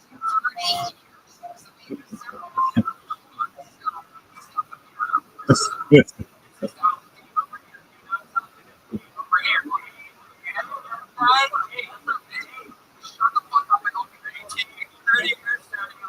High school. I actually got suspended from school for okay. I need to focus. So you've been performing at that rate, that hard for that long? You've been working for over 30 years. I got here from St. Louis where I was performing at the Funny Bone. I just got in with the hip-hop group. What were you doing at the Funny Bone? Featuring for somebody else, right? Yes. What do you mean trying? You have this where you go.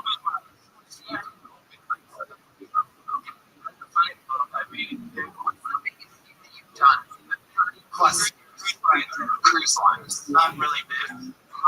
This is the we're going on cruise lines.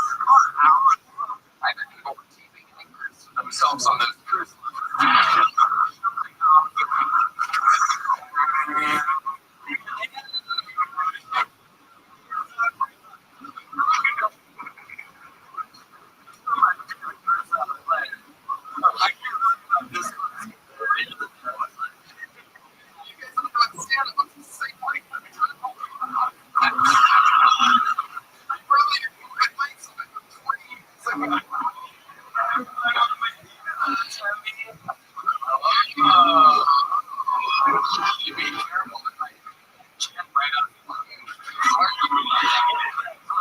Joe Rogan. I don't know what it means anyway. Joe Rogan is like, a big tip. You're returning. Stop, just listen, focus on the present. How long have you been married to this lady? You got married in Australia. Where'd you meet her?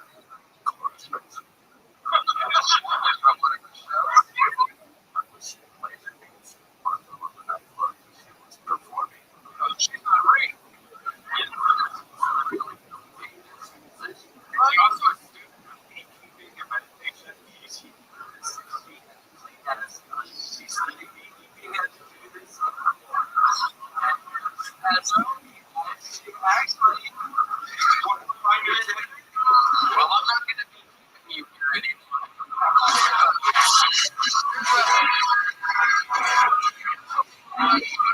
There you go.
actually, how humble that I was because there were more silver Nissan Rogues than black people.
Tonight. Yeah,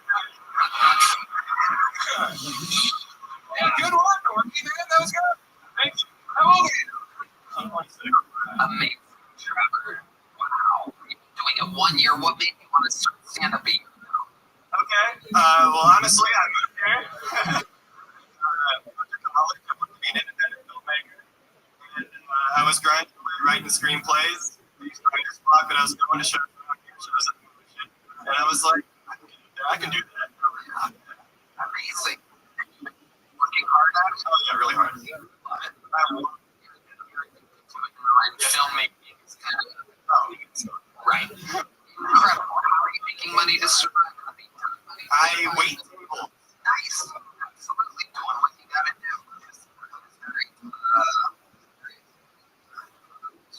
Anyway, it doesn't matter. Yes.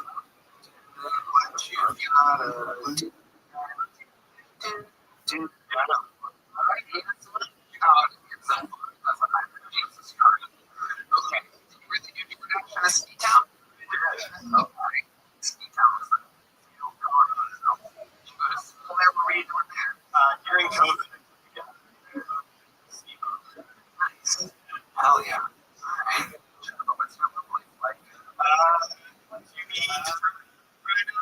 Okay. I have had some.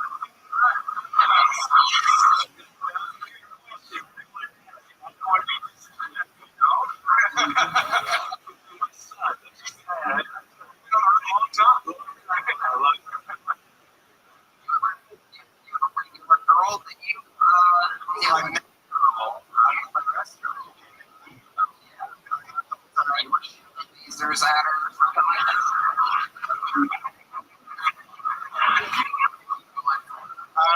Either came to eat with her parents. She just moved here. Bought a house. Was asking all these questions in the hospital. And like the guy doing questions. Look at you. And then what happened? And then we used to get information. And I was like, do I go out? And we went to a show. And I agreed to the game.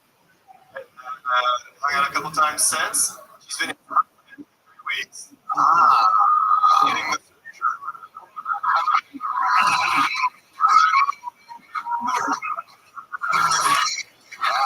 She's a special girl.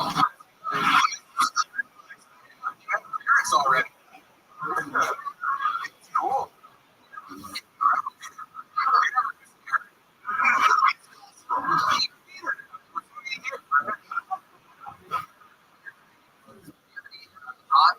Things they're into, like Pokemon. I like to read. Yeah. Wow. Yeah.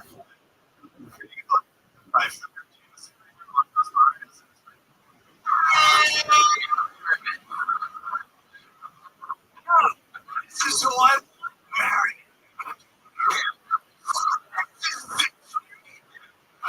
So he's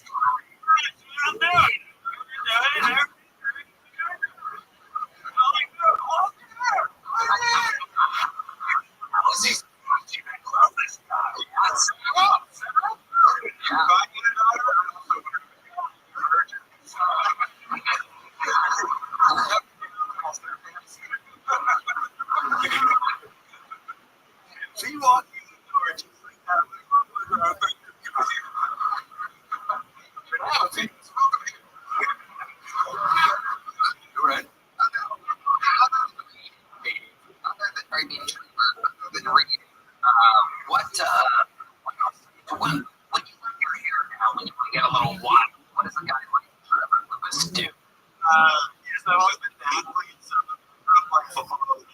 Wow, where did you grow up exactly? Yeah, wow, incredible. And you're a football player. I was a football. Was it a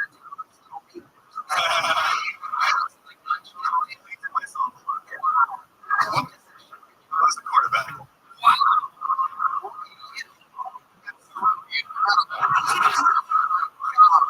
He said that.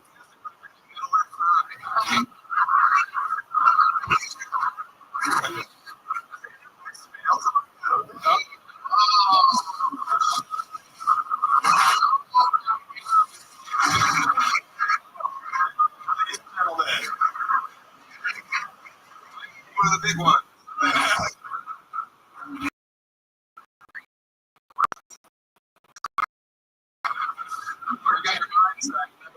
I don't know how comfortable I feel, honestly. You know what it is.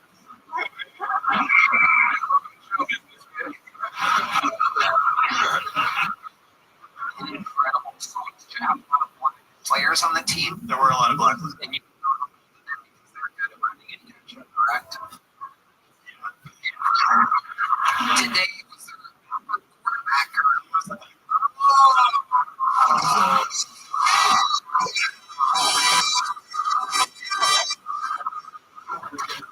not see that?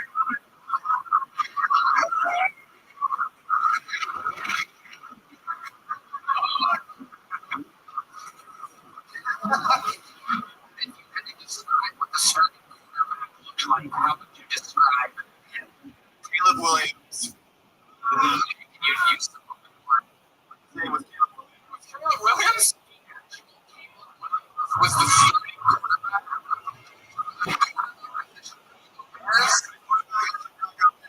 The quarterback. But he's not.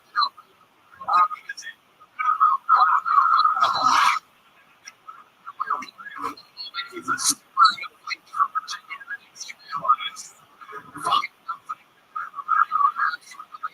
You have the same history as David's and his check.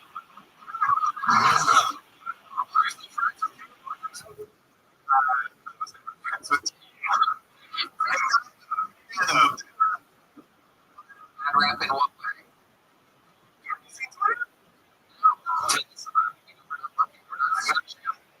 We're not switching our eyes.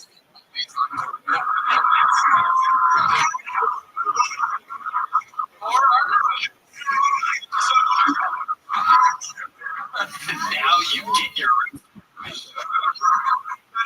totally straightforward. He's such a great guy. Man, I really like character. People want to give him a hard time, but no, I think that's unfair. Wow.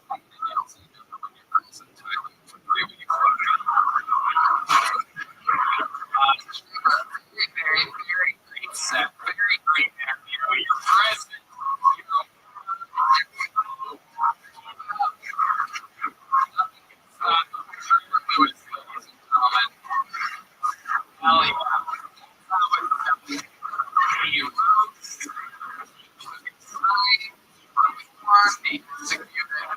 Hello there. You know, you people know you. Your goals in 2026. You want to eat healthier. You need a dietitian. If you want to stick to a workout, it's hard to find people who are good at what they do. It's like if you're hiring, how can you find the best people to all the different roles on your team? Easy. Right now, you can join ZipRecruiter for free. And ZipRecruiter into account/Kiltony. I love ZipRecruiter. It's so easy to find the best talent for your business. ZipRecruiter's matching technology it's fast to find the top talent. So you don't use time or money. You can find out right away how many job seekers are in your area and are qualified for your role. No wonder ZipRecruiter is #1 great hiring for ZipRecruiter help you for all your roles. Find employers who are ZipRecruiter quality candidate within the first 6 years. So go to this week's web address right now to try ZipRecruiter for free. ZipRecruiter.com/Kiltony. ZipRecruiter. The smartest way to hire.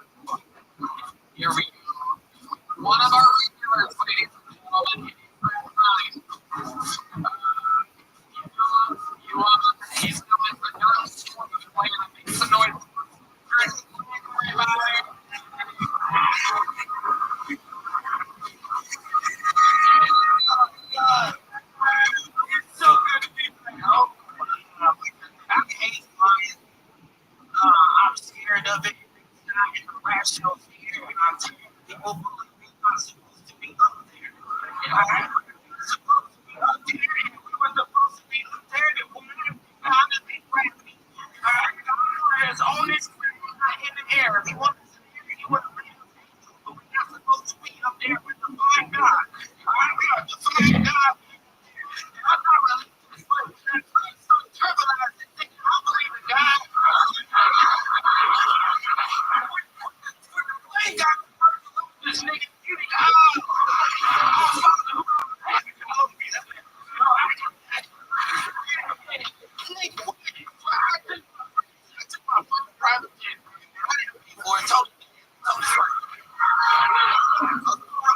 Tony,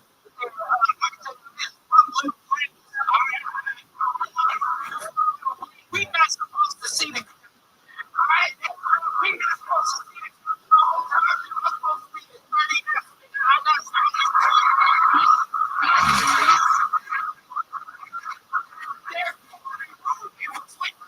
I'm not supposed to hear or see things. I don't even bring it come, alright? I turned the video and I looked and I saw the back that they saw from the plane going. I was waiting. You could have been read me back.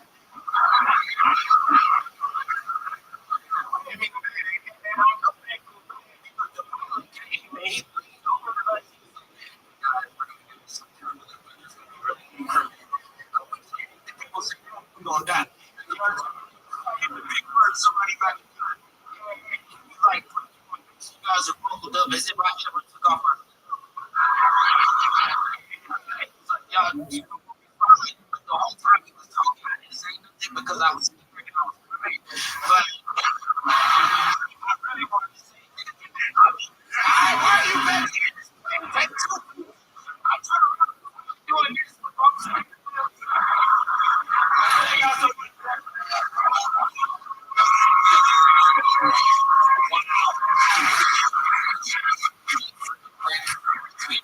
rules, take a winner. It was absolutely incredible.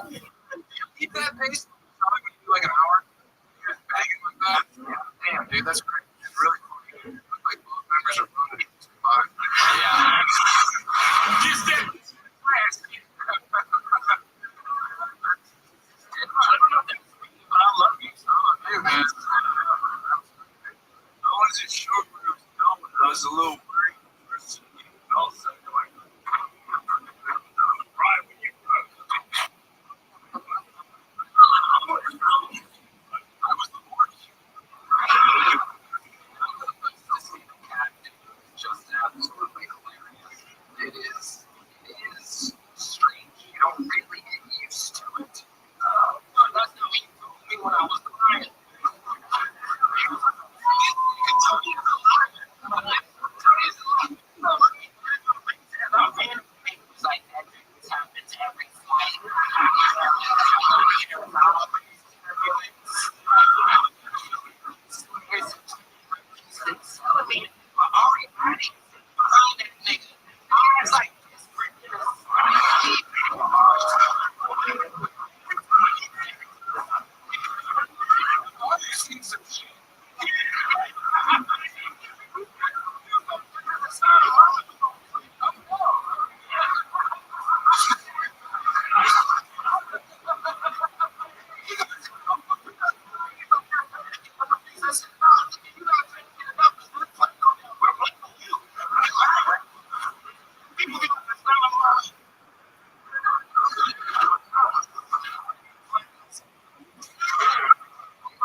It's a little tricky.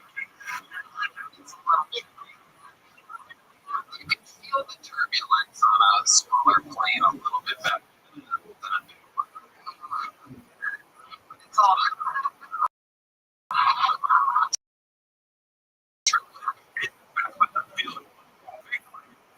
when you're sick as fuck, oh, it's so scary. I don't touch repeating everything we just said. Amazing stuff. Just because I like to say, I know it. Because we weren't even going to let the California. I've never heard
fumbling a hot Latina.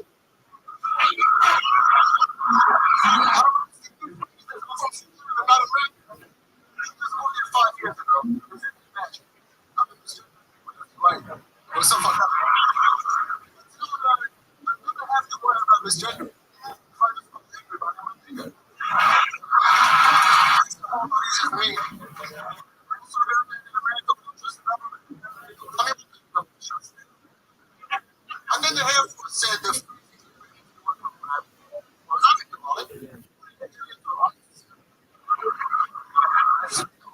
in the world where kids have it's always one measure. To me, that shows that even in their imagination, it's fucking loser. Thank you very much. We're with the great sir. Show once before. I remember you. I remember you.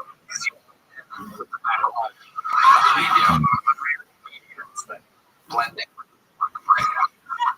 mothership. Great difference between this last set that you had tonight and the other one, right? That was fucking crushing right now. Amazing. I was like, remind us how long you want to stay about? 3 years. Oh, here in America? 3 years in Arizona. 3 years in Arizona. You've been here for 1 year. What do you do for work? What exactly? Trading stocks. What are the hot stocks right now? Give us some tips. Beyond meat.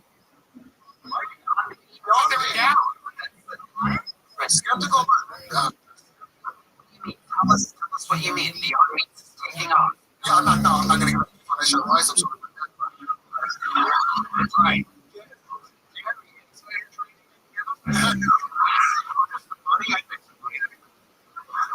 I'm not there. Oh, sorry.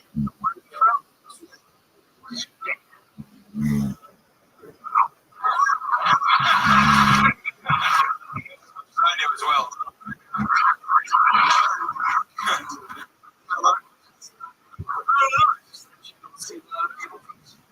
What's the last time you said that?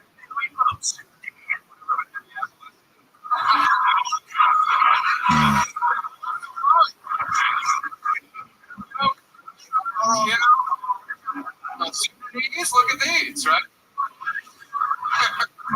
Tomato. What are this is known for? What's really?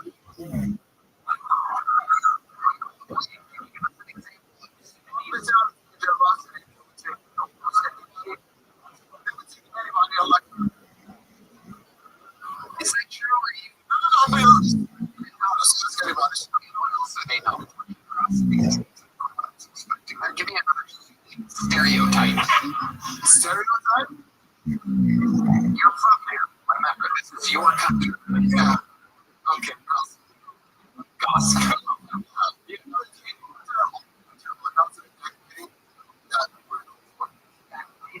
What's that mean?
What's the biggest culture shock for you coming to America? What surprised you about America?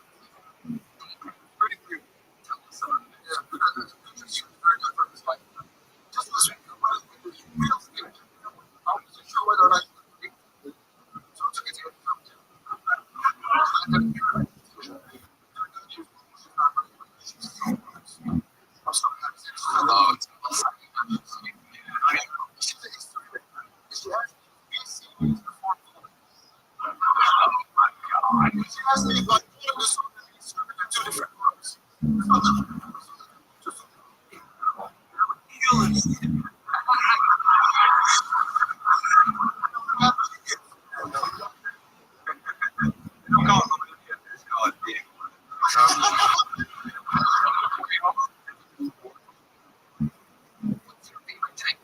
What's your favorite type of email? My first choice that you have here was into different. I'm sure there was just one thing on the menu there. You know, one thing about you, it's many is what I'm to. Bruises.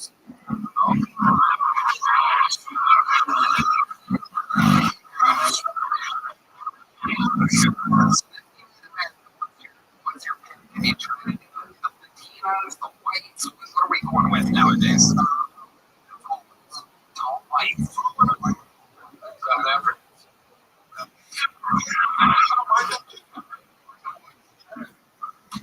When there's other teams of tall whites here in America, I'm just saying worldwide.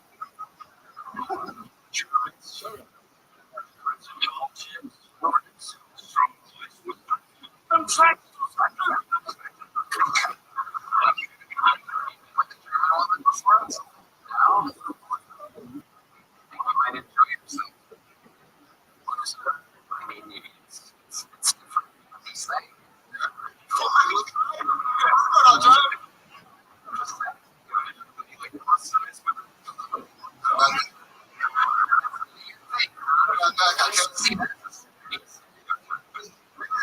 It's an interesting thing.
Just a little bit throughout the day, you know, just about the same microdose of cocaine. Is that something you do? I can afford a microdose. They said he didn't have 1,000 bottles of blue. He didn't have 1,000 bottles of blue left.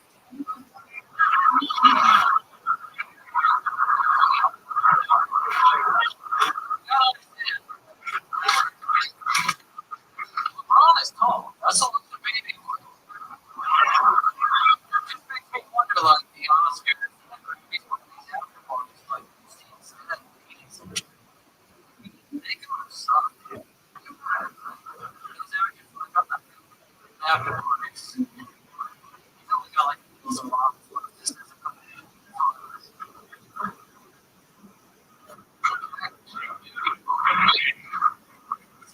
How long you been doing this here? Like 9 years? Okay, right. Let's roll to the jam. Listen to the Louisiana. Hey, yes. You're just for this? Yeah, a couple guys have been coming to the show. So what do you do? You like get in the car and then you turn it down and then go at night, no matter what, or you can stay in the town. It's pretty much the same course.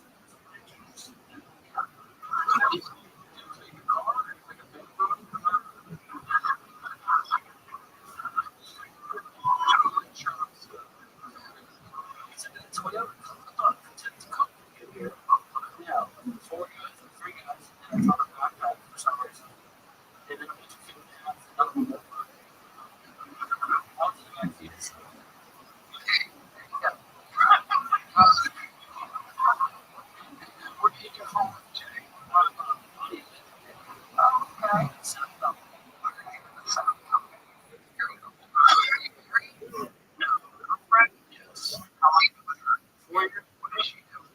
is a dying server. Oh, dying server. It's like, it's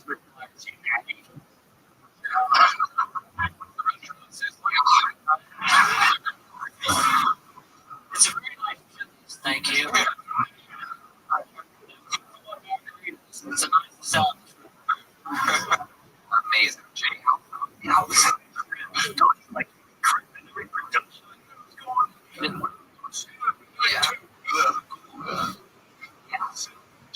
yeah.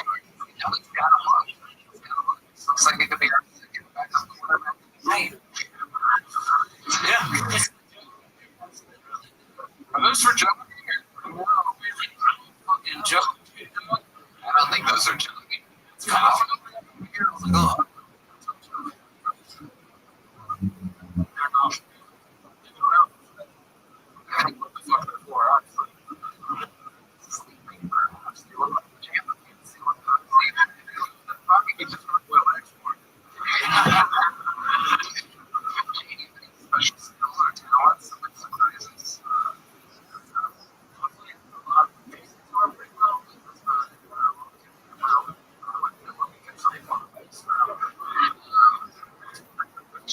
Have you ever done anything? Just die? Yeah, tell us about that. I used to feel like and everything, you know. That's enough. Like just doing bombs, like he's not there about because it's very hard. Let's talk about those. Let's talk about those 8 years. You take us through a routine of like what Lake Charles, Louisiana, doing cocaine. Well, I was also working part-time, you know. If I were in, bro, I would leave. This is also just discouraging. It's why this before or after guys were here. You're right.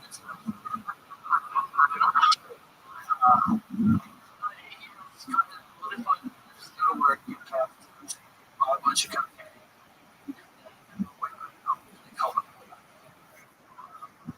No idea how I got there. There'd be like an alligator.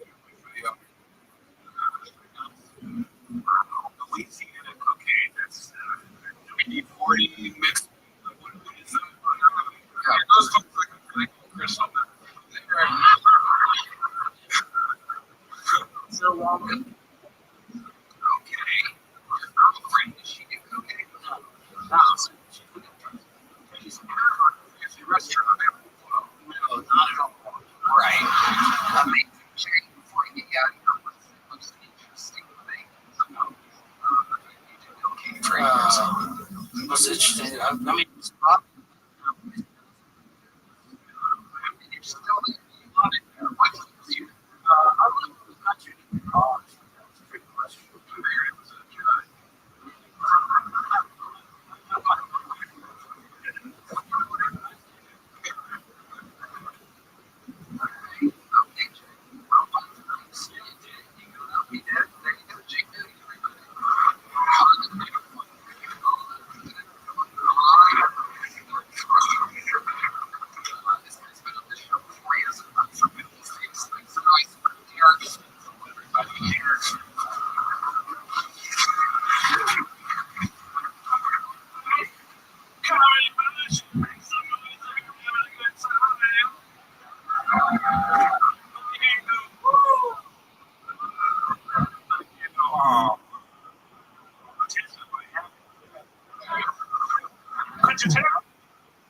Something that doesn't totally make sense without me being on the spectrum.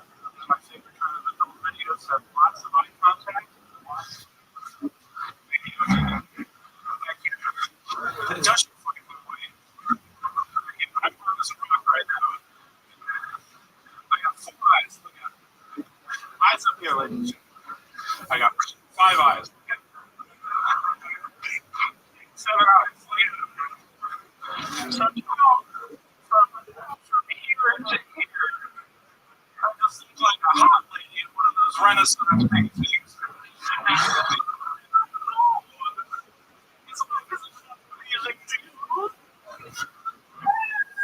Thank you very much. Wow. Ladies and gentlemen, so many comedians we've seen have sets before, but tonight I got so much better. Eric, completely opposite. Absolutely reverting back to a childlike desperation. Having the crowd being what is an hour and a half into a show. Mothership, are you with me? Thank you. God did that to him. God and a few electric thoughts. Thank you. Prior to the bathroom. Is there suicidality in here? I don't know if you know. Rush. Going like that. Going to keep saying what comes here tonight, right? You're doing so good. Sally just grabs on you. That's what the thing is saying. Shut up.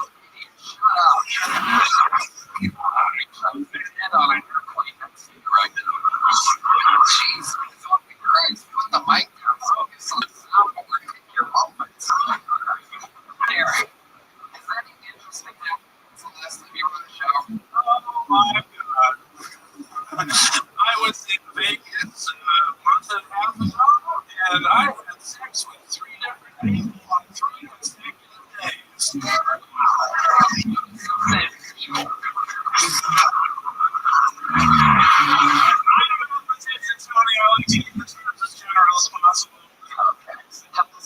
Run you with just imagine all the regrets that people make once in Vegas.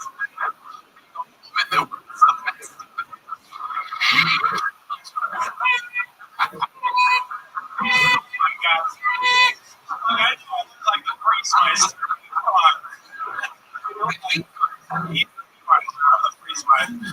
No, wrong again. How did you explain it? It's exactly what charm.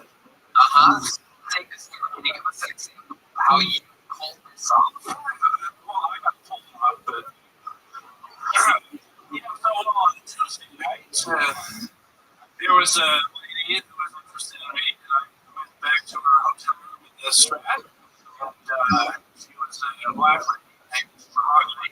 Are you serious? Yes, absolutely. You Coleman? I believe it, baby. My God, why would you think it could be worse for those people? You think it would get any harder as a black woman in today's society? This is who they have on top to the side. Hey, no. What the fuck? Like a motherfucking magnet of future, right? Oh, great Scott. Oh, my God. So tell us about this experience with a black woman. Wait for this. Ow! See? Not even that. All right.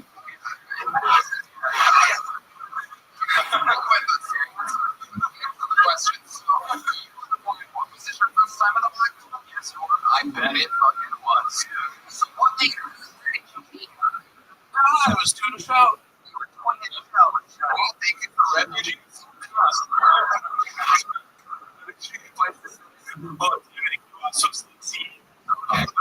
Eric, I'm trying to be funny. It's not working for you. Let's say with honest answers here. So you met her where? The roulette table at the... No, it was sort of... oh, yes. Wait, what was it called? Habibi. Doesn't matter the place. I was like at a restaurant. There you go. So it was in a restaurant. And then what happened? I got her number. And then we were texting. And she was like, I let her. She invited me back to her hotel. What time of the night is this exactly?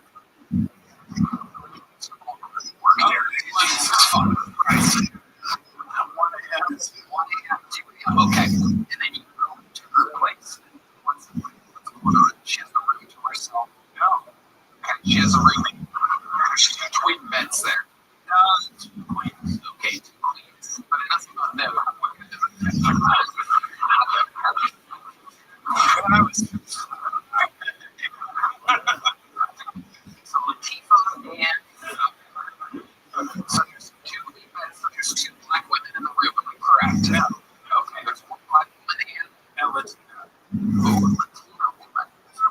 There you go. And then what happens? Take us right over here.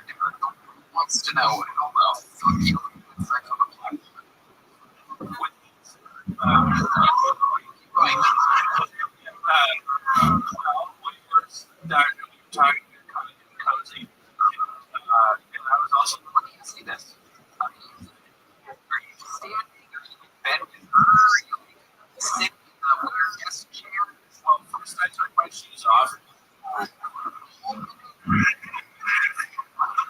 What the fuck? That will be.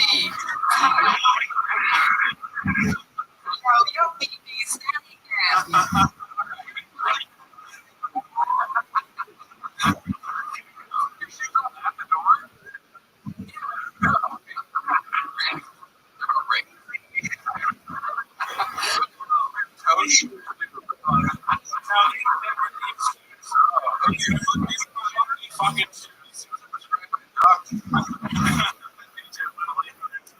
Okay, so you take your shoes off, and what happens? We can start jabbing. Where are you? You're just standing there. She's sitting on floor 14 in the strongest period. Are you standing there? Is she sitting? Those are so awkward. Yeah, standing, talking first, and then the shoes come off, and then what's the bed?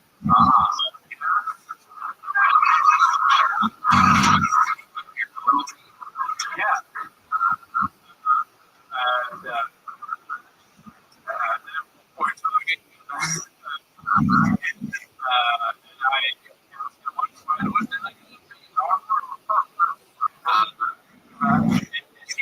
And she's like, no, it's happened.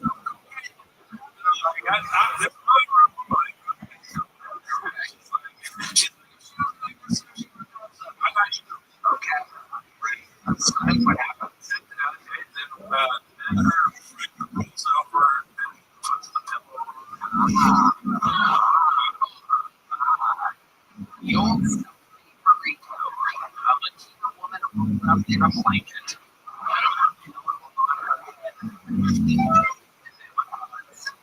And then we started fooling around with great blowjobs. But interesting, you say blowjobs. Oh, because the next night was also a black woman. Whoa, you went black to black.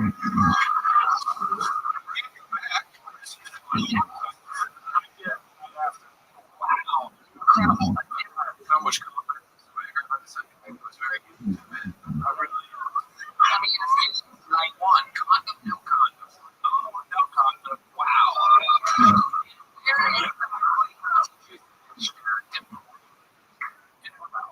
Wow. Absolutely incredible.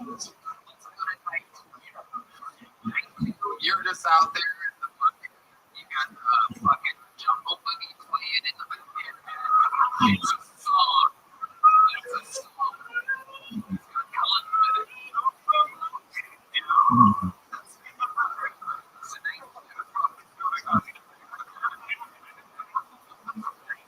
you're out there. Where do you meet this lady at? I had met her the previous night. You got her number. Yes. And then you were texting her as well. Yes. And then she might think, where do you end up with her? Oh, well, I hadn't slept too much the night before. So I'm like, pretty tired. We can go with it. Okay. So we went out to this spot. We played some pool. And she was like doing a lot of. I'm standing there. She's all right. She was throwing her ass over. That was really big.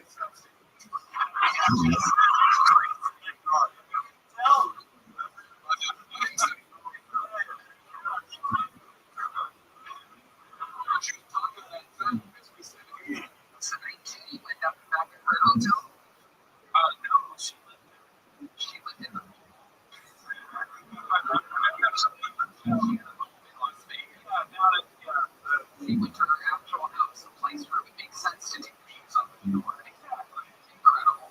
Same thing. Blowjob City or wow. Did you have sex with it? Wow. That's amazing. Okay, night 3. Tell us about the innocent white woman that got you hurt.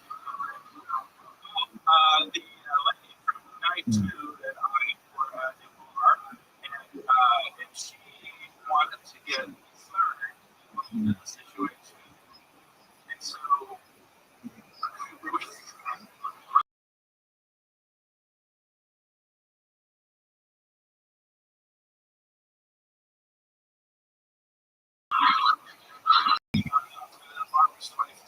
we drove over to Ratu's place, and then we had a threesome.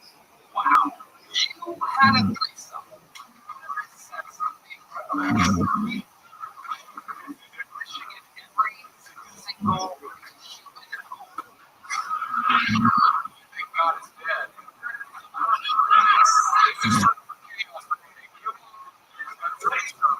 With how many women? Yeah, 2 women, yes.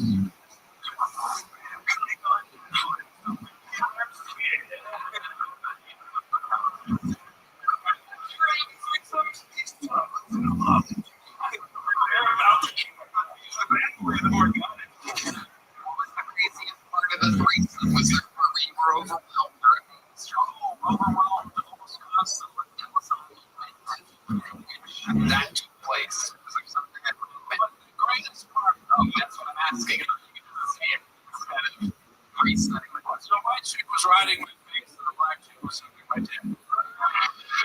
Wow.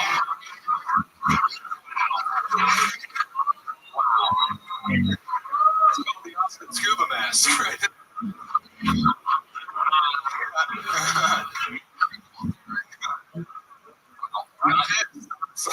Yeah. I'm gonna get so much.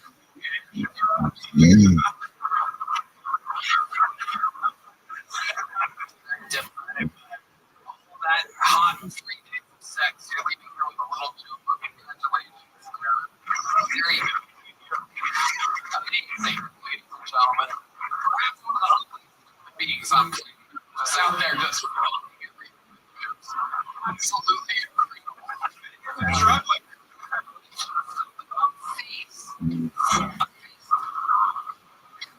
Jimmy Neutron himself. Make some noise for your dick bucket. Ladies and gentlemen, it is Chic. You made everybody. You made me. Oh my goodness.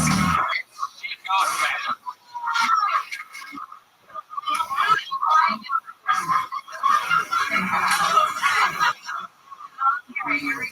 Good evening, virgins and gentlemen.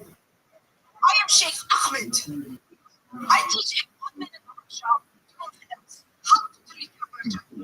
First, manuals. Second, put the head up at the virgin. Cover yourself up. Cover yourself up.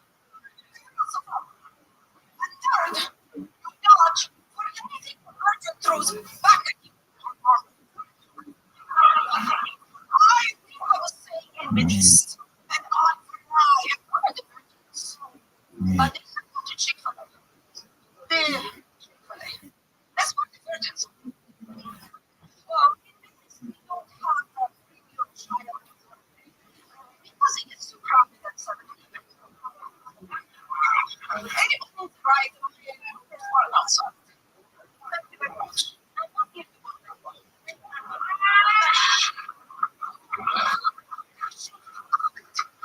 Okay, Chic Ahmed. I mean,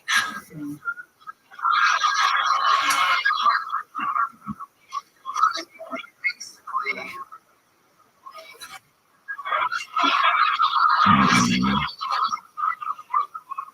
are you a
exactly sure. Here it's an interview. I feel like I'm in Guantanamo Bay right now. What team?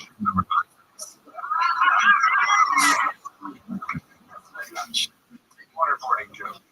I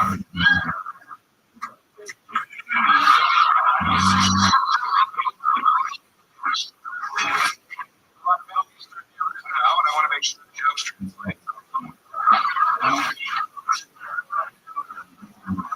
What made you want to experiment with this character? Shit. Shit. Carrie should stay here for a second. We should talk to Carrie. Very funny. And at least know what those lines. It's funny hearing you talk like a woman. It's actually much funnier. You're just experimenting. Yes, yes. Have you done this other places, like other places and stuff like that? I just did this last night. Okay. How to Okay. Yeah. Like, the minute it's not there for, the mouse. It's just There. roast you. Exactly. Good. You change between. Well, I took these off. I just leave, shower, and then put this back on. Thank you. I'm less than a foot away.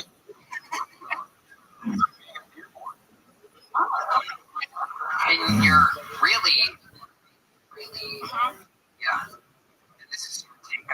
It's not even a man. Yeah. Okay. You already have this outfit, or you need to buy it, or. My own hair. I just had it for a few weeks. Hey, read between the lines, right? I like Sherry. I miss Sherry. Here's a little jump for she. All right. There goes. There's your. The show's crazy. Anything can happen, ladies and gentlemen. Hi, Sherry. You looked at me like, what do we do? I was like, it's your show, bro. You got this. I don't know. I was really confused. I'm confused. I don't want to touch it. She's a funny lady. Yeah. Whatever that was. I mean, well, sometimes physical is rewarded with a big swing and a big platform.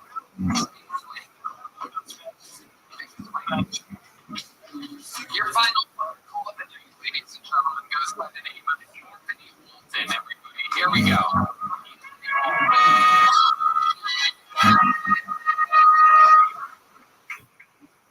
Howdy. I just moved out to my parents' house for the third time in my life.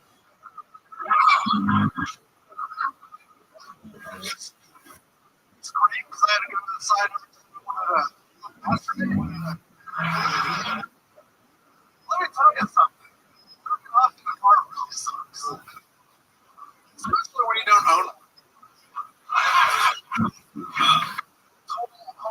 Door jiggling, it's a only reading the car jacket. Y'all familiar with these livers? Yeah, hell yeah. Got some readers in the ship. It's gonna make you look weird, right? Can you imagine just swinging?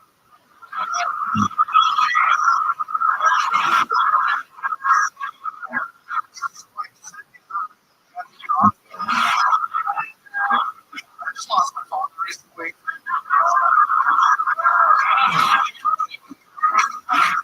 Don't worry, we found them. It was just the next room.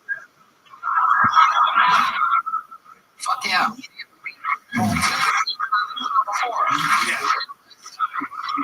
My third time. Yeah. It's been a year. Yeah. Awesome. Much better than ever, correct? That's that. Yeah. They've all been solid. So. Oh, okay. I guess we remember that. This time I'm like less nervous. I'm like, we're ready. So, yeah, that's it. So you agreed that this week.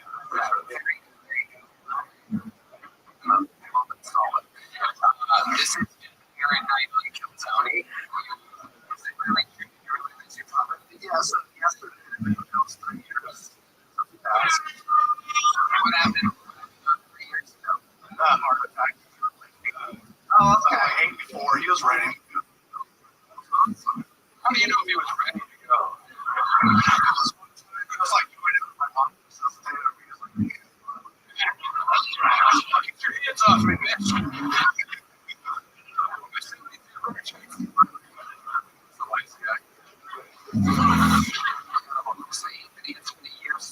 show, what's been going on with your life leading up till? Oh man, it's been sort of like breakups and breaking up, and now it's just like I went through like a depression phase where I was just like, the world started. I don't want people laughing at comedy, but then I was like, I fucking love this shit. I don't want making people laugh like I'm gonna do it. My fucking car broke down, and I got a new car.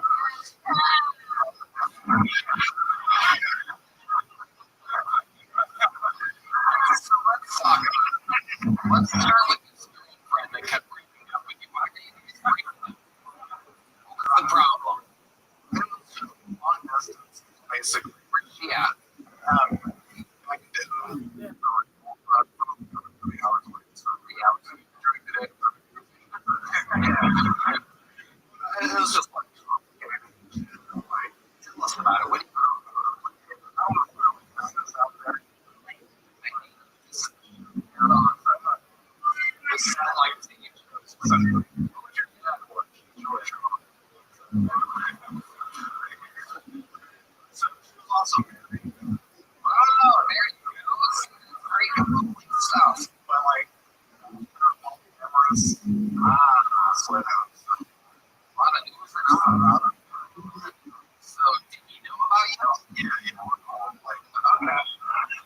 He was cool and sometimes Eskimo thing and his wife. Also Latino, so that's okay. Brody's what the fuck you, honey? I'll take my Oculus, there you go. I'll get the towel. Have fun with the weather. I love it.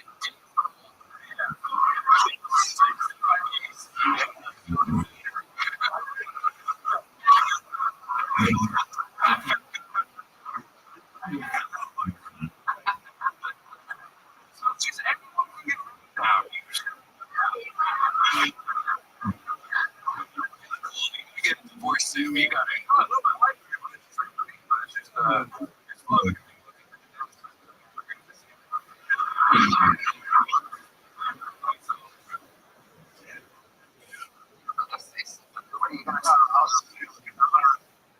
Literally shitting things on like a wonderful things to make. And then I just spend it horribly. Just me shitting myself in my car. So like, take this moment. So I got invited to this wonderful Thanksgiving comics of social life. Food like wonderful time. Something I wish I knew was, fuck to the cranberries as a accident. And I wish I knew this before because I was also just eating these cranberries. Telling people, eating these cranberries are delicious. You're on shrooms, you're a little tipsy. Well, this was like after I came down with the shrooms. And I was just popping on like the puff spill. Telling people, I'm healthy for you. And then I was like, I was walking outside of my car. It was your car. Yes. And I turned around and I was like, oh, if I go back, what am I going to do? And I took this shit in his house. Yeah, by the way, the shit is not worn off. Yeah. My shit.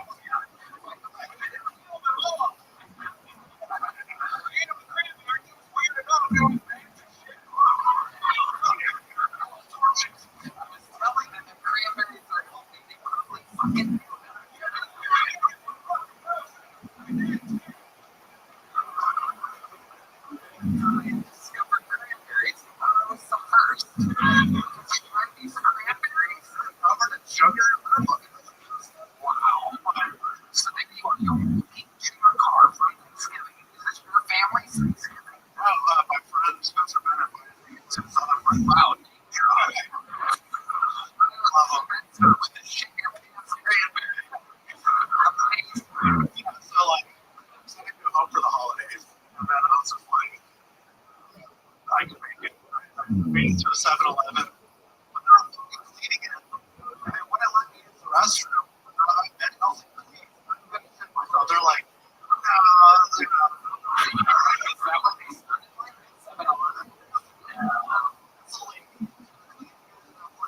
allegation.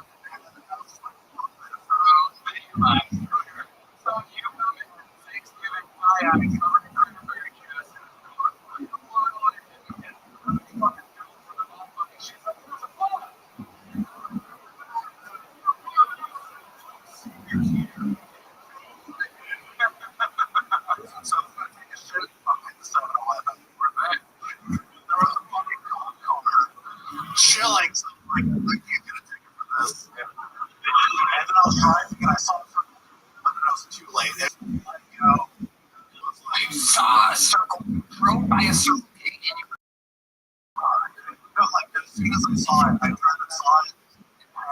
And yeah, I started crying. And it was like, the first few seconds, it was fucking incredible.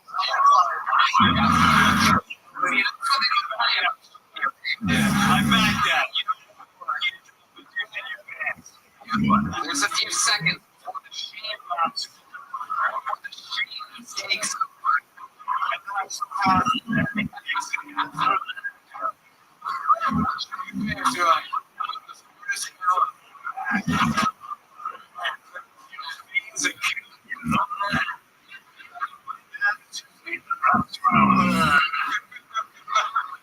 and then I still had 3 minutes to drive back home. And then it just went 2 more times. I was like, it's too late. I hit myself 2 more times.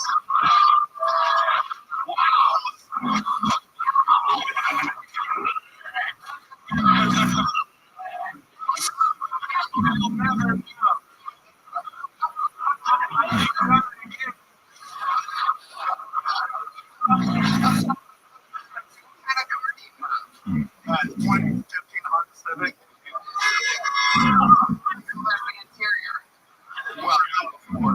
Black. Well, that was like the second time, but as an adult, I shit myself. The second car I ever owned. I was like, this one. And then I got to like, so I grabbed the model, but it wasn't the point.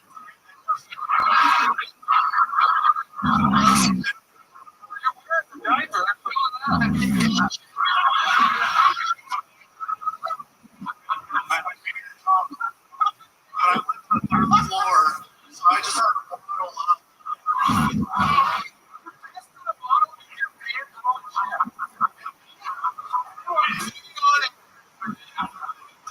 It's like taking off your shoes in a hotel room. You took your pants into your socks so it doesn't fall out. Like, what happened? Question from a professional from sugar pants to Brian. Tuck your pants in your socks so it doesn't fall out in your apartment building. Black belt. Brian. The Sultan. Prince of Poop. It was a fucking mess everywhere. What kind of pants were they? Big jeans? Please tell me they were khakis. Please. So, Those are the ladies and gentlemen. What a legend. This. Wow.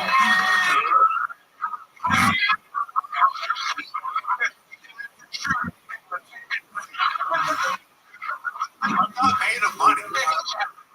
Wow. I just 3 times. These were the shoes, not the socks. These weren't the socks that I wear. You are a legend, Penny Bolton. Absolutely incredible. One of the greatest interviews of the night. Penny Bolton, everybody. There you go. Now, you fucking multiple times.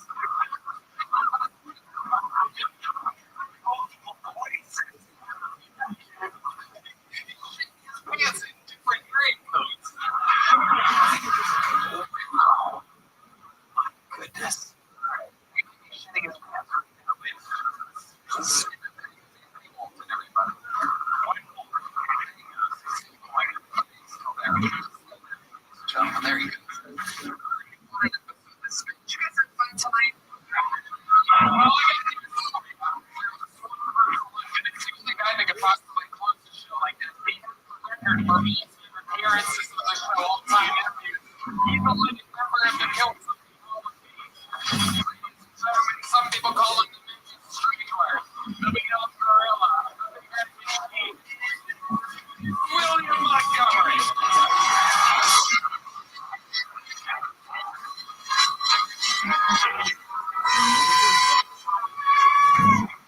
Yikes, that was kind of gross. Look at that guy. What's company has just come out with an autistic version of Barbie, and luckily this version still has those great tits. Okay, this joke is for the ladies. You're like, they don't have modest at one, just get modest at three. Yeah, that's like saying, the video doesn't have Godfather Part 1, just like Godfather Part 3. Pharmaceutical masterpiece, and the other one, it's flawed. The ladies are laughing at that one. Somebody was telling me how much ice was in Minnesota, and I was like, yeah, dumbass.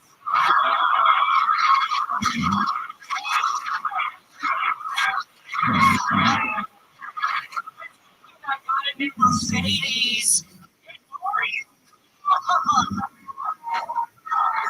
If you get buy a green cell, it costs twice as many coins. Said it's a German design.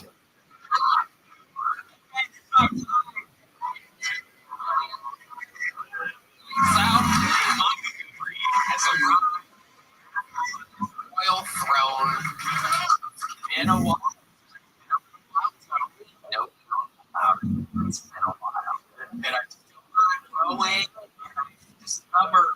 I almost feel like I don't tell you. Discovered this new type of.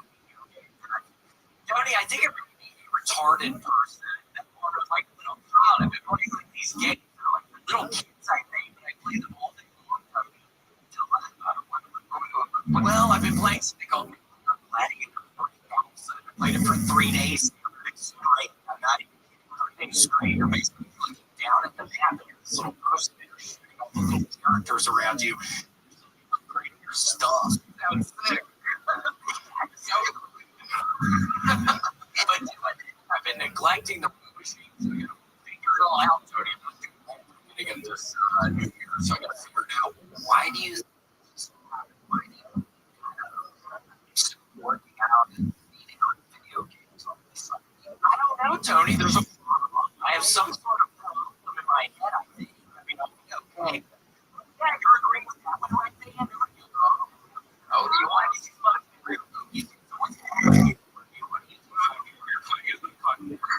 Galaxy, what do you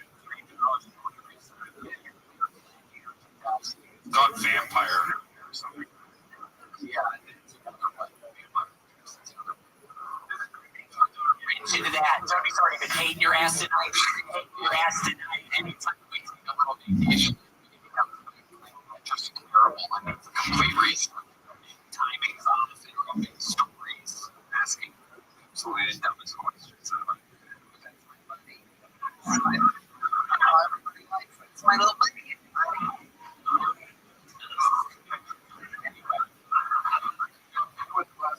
Where? Yes, here he is from the east. There's a big deal for you. Yeah, I know. I think I'm going to be more next time. I'm not throwing loose traveler pencils on maybe sending a picture. For him after you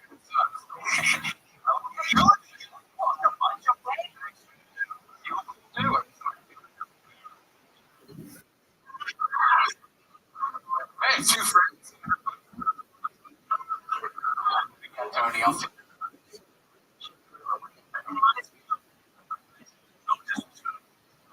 When I see him, I feel like Ron Howard's the one brother no one knows about.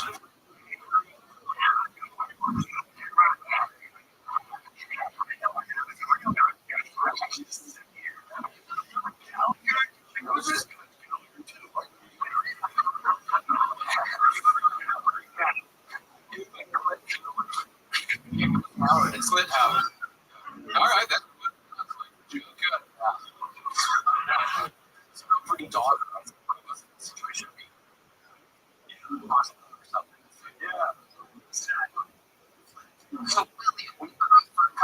So then, oh my God, this is really fucking like some idiots. Oh my God, right there. But if you have somebody here, I heard this, you know, I guess the dumb asses you got a moment here. This right there's, oh my God, I don't know if it's nice. Oh my God.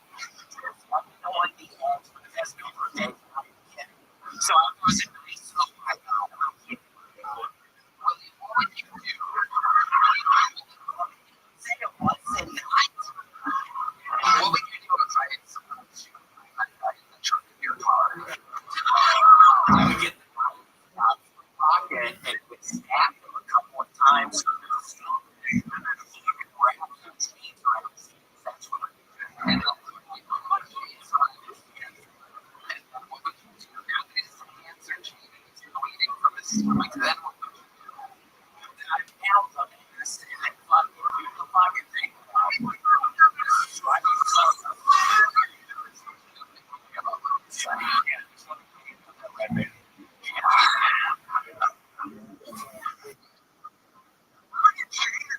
He's already stabbed me in the trunk of your car.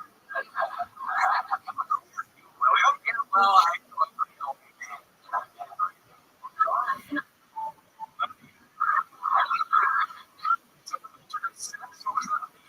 what do you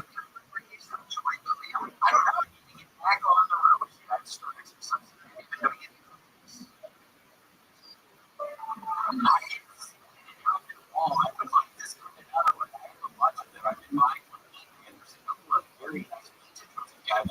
I just hold my dresser and don't feel like this one out. So that's the original like last name.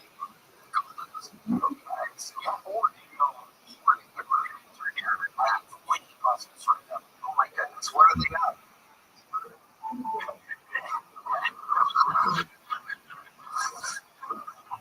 Specific type of pasta that you buy. That's what I think.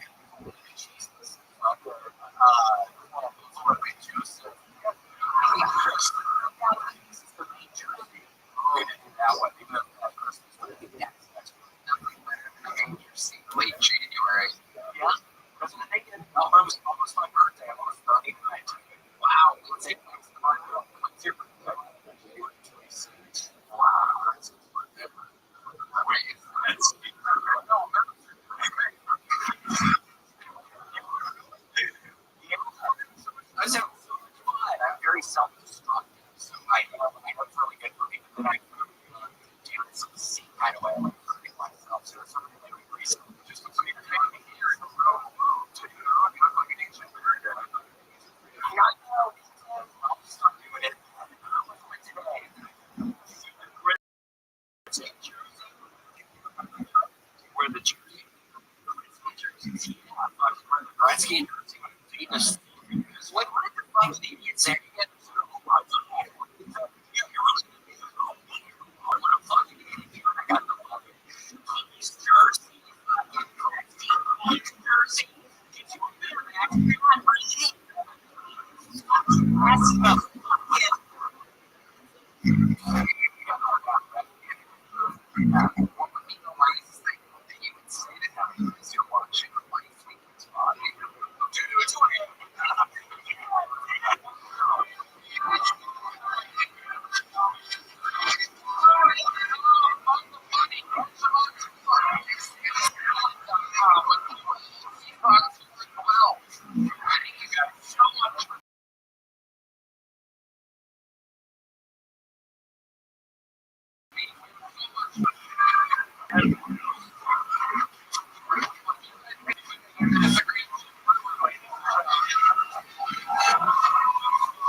Just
and all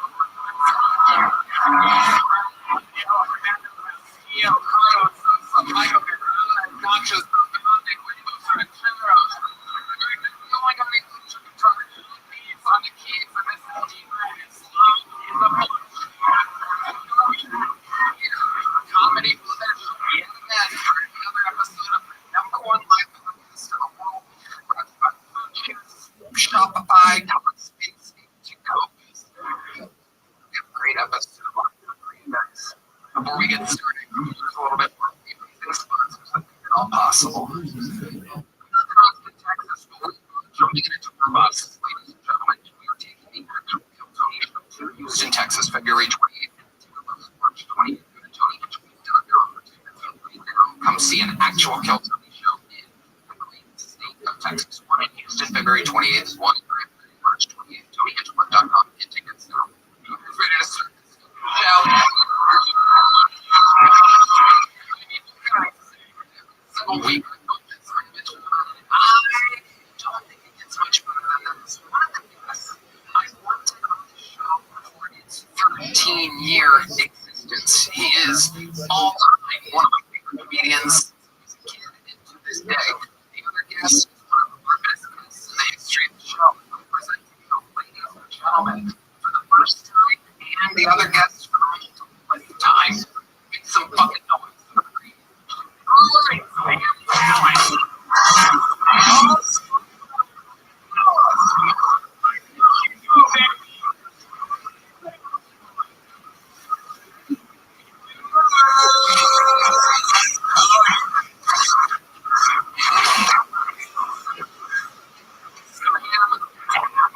Ladies and gentlemen, Jim Brewer. What the hell is Sam? He likes the band. Sam likes the band. Jim Brewer, you're first time in the Kill Tony universe. Let's fucking go.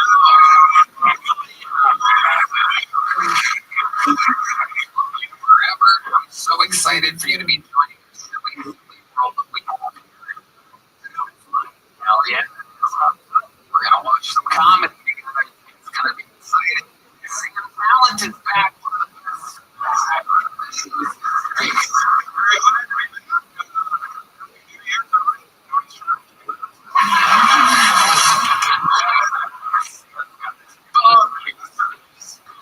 For everything. Every weekend. Please come see me. JimBrewer.com for the great find the funny work. It's just about to get started here. JimBrewer.com.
championship. It's seconds uninterrupted. The time is up for the second. You got to wrap it up. It looks like we're going to do it there.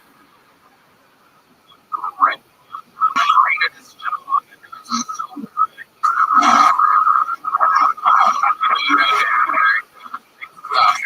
Figure that out. That's your only job.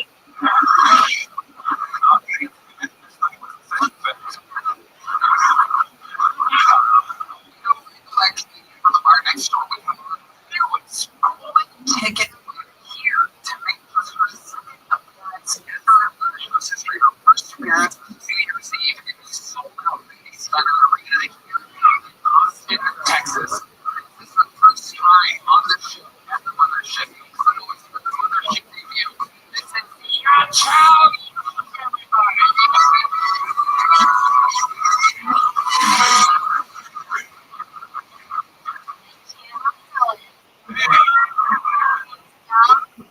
Fun fact about me, I was adopted by real white guys. Ever since I came to the United States at the age of 20.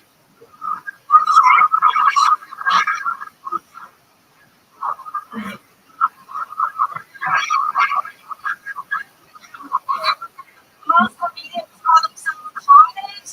I just get called commie. As an immigrant, the first question people ask me is, are you here by yourself? Have family here? And when I tell them no, I don't have family here, I'm sorry, I here with no home. And the answer is exactly why I'm here. You think I flew 13 hours all the way across the world so I can't speak? Get away from me. Hello, America. Thank you.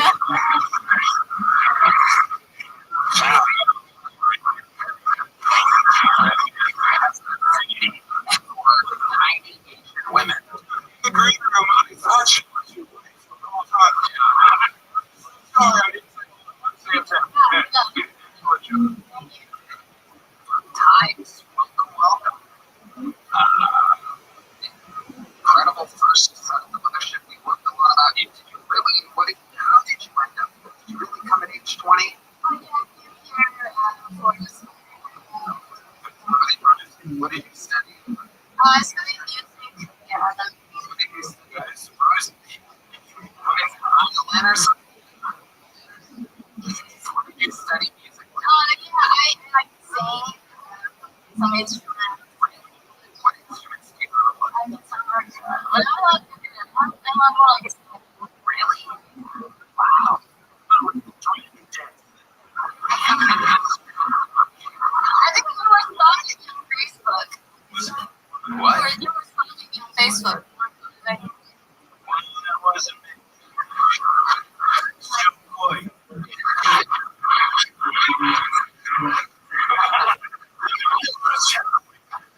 Did you get a degree in music? No, I don't think so. We dropped out the radiation dropout.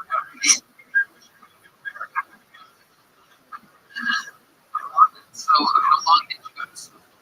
I was a year in Maryland and a year in Florida. Oh, my goodness. The jewels of the crown.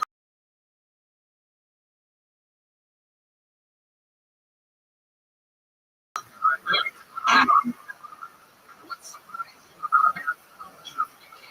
What surprised you? It's people, I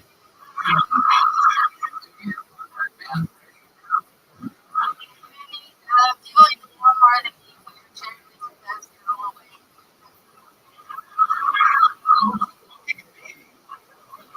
Okay. It just makes me more down to the future. Which way? You look like you could be in your future now.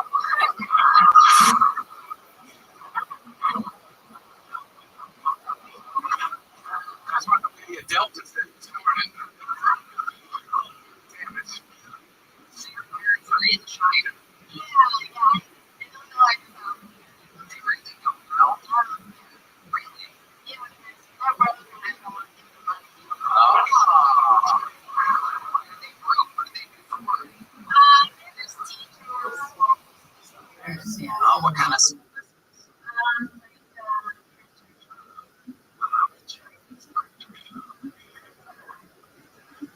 Sounds like fun to me. Love it. So, you still looking for that? Oh, I just moved here in Boston. Oh, congratulations. Billy Jones in the book is full-time schooling and ready.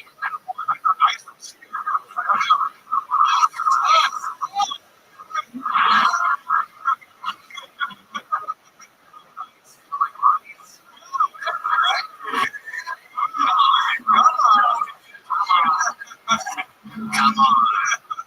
Show it. We love you a long time. So you really know how to sing? Can you sing us something? Let's hear some. You copyright. You think like the originals or something like that? No, it's not. What do you do traditional Chinese folks? Oh, Chinese song. Yeah, can you sing a Chinese song? That's what we want. You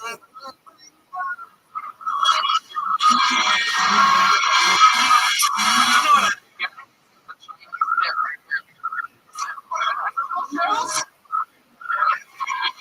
Oh, slower. That's what it sounds like when you eat a.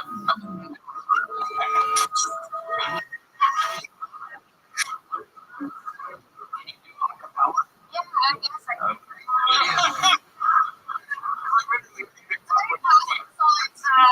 The emotions I love to you.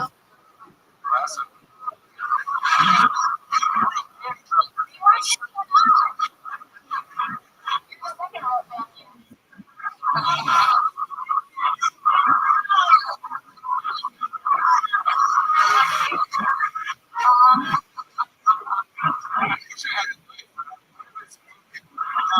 That's true.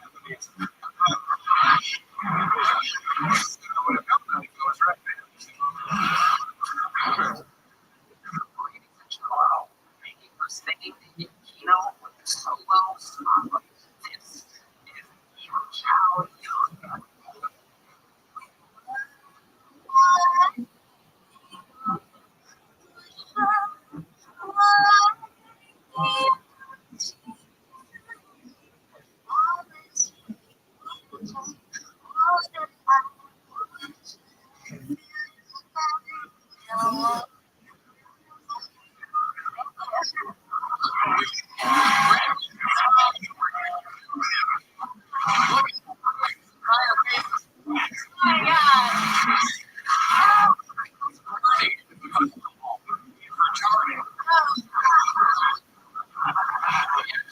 We were tradition of the Sony family. What are we inside tonight? I think you should. See you later. There she goes. Make some noise for her. Everyone. You go to the crazy part of the show. I mean, this is of the show. This is what it's all built around, is seeing people, finding people, meeting them. This is all made up want to do this. We'll sense that it's on the inside. What's on the audience? Like, we bring some noise for your person who can talk to me. Gina.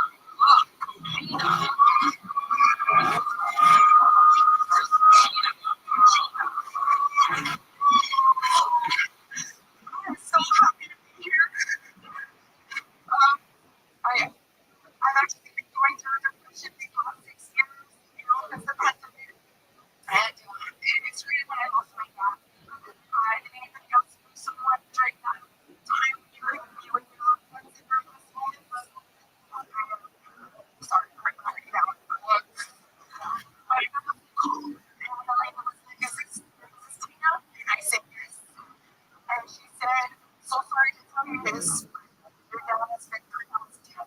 And I was in shock. And I was confused because my mom pronounced Rabbi. And so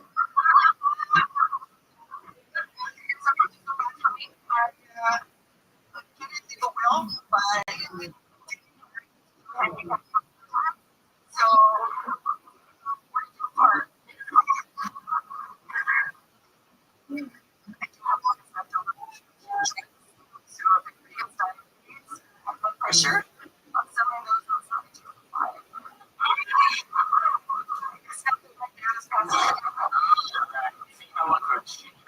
pushing it to the limit, going over and over, like her father.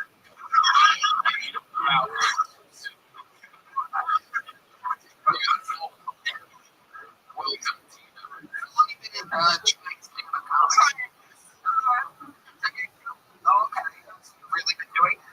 That's right. That's the stuff that you went with. Oh, your hand's shaking. You're very nervous right now. Your dad's looking up at his right now. He's very proud of you. Okay, Tina, where you live? It's a Rothschild, Texas. Okay. Okay.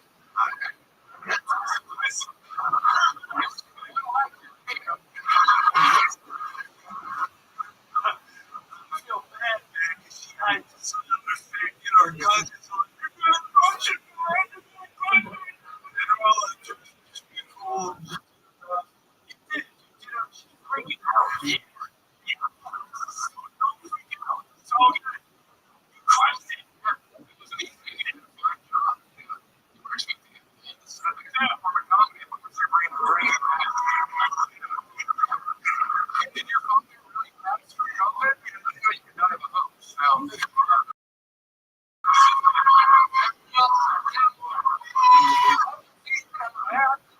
what that mean? For sure.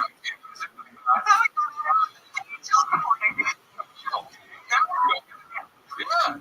How many brothers and sisters do you have? I have two sisters and a brother. The same dad. No, they were Your dad present for their lives. Your dad is alive, did meet him, but he's still alive. Yes. Your dad.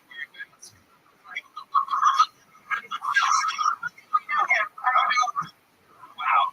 Your mom's a real whore. She's alive and she's watching right now. Thank you. Mama looks Your mom's OnlyFans? What do you do for work, Tina? I'm an educator. Exactly does that mean? An educator? Are you a teacher? Okay. You call it an educator? Does it make it sound smarter or something? No, I don't know. I'm very. What are you educating? Exactly. I work for a school. I teach couple.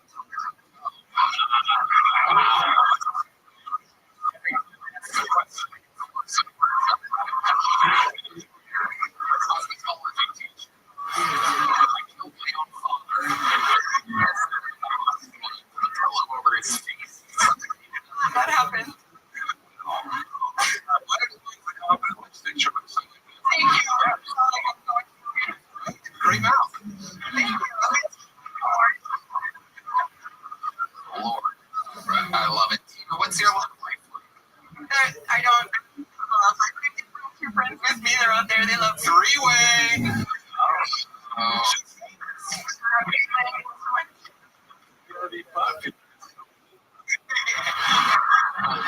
You're gonna be the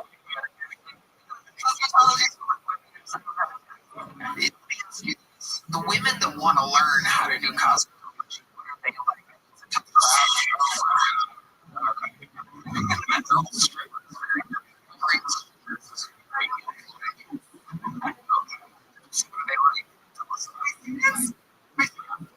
Oh, my students are bitches. Okay.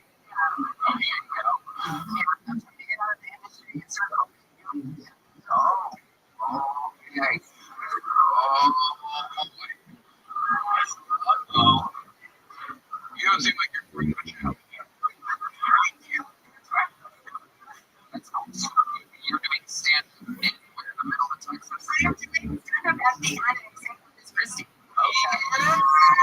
The Annex. Whoa. Corpus. Above the pizza place, right? Below the pizza place. Push it to the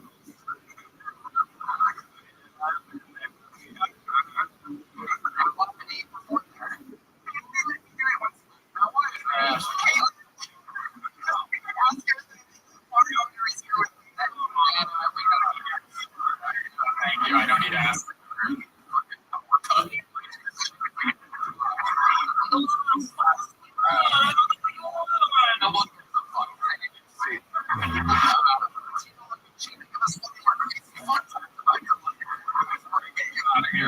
goodness, a fun fact about me, I saved in alphabetical order. Right. Okay. All right.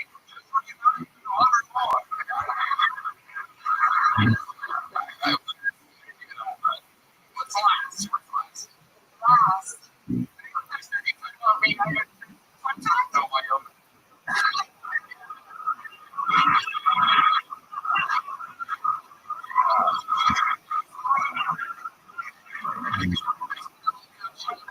You're the first fucking person. Congratulations. You were on 12:30.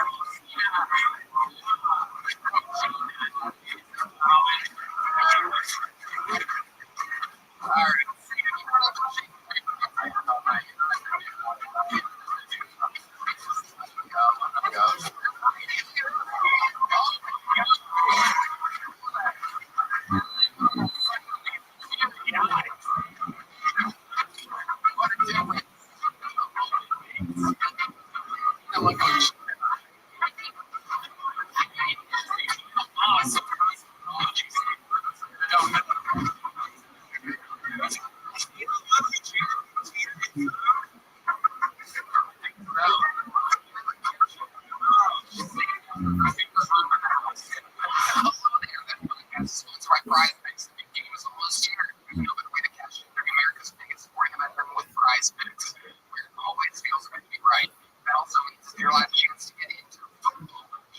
This next season.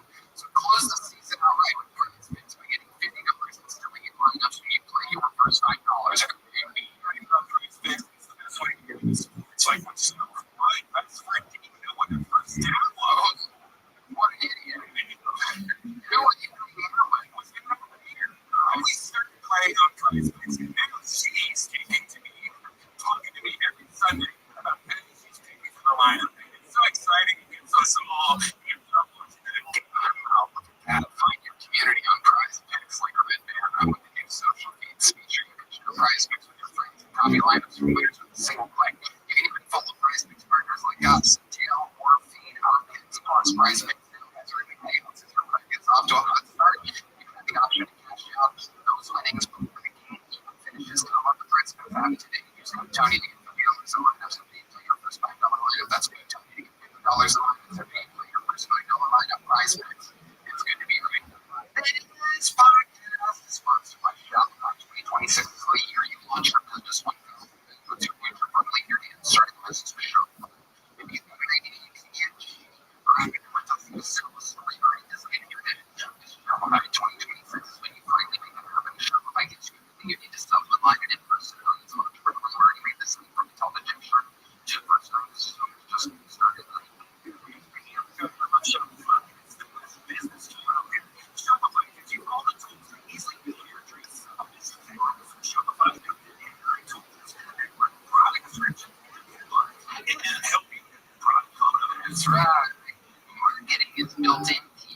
Create email and social campaigns to reach customers wherever they scroll. It's you.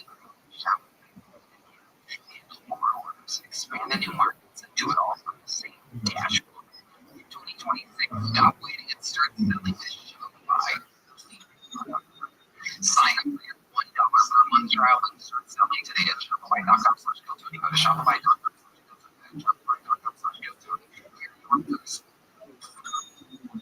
This new year was buy or sell. All right.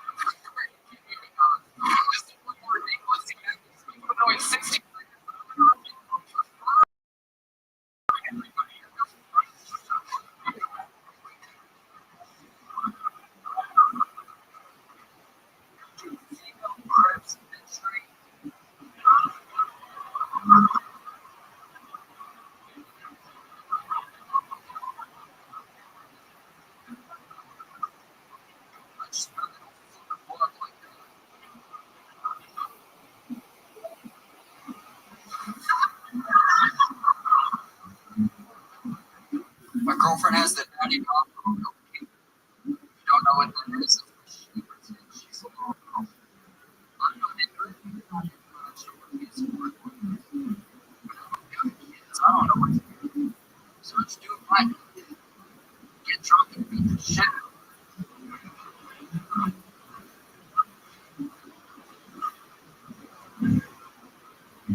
It's going great.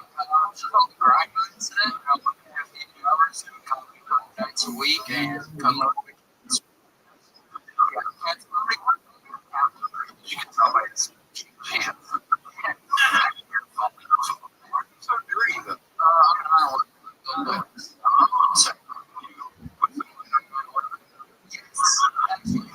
It's very simple. Feel good.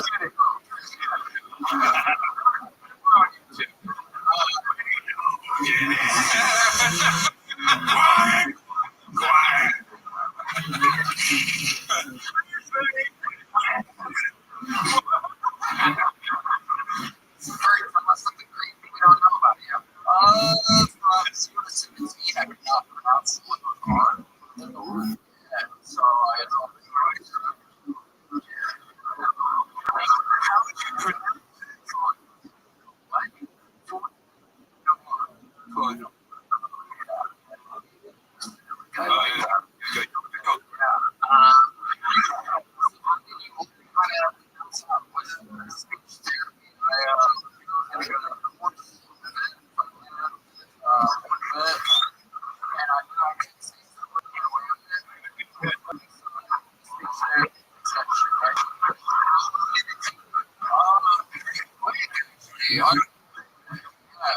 I could teach you, all you have to do is like your tongue. We also could not say we are just a little fat boy. Wolverine. Mom had me come in through your party to be like, man, what's your favorite X-Men? Like, Wolverine, Mommy. So just that we like my job on the bird, it was brutal. I was in 2000 kindergarten when I was so fat, so.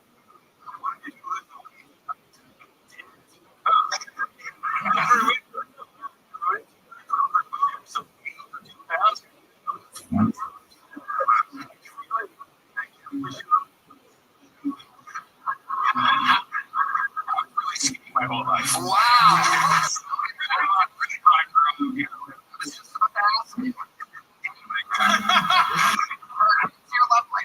Oh, fucking crazy question. So, I had a chick kind of fuck me up pretty bad. Yeah. Plane ticket to Canada. And then 8 days before she informed me that I was actually released. That's awesome. What's wrong with that? What's the problem? But you're just telling me I was not a cyclist the whole time. I'm lucky, all this, that, and third. Just being the side piece, just don't fucking feel me. It's the whole fucking thing. So when you did it in Canada, I did not. Maybe you talked to her like a lot or something. You looked at before meeting her. Yes, you know, flew down 4 times and we just basically had sex. Every day was great. 3 times a day. Just like,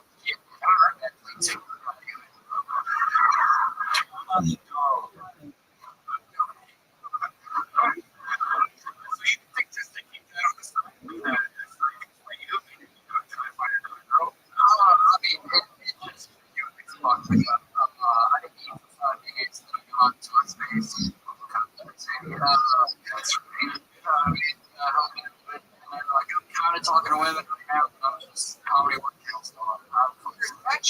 Handsome, Robin Williams, I scared. You're a steel worker. Fuck, you don't get some of that sweet angle.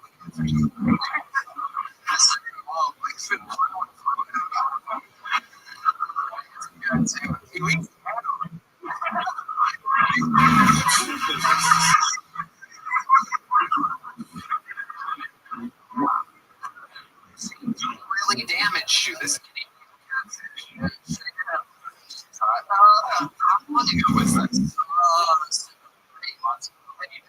since then, yeah, it's fishes.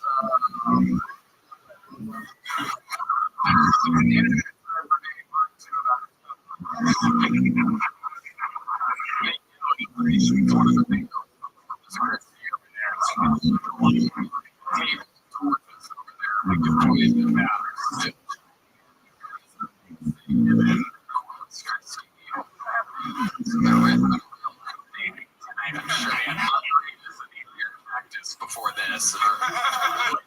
What?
One time, I love this.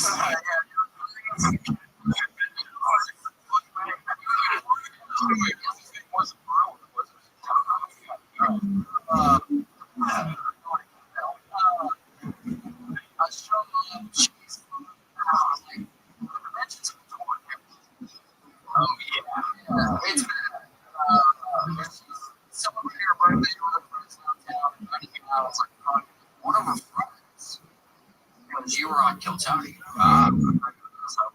She gets up and sits and then watch me for the longest night.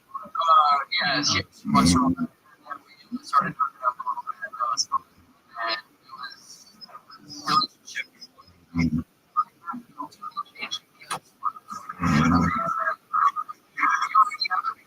So there you go.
I was a drug addict, and I thought I was going to be a terrible father. So I found out being a drug addict and being a dad. Exactly what I wanted. I did it back because this is just pretty cool. That's me. Thank you so much. And for one dog, you're always broke. I'm not spending money on 8 balls and hotel bills. Now it's like 9 strawberries. That's crazy. See, I used to have to test all my shit for fentanyl because I'm crazy. I was like, what? Somebody else.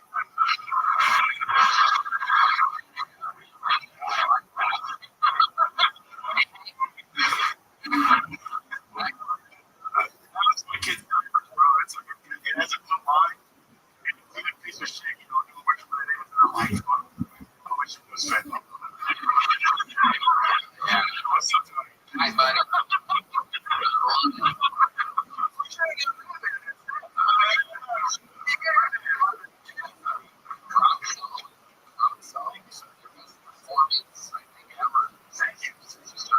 We were all there when you started a few years ago. How's it been going? It's been going great. It's been going great. Just changed the shit. I'm a loser, so I can't do anything else. So I'm like, man, I don't know what it is.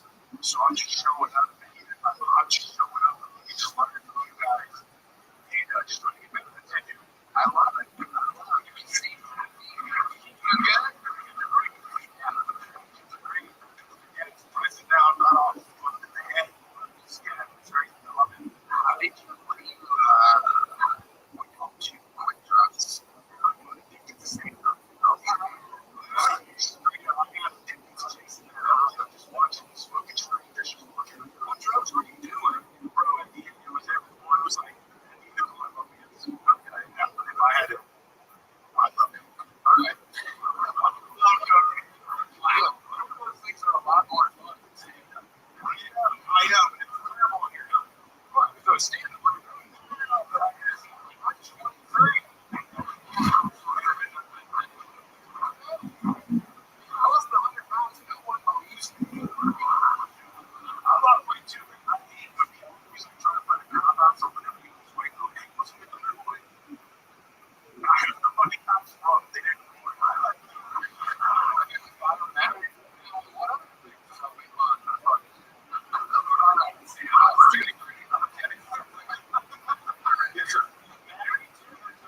Years, solid one. Nuts. Wow. It's like it all.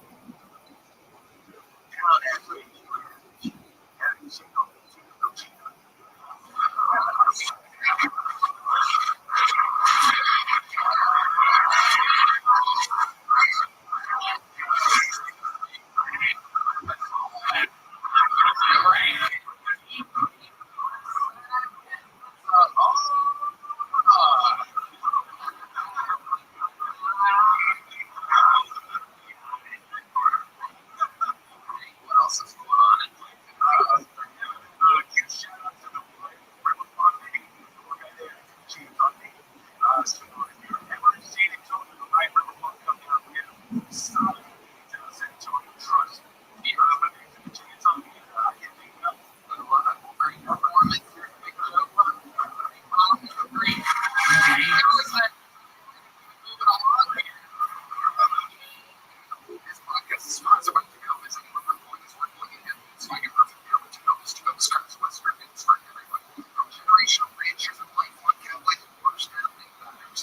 Start the year off right with a new pair of Tacoma's Western Food Sweetest Winter Time is buying good season. Tacoma's with timely release food shipments. No free compared to just instant out-of-the-box comfort. Tacoma, they're the most comfortable boots I've ever owned. Did you know they have other apparel elevated leather goods like wallets, belts, and more? Everything in Tacoma is crafted with these statements to the detail and timeless. Tacoma's Western Goods online at Tacomas.com or Tacoma's store with a full experience with free drinks, shines, and complimentary branding to make your hair feel personal.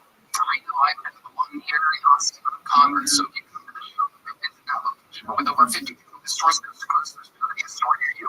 Right now, get 10% off at Tacomas.com/Tony. When you send emails and tax sites, 10% on the 15 ECOBAS.com/Tony. Tacomas.com/Tony.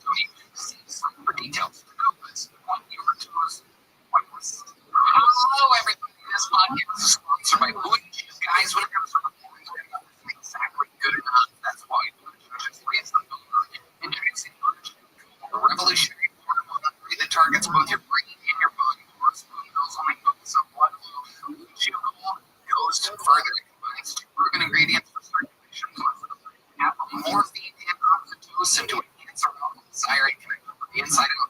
It's not just for function anymore. It's about performance. It dissolves right under your tongue and starts working as little as 15 minutes. It's performance faster, smarter, precision engineer. More results. It works. Started today at BlueChew.com. Tony, I love Blue Chew. I think they're promoting the best treatment out there. Blue Chew is turning bedroom performance into an Olympic sport. So go for the gold. That's life easier by getting harder. Discover your options at BlueChew.com. And we have a special deal for our listeners. Get 10% off your first month of Blue Chew Gold and code Tony. That's promo code Tony. Visit BlueChew.com for more details. And safety information. We thank Blue Chew for sponsoring this podcast. And the next one we have, so for your next people, ladies and gentlemen, it's Dave Blitz. Everybody. Hey everybody, welcome. My mother-in-law survived stage 4 pancreatic cancer. That's right. My mother-in-law was born in Sendai, Japan, and in Japan, they don't have the same disease that we do. They don't have the same disease. They don't have pancreatic cancer. So they gave her two choices. They're like, you can get your pancreas, or you keep your pancreas in it. So she was like, I want to do it. So they cut out her pancreas. So she knows it takes 3 diabetes, which I'm going to call 5 diabetes. So in one woman, my mother-in-law, the Japanese cured pancreatic cancer, they invented a cyborg perfected pie. You know why it's Japanese can't keep a secret? Because they're always spilling their goods. You see that?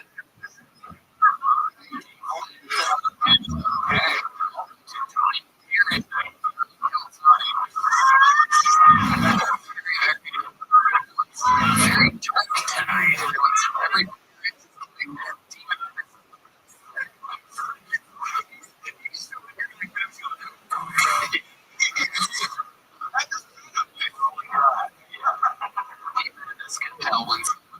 He doesn't need to see it.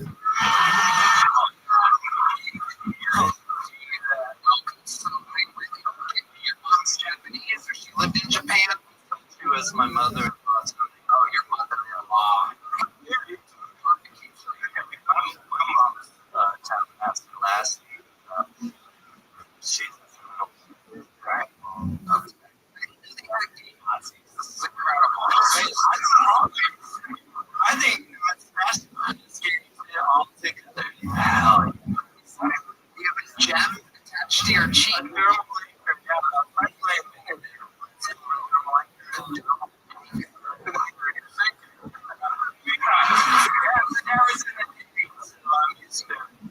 Oh yeah. What do you do for Dave Litz? I just got a job at Pete Series. I literally had one of the greatest jobs on the planet. So Pete Series is 100% here in Austin. It's 100% beef. It's one of the greatest jobs I've ever had.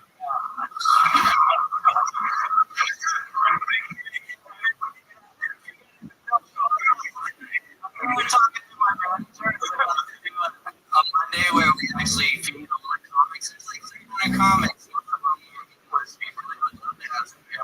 Like, I think it'd be a really good night, right? But normal series, you're not the manager or anything. No, I was recording on this from the Opus of Australia. And my wife's name's Mia. She's one picturing them.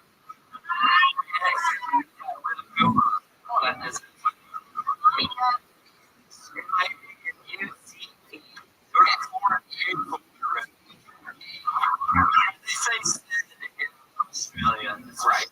They're actually going to be locked down in Australia during COVID. They would make fun of me, but they kicked me out for 3 years.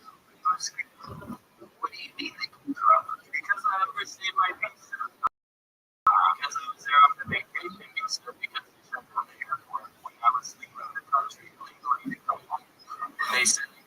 return for 3 years because I overstayed my visa. Wow. I don't make anyone fight here. They just that happens when you sit at home. For me, it's the winner. Winner, 100%. What did she think was working at a fast food chain? Australia right now, she doesn't know about what I do. Okay. She's interested in she's performing. She doesn't buy radio. She has Sportsnet too. I live here. I live on in like Windsor. I've been direct across the street, ladies and gentlemen. If anybody's looking to hire a place, just take a megaphone to downtown every day and do open mics every day. Sometimes 5 to 7. How long have you been doing stand-up? Almost 30 years. 30 years? Something you just said? Stop. Yeah. See, it's over here. You know, talking to me over here. That guy, like, that's amazing. Shut up. I've been over 30 years, Sonny. In high school, I actually got suspended from school for doing it. Okay. This is what we did. Over here. I need you to focus. So, have you been performing for that long?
30 until tonight. And then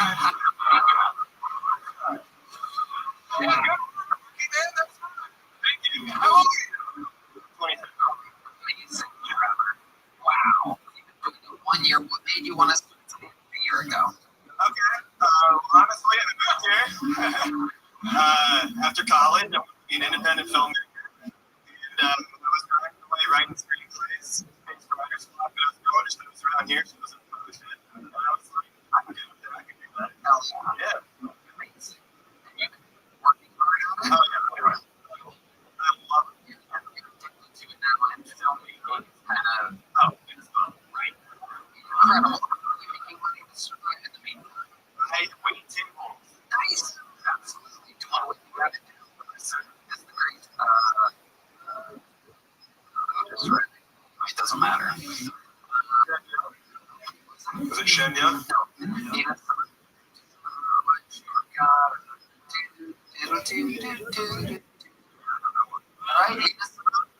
Gives up. Did you really do DoorDash? Yeah. Okay. Well, there were During COVID, I took it.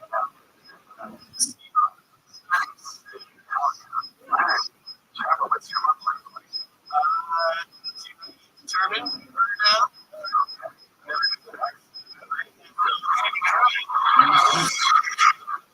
Good question. They wanted to answer. They wanted to be respectful. My son. You've been over a long time.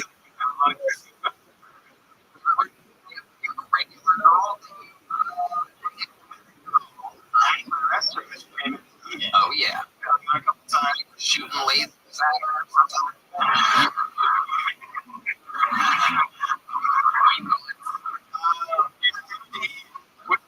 And he just moved here.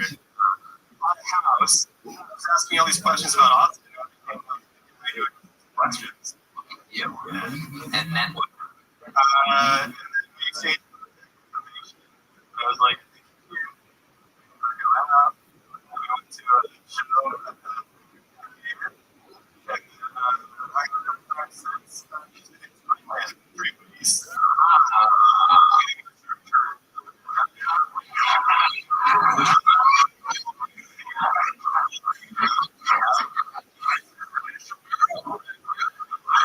Really likes it.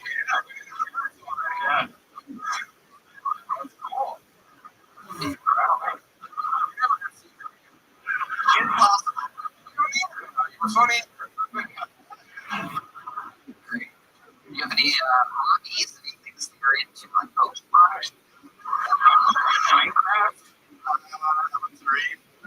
Yeah. Wow.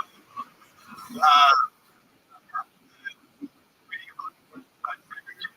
On those modernism.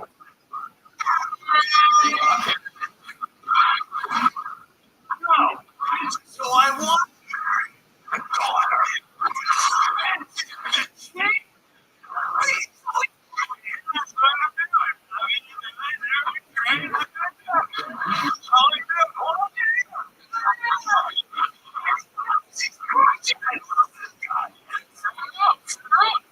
If I had a daughter, I also wanted to marry a virgin.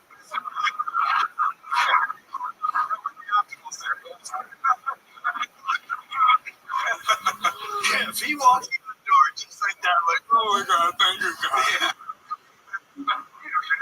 It's wrong with you. Do, right? Other than reading, Trevor, other than reading, what else? You're here now, in a little while. What's a guy like Trevor supposed to do? Yes, I've always been an athlete, so I grew up playing football. I was really good. Where did you grow up? Yeah, outside of DC. Wow. You grew up when you're a football. I was a football. Was it a town of like, was it like one kid? We did my football one. Wow. What position did you I was a quarterback. Wow. Absolutely incredible. Set the passing record in the first ride.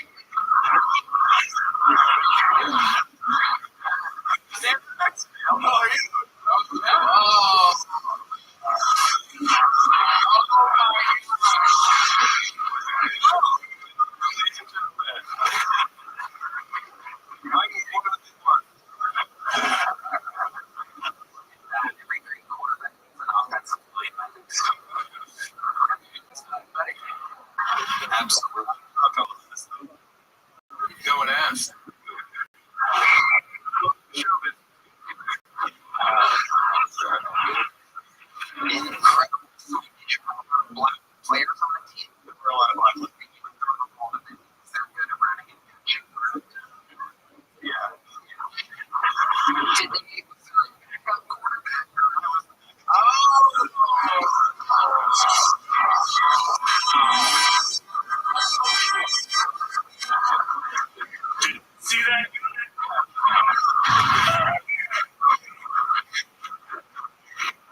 actual Caleb Williams with the starting quarterback.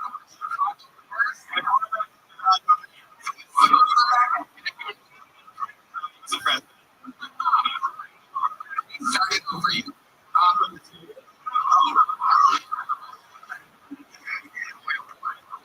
He's a super athlete from Virginia that is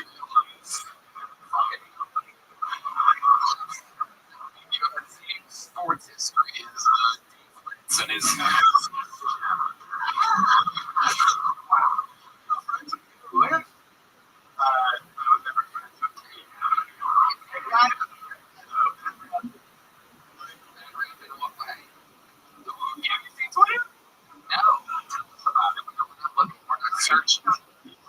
searching our high school bullies on Twitter.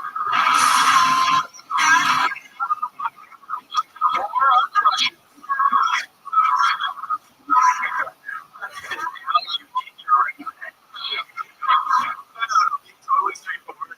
He is such a great guy. Really high character. People on Twitter give him a hard time for the details, and I think that's fair. Wow. Your girls into 3 weeks.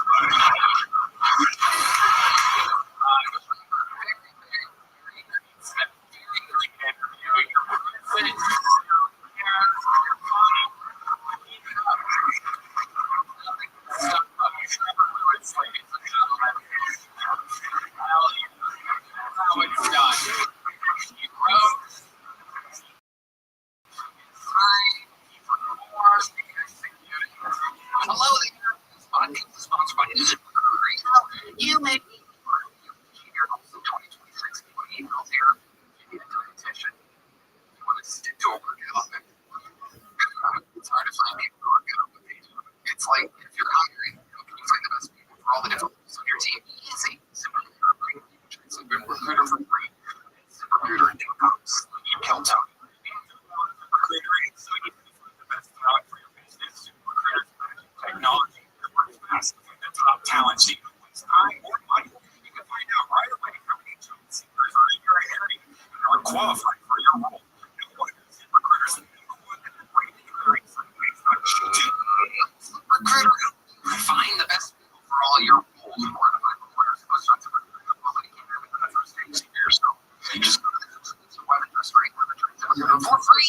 ZipRecruiter.com. So again, that's ZipRecruiter.com/ZipRecruiter. The smartest way to hire. Here we go. Week 1 of our regulars, ladies and gentlemen. It's that time.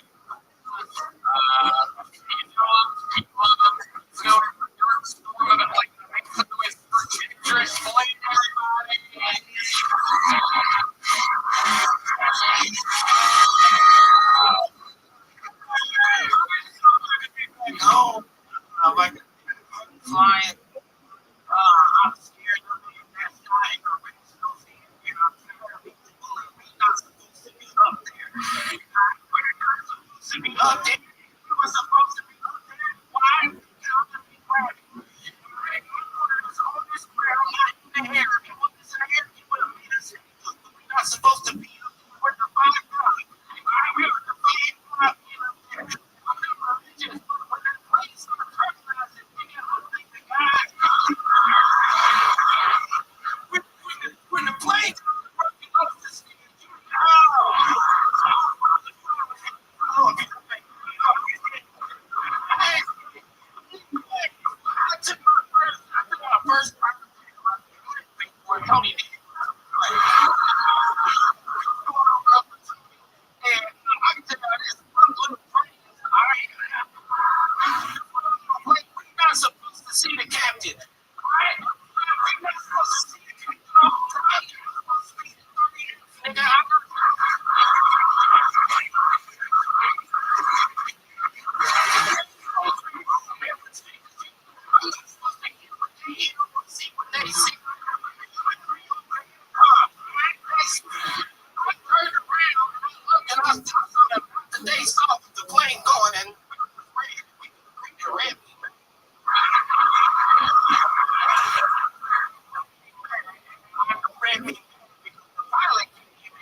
just kept thinking about the headline that prostitute did.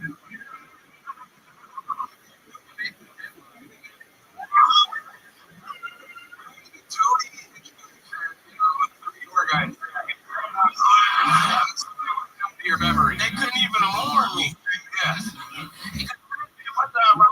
Did somebody back to you? I was flying to a dead person next to me for 6 hours. That was fucking horrible. Yeah, right. I'm flying back from London and so died. Dude, it's hard to like do that CPR for 30 minutes and I can sit next to this guy every day.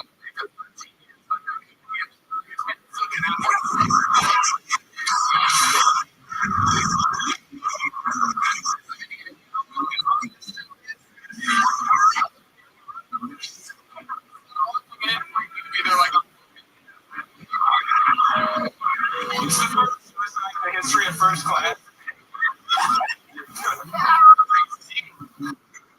It's fucking.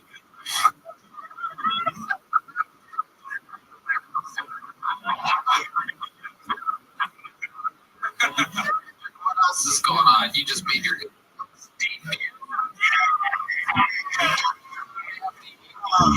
still.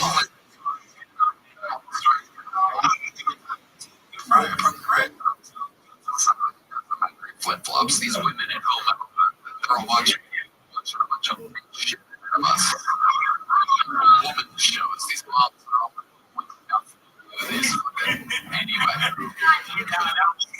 50,000 people. I didn't even know that it was called on incidental basis. That's why this is my new hotel.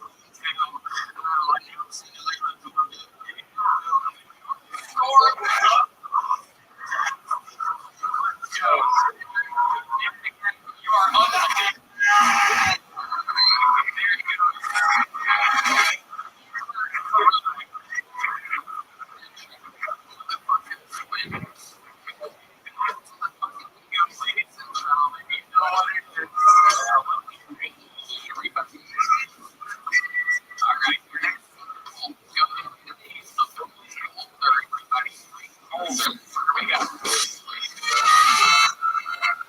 Thank you very much. I've got an embarrassing confession. I've got me fumbling a hot Latina. I don't understand. I just moved to 5 years ago. I've been misgendering. What's the fuck up?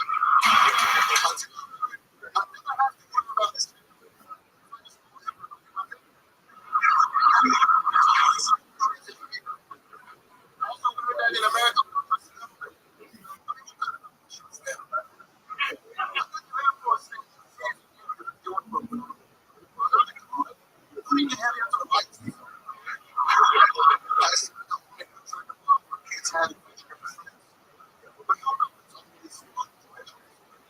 to me that shows that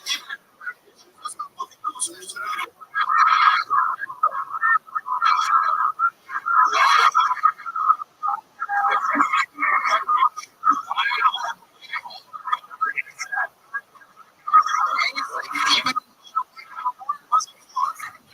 I remember you.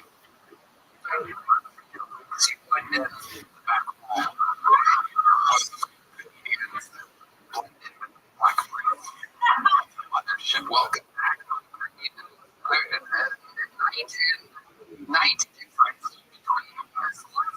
You had tonight and the other one, right? Yeah. He was running right now. Amazing set. It was like Victoria. Remind us how long you've been on stand up? Coming up on 4 years. 4 years. Yeah. 3 years. So you've been here for 1 year.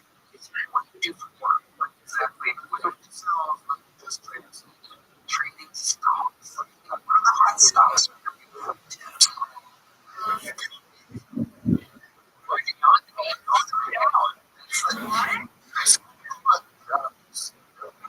Tell us.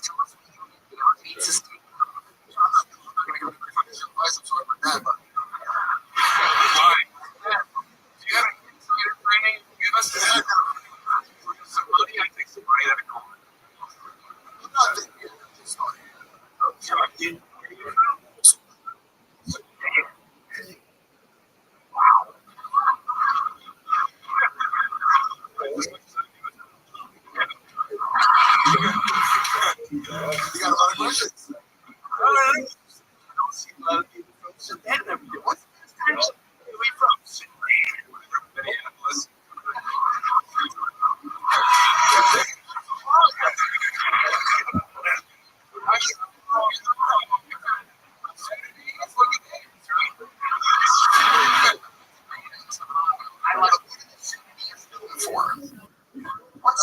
generosity.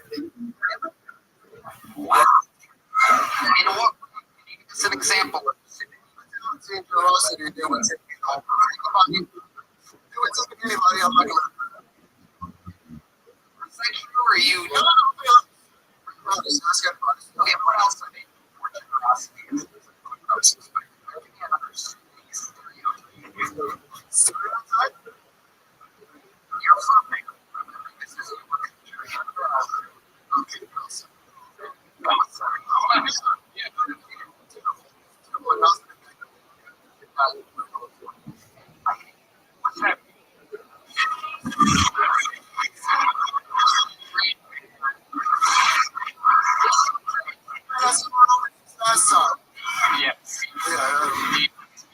Have much in his repertoire.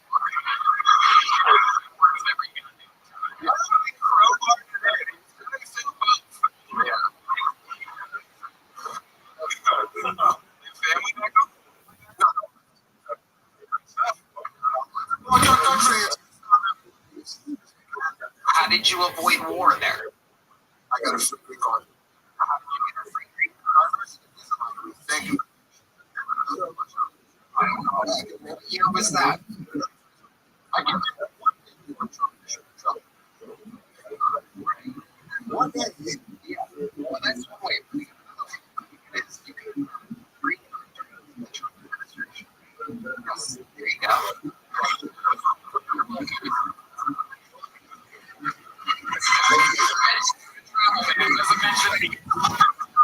Country.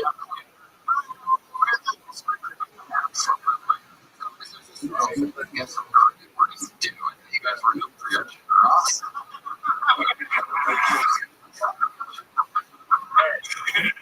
So, what's the biggest culture for you to America? What surprised you about America? Tell us about it. The country is very diverse. Just last week, I went to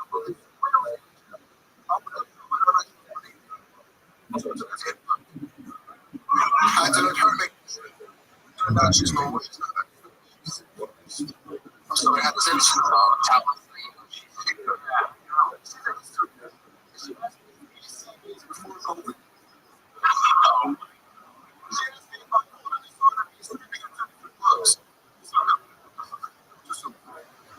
That would kill us.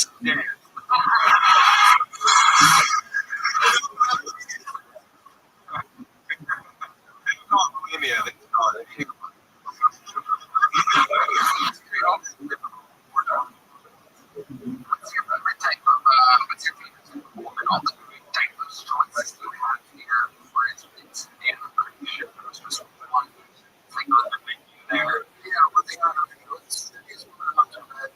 Those women are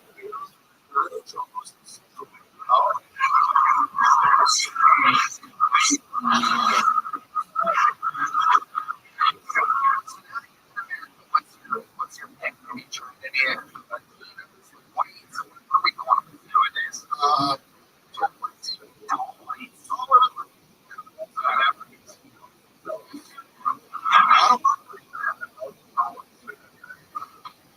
There's other types of lights here that aren't the same.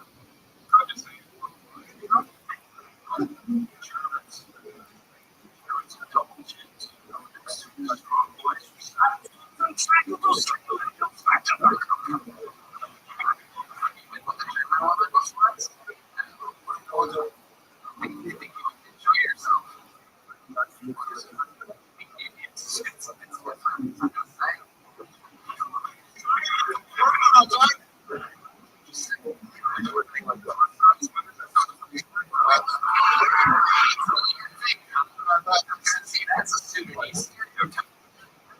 That's an interesting thing.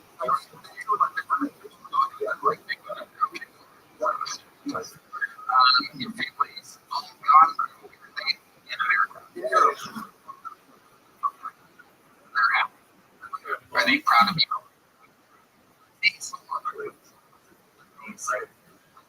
Like, I love your story. You're fucking awesome. Great here today. Big joke. Oh, guess what?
like I'm not.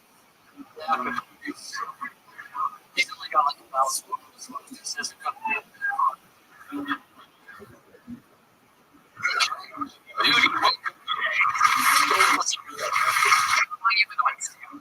Like 9 years ago, we're at place where I was living in Louisiana.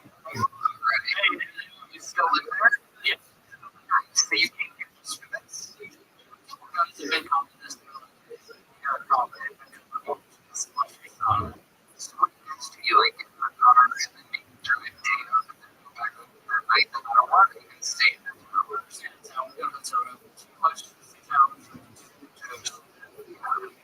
Yeah, you make a car.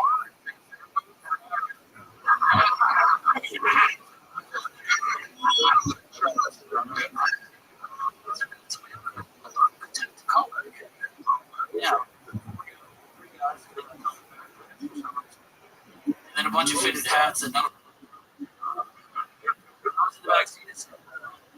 There you go.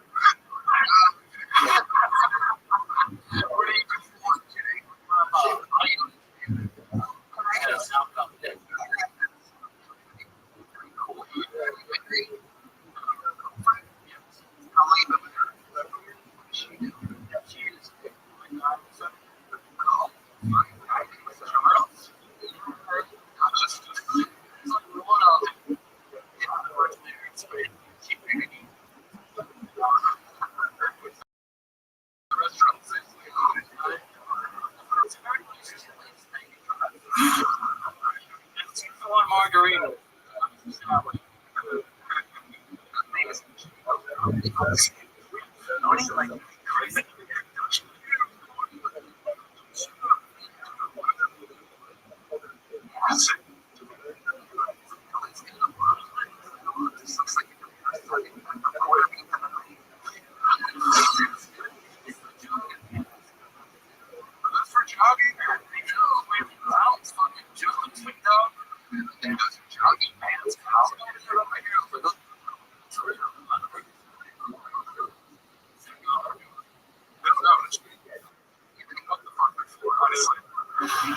Sleep, perhaps. They look like pajama pants. They look cozy. They look, that pocket keeps his hard-boiled eggs warm.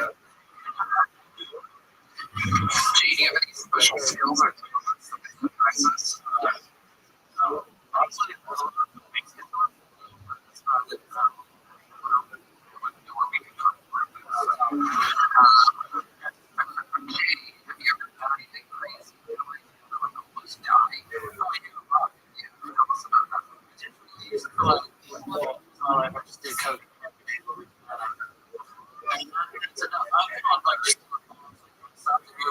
So we can do. Let's talk about those. So, can you take us through a routine of like what Charles, Louisiana, doing cocaine? And that was also part of fun time. I would leave. This is also. It was like before or after those guys were here. Your uncle.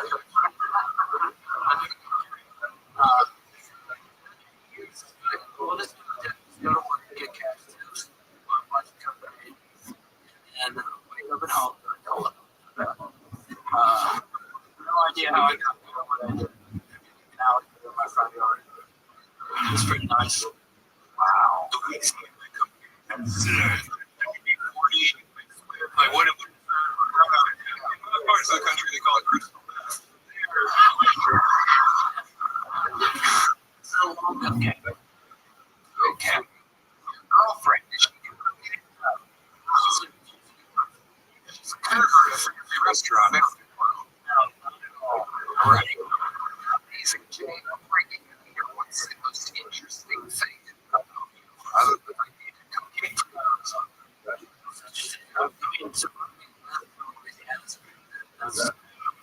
Still there. What keeps you there? I live out in the country. Nobody knows me. I figured it was a.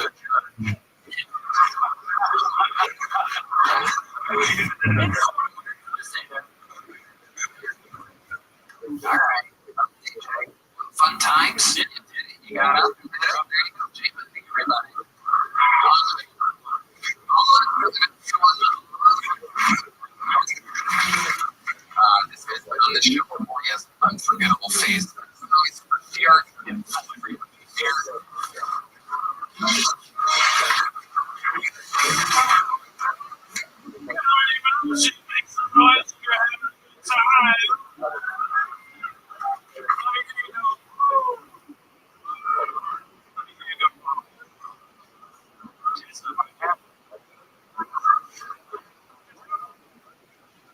that doesn't totally make sense about me being on the spectrum. It's my favorite kind of adult videos. Lots of eye contact. Thank you. Thank you. Fucking lovely. I'm on this rock right now. I got 4 eyes. Like, eyes look good like each other. I got 5 eyes.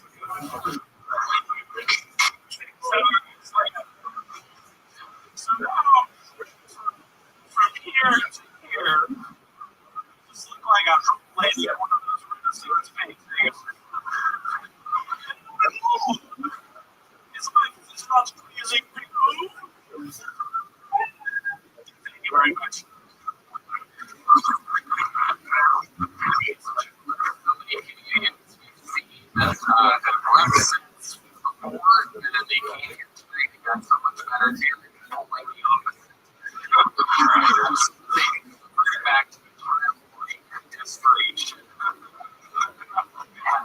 Makes some noise an hour and a half of the show.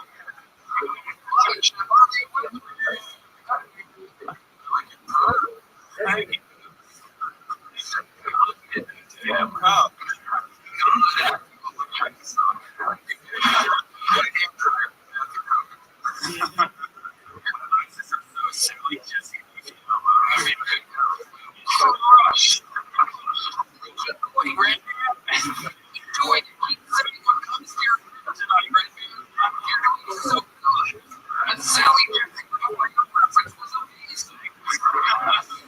an idiot. Right now. Jesus fucking what the fuck down. Sound in your moment.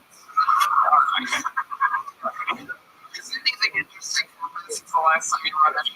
Oh my god. I was in Vegas a month and a half ago, and I had sex with 3 different people on 3 consecutive days. Wow.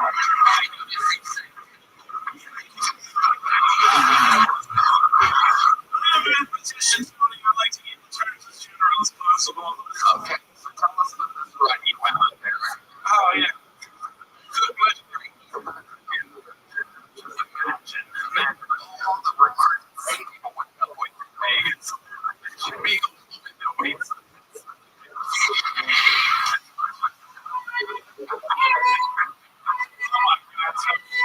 I know I'm playing a free slice here, but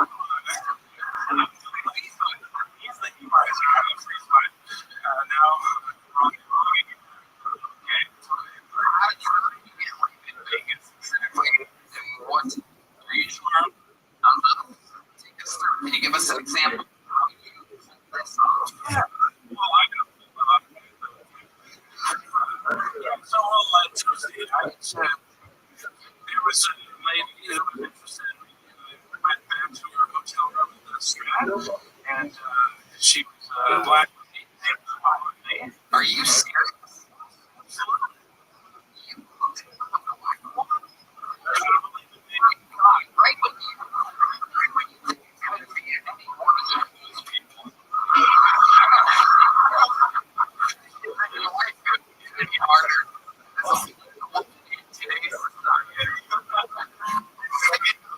This is what they have on top. On top to the side. Oh, no.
house was in a restaurant, and then what happened? And I got her number, and then we were texting, and she was like, I'm sure she might have given her hotel room. She didn't know what time of the night is this. So I'm pretty worried.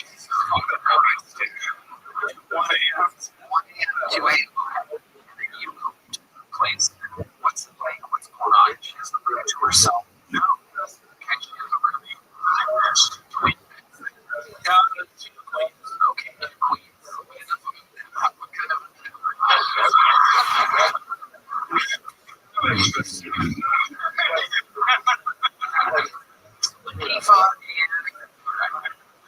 so there's two queen beds, but there's two more women in the room. Am I correct? Okay, there's one more woman and one Latino. What happened? Because moment by moment here, the world wants to know how the fuck you have sex with a black woman. With these. Well, we were tied. We were going to get cozy. And I was also. Let me ask you this: Are you standing with her? Are you like sitting in the weird desk chair? First I took my shoes off.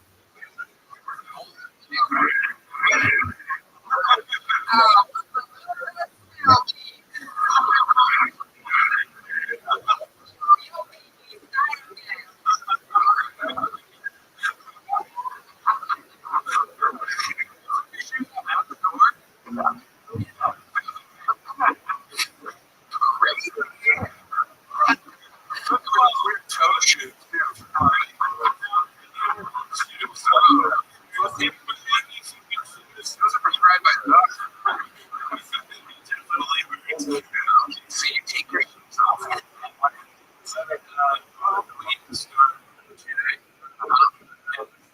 Again, where are you? You're just standing there. She's sitting there. No, again.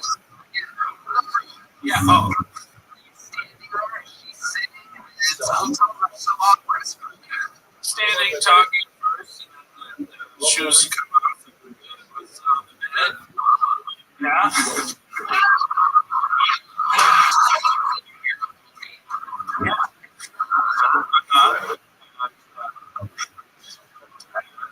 We're talking, and I ask him, what is it going to be?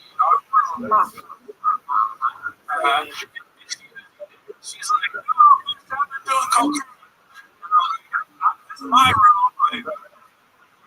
She's like, if she was not inside, she would have done some. I got you.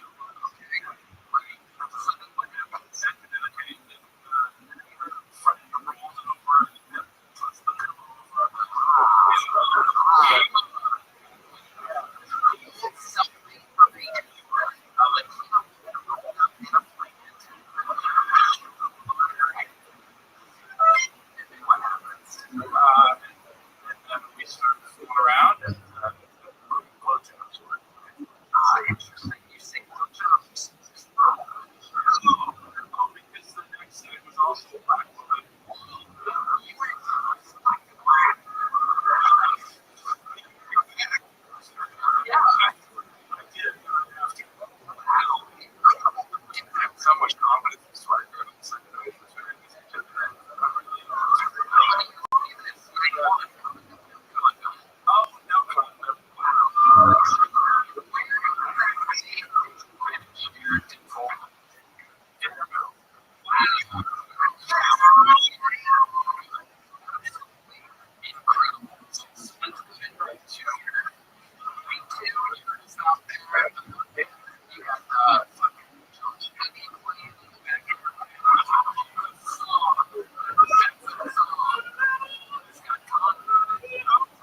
she said.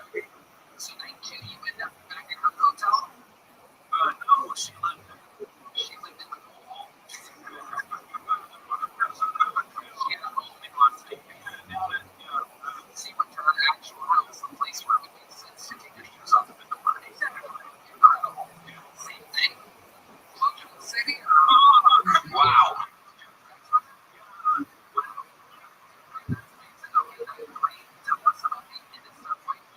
They gotta be word.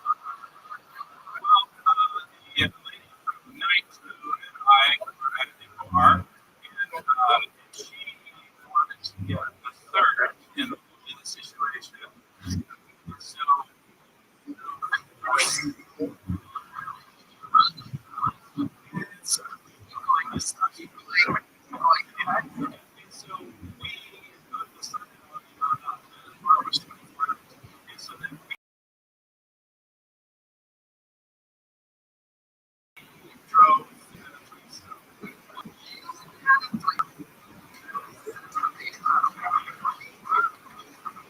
Michigan Airways single human out. I forgot it.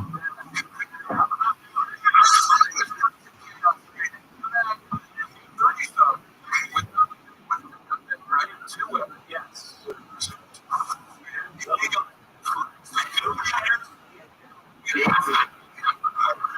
Incredible. You're having threesome?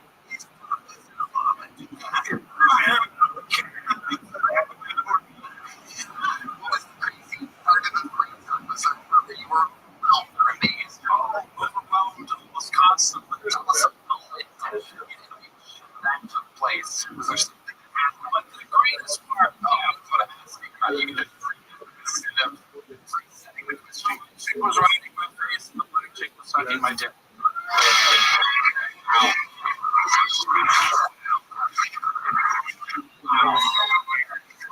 So the Austin Field Fast trick.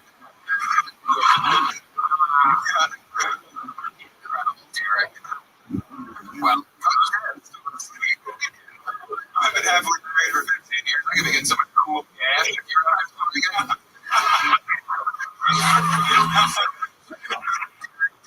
Bye.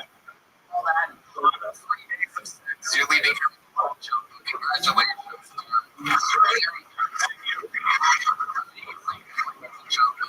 Perhaps one of the ugliest human beings on planet Earth. Fucking absolutely incredible. It's just obscene. Amazing shot. It's incredible. Howdy. All right. Make some noise here. It's looking cool, ladies and gentlemen. It's everybody in this. Oh, goodness.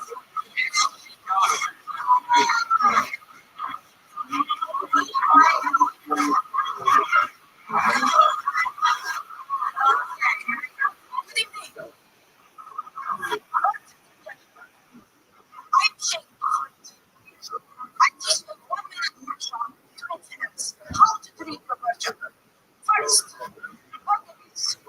Second, you throw the hedgehog out the virgin. Cover yourself up. Cover yourself up. Cover yourself up. And third, you dodge for anything that virgin throws. Not you or yours. I have to say this, that I rely on the virgins. But support your Chick-fil-A. That's what virgins. Well, we don't have bring your child because it is so crowded at 70 minutes. Anyone is right, my partners. Thank you very much. I'm not here tomorrow. Shake.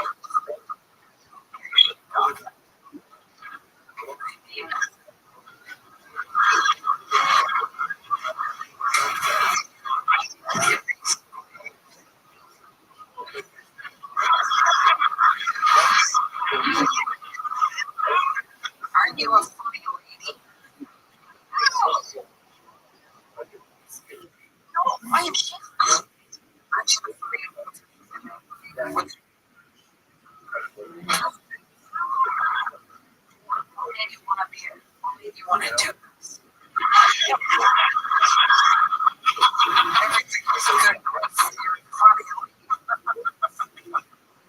first person to become a maiden in the company. It's funny.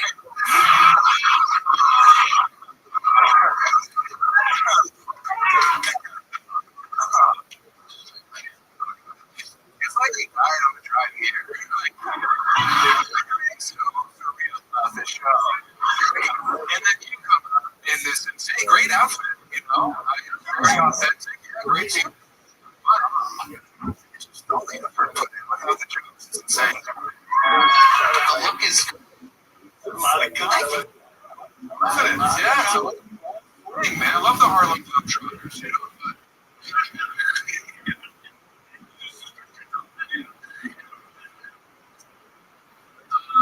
okay, I'm not exactly sure what interview she got back on the wall here. I have t-shirts of the money face.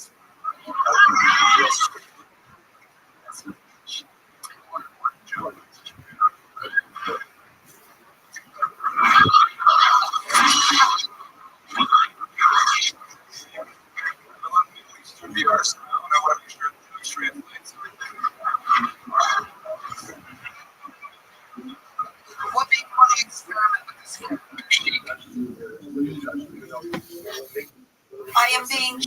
I thought I am being. Well, I think Sherry should step in here for a second. We need to talk to Sherry. Very funny. Jokes about this and stuff like that. But not so much. It's funny hearing you talk about the woman like that. It's actually much funnier. Right. Experimenting. Yes. I love that he done this other places like overlays and stuff like that. I just heard this last night. Okay. How to go there? Okay. It was okay over there. I've never met it. It's not there for the last. It's just.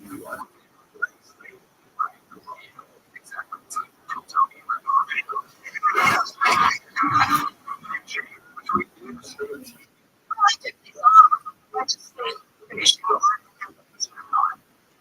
You look great. So,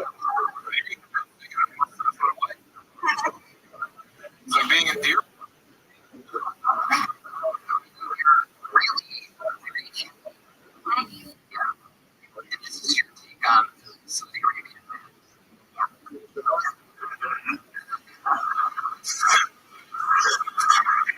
This outfit, or did you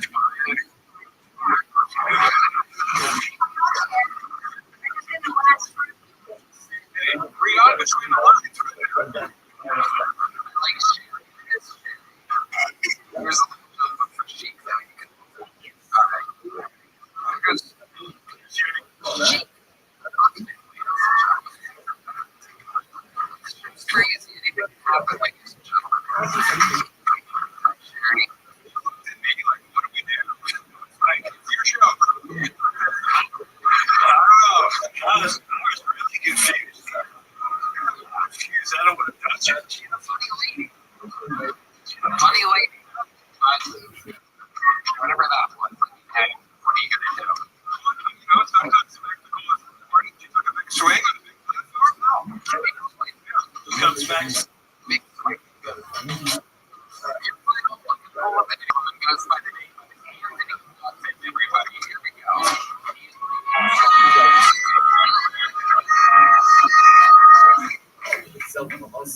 Howdy!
Yeah, that's you know, that's awesome. So, oh wow, okay. I guess we differently. This is like way less nervous, but I'm like, I'm fucking. Yeah, so you agree this week? There you go. Okay. It's a moment song. It's very uncomfortable. Is that really true? Did you really think about that? Yeah, so yesterday it was 3 years since he passed. What happened? 3 years ago. Heart attack. He was like 80. Oh, okay. I hated him. He was ready to go. Oh, awesome. He was ready to go. Just one time, he was like going out with resuscitating him. He was like, damn.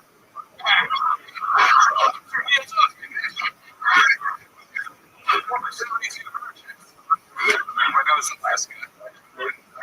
Incredible. So, Anthony, it's been years since you've been on the show. What's going on with your life? What have you been up to? Oh, man, it's been a roller coaster. Like, pretty jobs, getting back together, just breaking up. And I was just like, going through like depression, waiting for girls to like, girls to learn how to make people laugh in comedy. And then I was like, I fucking love this shit. So, like, making people laugh, so I got back into it.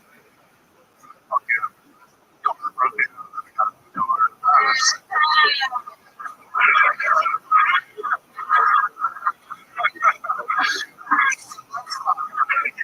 Let's start with this girl really breaking up. Why were you guys breaking up? What was the trouble? Sales to long distance, basically, where she at? So, like, home where I'm from, so like 3 hours away. 3 hours. I had to drive to there for 3 days. Just like, I'm not looking into that shit. Like, listen, I don't want to put her like business out there. This is the ship that you're on. So, what your dad would change your throne. So she pulls up married. Oh, there you go. See, that's great. I'm like, so, but like, they're polyamorous.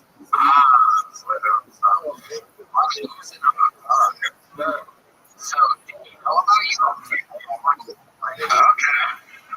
He was cool with some fucking Eskimo banging his wife. Shit, so. Fuck you, honey. Oculus right now. I can tell. Yeah, it's like I want to be deep cool. Fighter.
and sugar, they're fucking.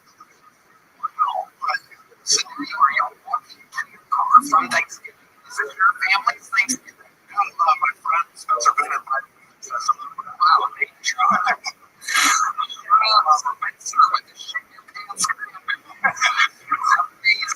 Yeah, so like, so they go home for the holidays, and then I was just like, I can make it, and I made it to a study for them. They're fucking cleaning it, and they wouldn't let me use the restroom. And I'm like, that was like, please, I'm gonna shit myself. They're like, they sounded like it's 7-Eleven. It's a lady, she's cleaning it, and I was like, she'll get mad, and I was like, so they lied. I'm covering cranberry juice. You waddle in. That lady can go for the month. There's a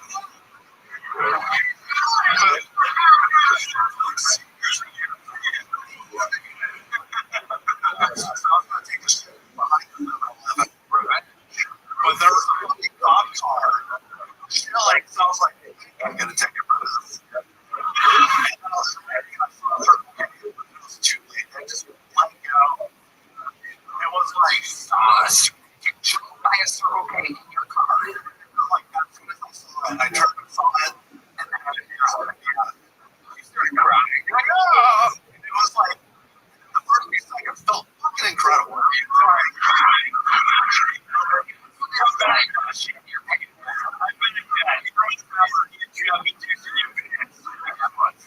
Seconds before the shame is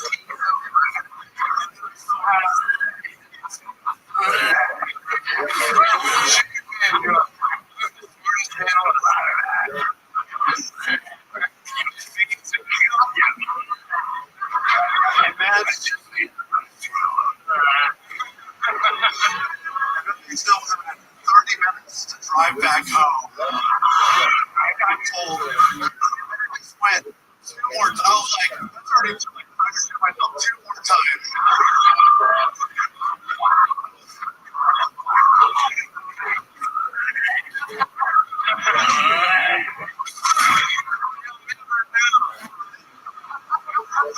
You got it again. What kind of car do you have? 2015 Honda Civic. Interior. Okay, seriously, like, I think I was like, this was the second time that it's a goal and shit myself. And the second car I ever owned, I was like, this is fun. And then I got to like, I grabbed the bottom. What's the point? You're wearing the diaper, it's coming out. I hate it.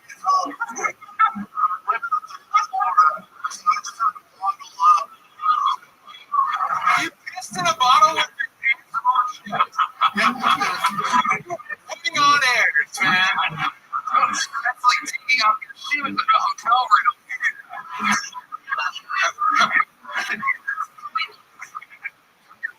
Your socks on. What happened? Like, question from a professional.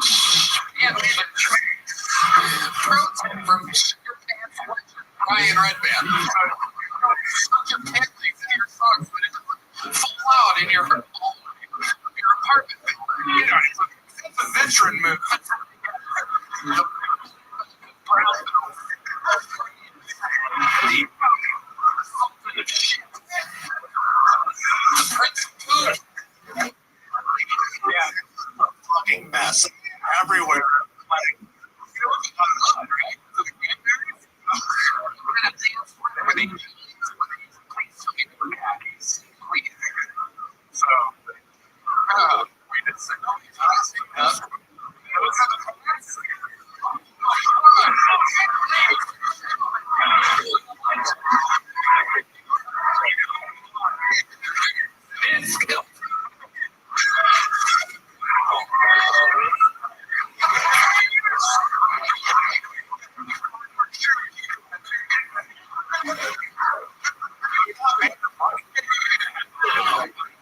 doesn't have Godfather Part 1, just like Godfather Part 3. Are you kidding?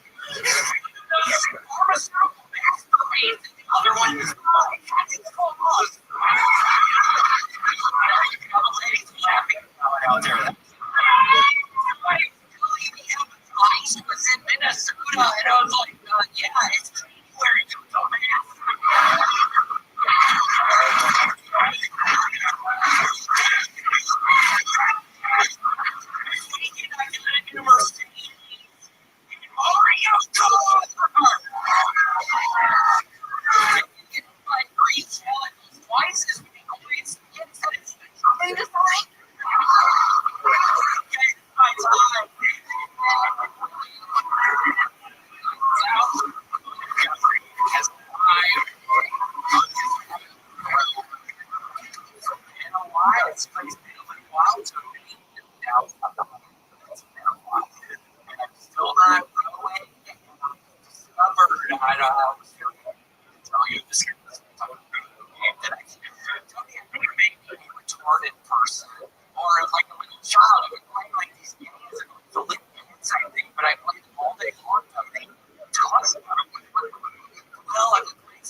Working out and leaning on video. No, Tony, it's a problem. I mean, some sort of problem. Thing, be okay. And I said, oh, you're agreeing with that one, right, man? Why did you fucking do it? You think someone was me then, Rabbi? What do you think? You're playing for a you see what it was, or whatever. Nuclear gladiator 2000 vampire or something. Yeah, that's another one.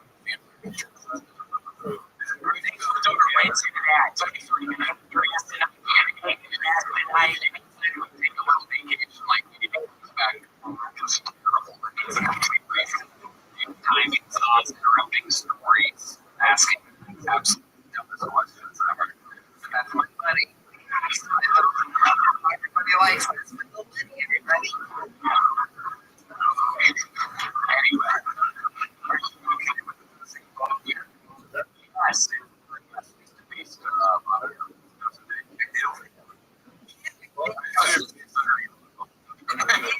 Yes. I always was a big more dicey from Blues Traveler. Hey, man, people keep sending me. I look like that guy before. It sucks. You look cool too. I just got me ready. That's your friend. You know that. I'll figure it reminds me of no disrespect. When I see you, I feel like Ron Howard, like the old brother no one knows about.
Nothing better than a nature scene late January.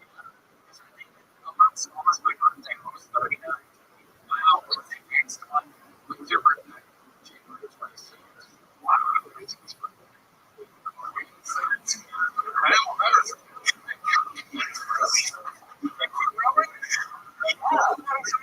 So much fun. I'm very self-destructive, so I know I'm not sort of informative deep down some kind of way I work myself. So if I'm doing research, what is entertaining here? You know, you look like an ancient mariner. You know, I'll start doing it again. How was my today? I didn't do the Gretzky jersey when you remember the term? You wear the jersey. Gretzky jersey. Yeah, fucking wear the Gretzky jersey. I beat this fucking ass. Like, what the fuck idiot? And I said, oh my god.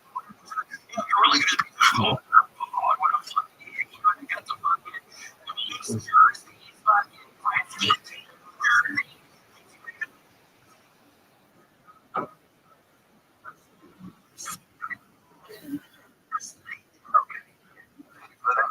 Okay. Never goes okay over there. Like, it is not it's just Right. Yeah, exactly. So kill Tony ripoff.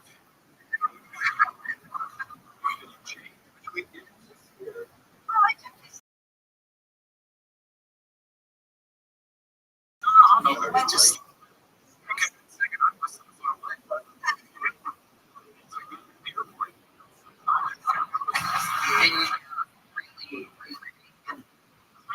Yeah. And this is your take on Saudi Arabian man.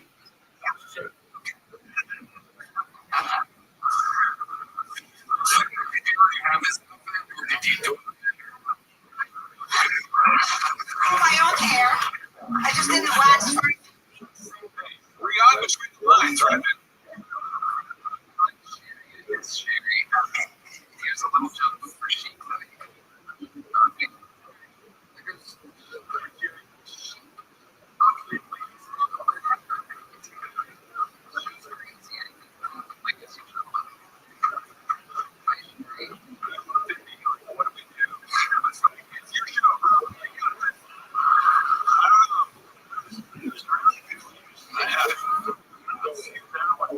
She's a funny lady. She's a funny lady. Whatever that was. You know, sometimes spectacle is rewarding. She took a big swing on it. Big swing. Your final fucking pull of the night, ladies and gentlemen, is going to be Anthony Wolf. Everybody, here we go.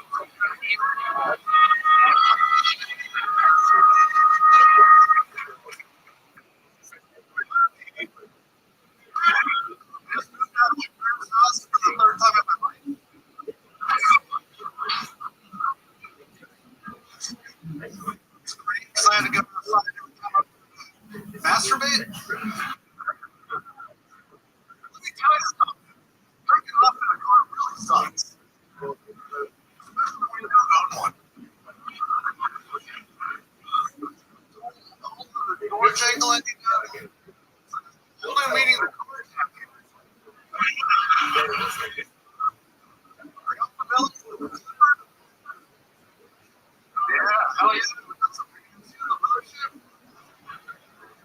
Let's get that in the dinner, right?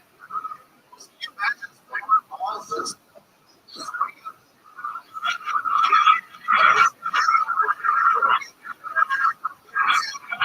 drawing sit?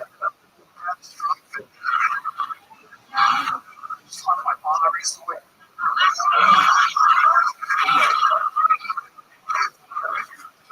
We found him. He was just looking through bed.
Tell us about it. What do you?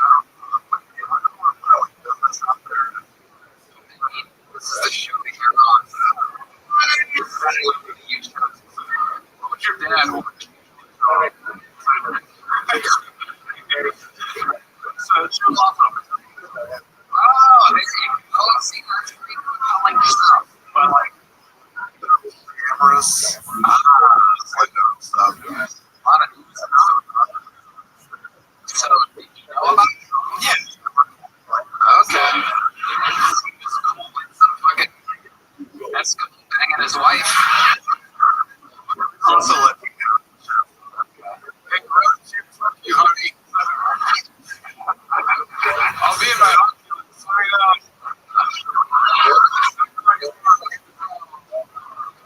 Yeah. Absolutely.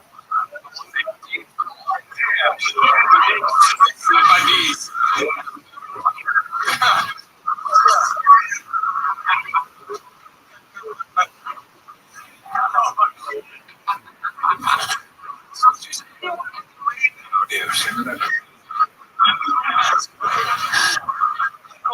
Get a divorce soon. You got it. I love my wife, but she's it's fun. I'm looking at things. That's yeah. Here, but to say something, literally, I like a wonderful Thanksgiving. Just in the warm plate, just be getting myself back to work. So like, take us through this moment. Wonderful friendsgiving, comics, socializing, patrons, like a wonderful time. Something I wish I knew was, up to the libraries.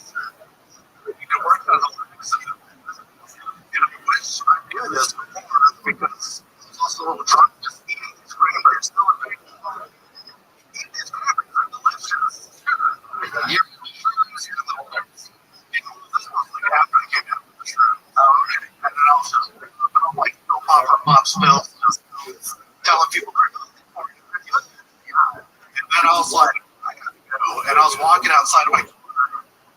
I was going over. I turned around and I was like, if I go back, they're going to do it. There's been an adult that shit in the house. By the way, the shrooms had not. They're all going to know.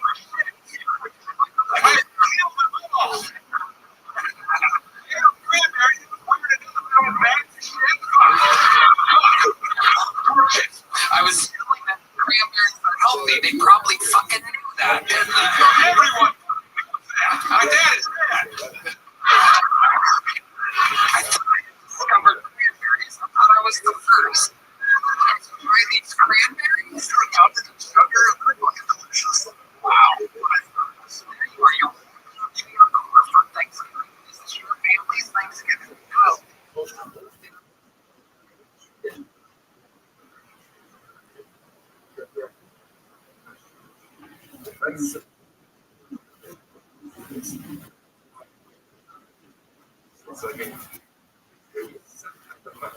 What's up?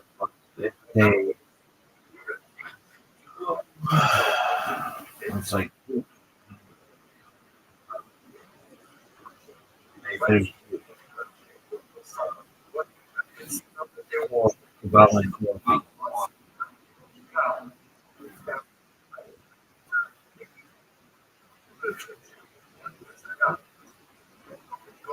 Hemp kebab, not kebab crash or whatever you want to call it. We're not talking about yeah.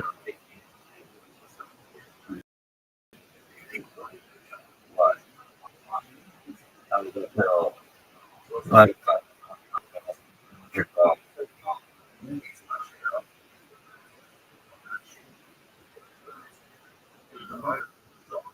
Right?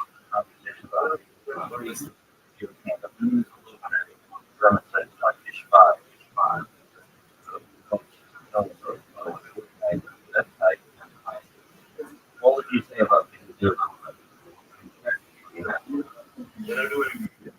Yeah. So,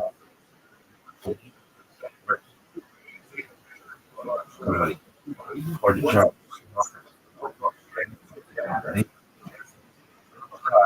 That's something that's so pleasurable that you can like. Like, how about that?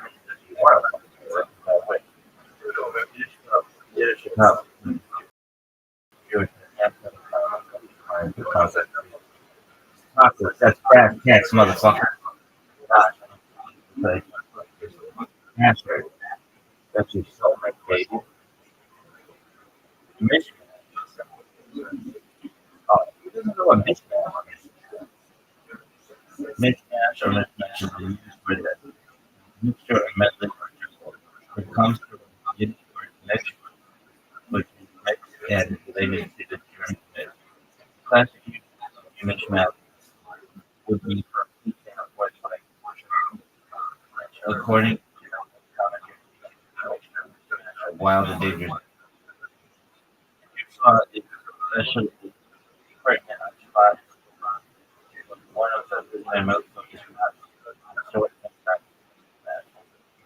known as borer selecting prohibition that many times that selected provided that they are needed.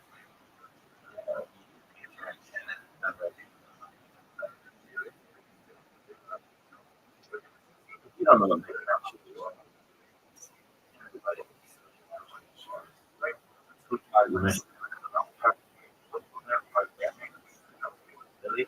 yeah, even my grandfather told me that. My father about that. All right, well, that's a cool story about this, man. Now what?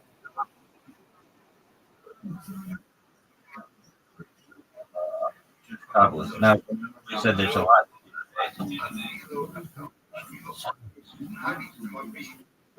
All right. The spot.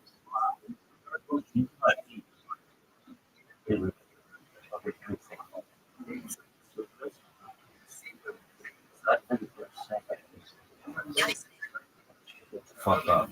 Get it right. Oh, and Kabbalah.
These are good. That young about I'm very thorough at my studying mastery for the Talmud and of legal and sex literature in the Middle Ages. He felt called upon to systematize the laws and customs of about this immigration conflict explosion. So, in a condensation of his decisions that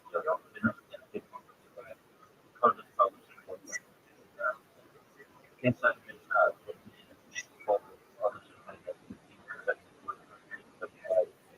commentator by my in the introduction, Several writes that his goal was to prove the source of in the mission of and defend the work of the faith after death that Maya supplements and corrections that Kulale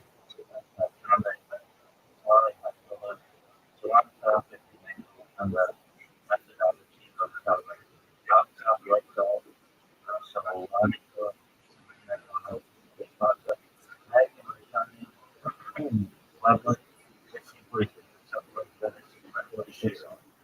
show collection of odds.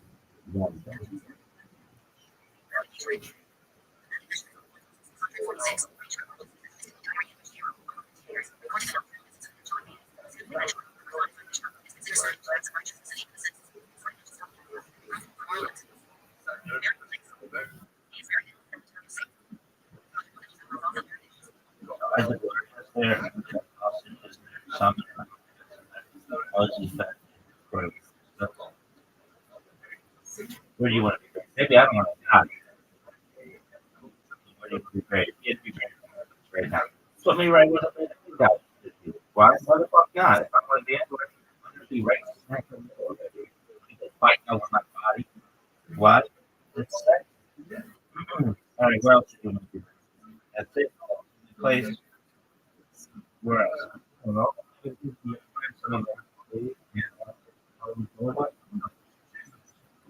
Just throw my ass in. Oh, shit. What a dumb dude. Shit. All right. We have a run about oh, for sure. If you don't know what it is, I got it.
Wedding. Oh, the wedding.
Your day off was a kosher conversion of Jews.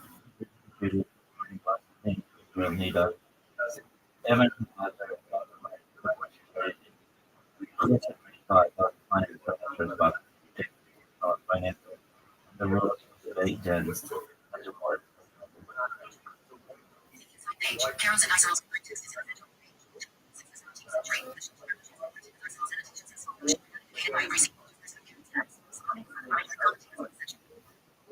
On Orkheim, Abraham, Abraham, and David Holiday on the earth they are sabotage. Evan also sending back David causes the kind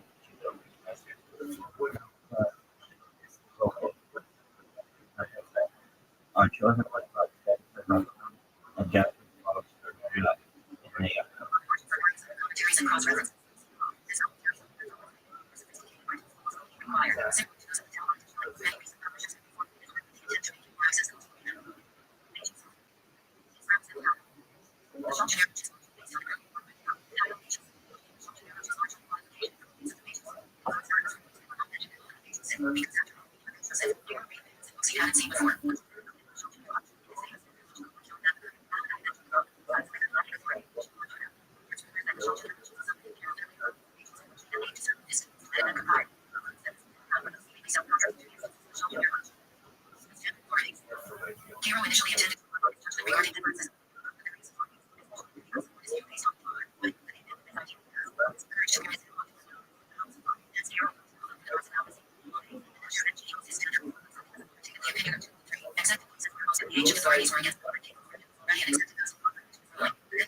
However, the great majority of my quantities was much more widely known. The latter being recognized only amongst Sephardic Jews, while the former enjoyed a high reputation among Ashkenazim as a part of as well as Italian Jews. Carl intended to he's not the results of it. Like from but also an investigation that develops huge, not only to aid the officiating for inviting but also to trade for the student, the development of particular laws from the topic of leaders that go how much that you work on finding your school. Obviously, also the power project, putting both of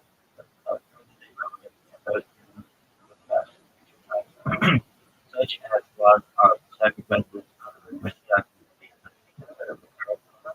just like the practical issues to it. His commentary on humanitarian Hero finished his work. It was presented to the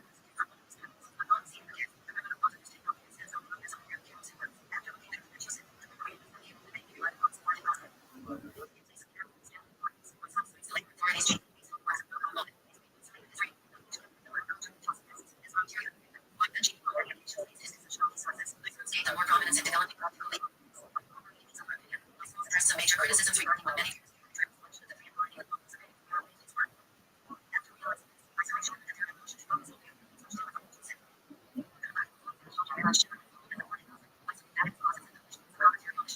specifying whatever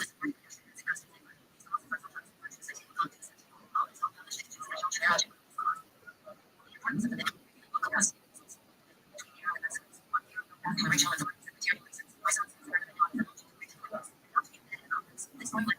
clauses to the shelter garage.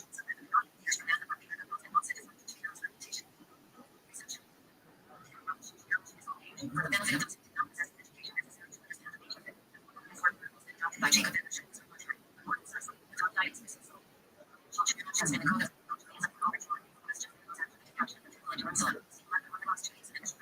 Contemporary function and staff. First minute is responsive, but all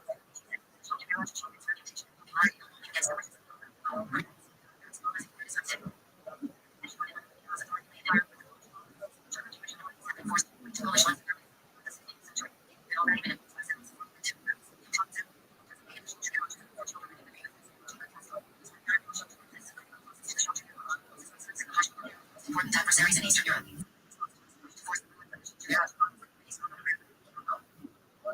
Are conspires to approach forcing concrete. Authority. Go according to the leniencies and restrictions. The land of Israel and the Arab-controlled lands in the West practice as their chief rabbi. Whoever practices according so if also their fathers and forefathers practice accordingly for their many that practice congregations practicing according to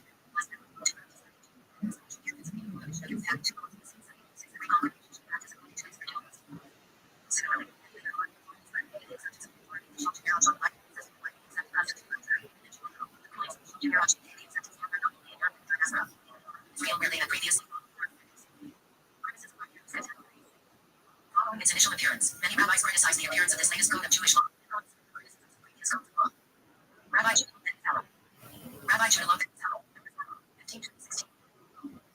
to decide a Latin question. The intent. Talmud. They would not. It's better to decide on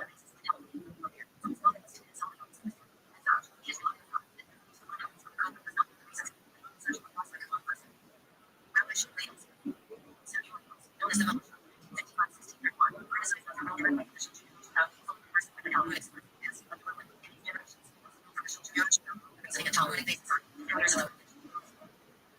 No circus.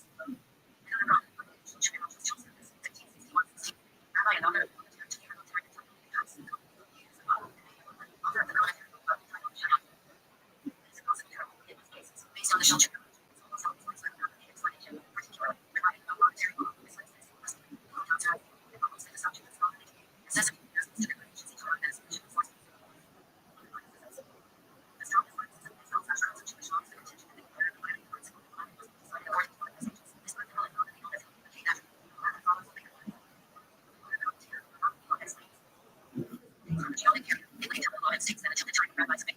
Century.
On Oracle, two rates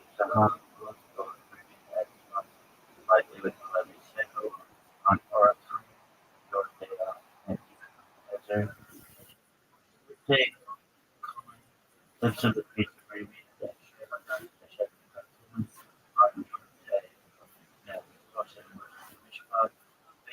on by Samuel Factory, Davis and Coca, that I should not even consider, are well as you to add and RA, the parents' collaboration, maybe make God, Joseph and church group, very super, very, God, church group, my Fiona, way, ship, comment, or the priest, really, shock,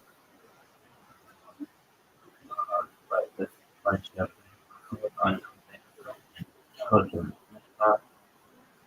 activities with broken mold, really,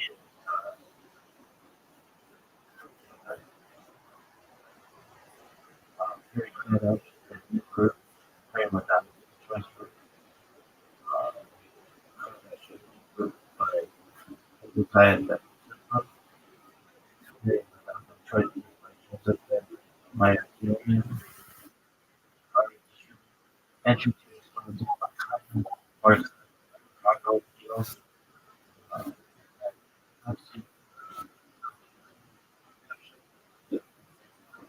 So,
I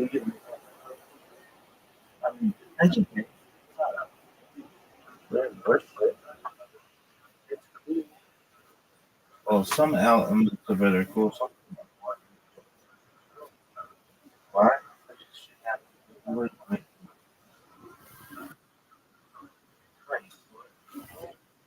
It's fun. Sucks. It's so good. It's pretty good. Really? Why, you little slut?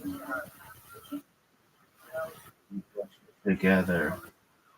This shit is worth it. I want automatic starting on shit. Do a wait time. If there's a wait time, then we have to go to those engineers and say, why is it like, oh, process the code efficient? Okay, get your shit together. Be efficient. Everything should be really fucking efficient. That could be my fucking middle efficiency. Rabbi, strength and conditioning, dynasty, efficiency, Rothschild. That should be my fucking. I have to make really. Oh, come on, you little bitch. This is God, it's the worst. Dog, just shut up. What are you doing? Like, what is it? It doesn't give me a timer. I don't have any progress. Dog, give me a fucking progress. I need a progress bar. Progress bars are really fucking important. This shit is the worst. This should be time. This might be the bullshit shit ever. Come on. Oh, don't you little bitch. Oh, this is the worst. This is the worst. Dog, what's taking so long? Dog,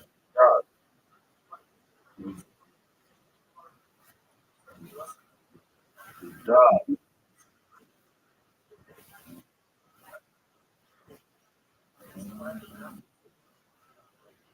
Are you fucking serious? Bitch? Come on, you little fuck. Dog, are you serious? Dog, dog. We're gonna give this thing 15 seconds. 14, 13, oh, oh,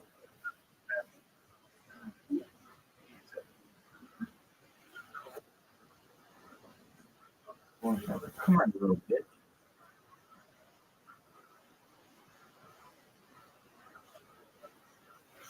Come on. Let us next one.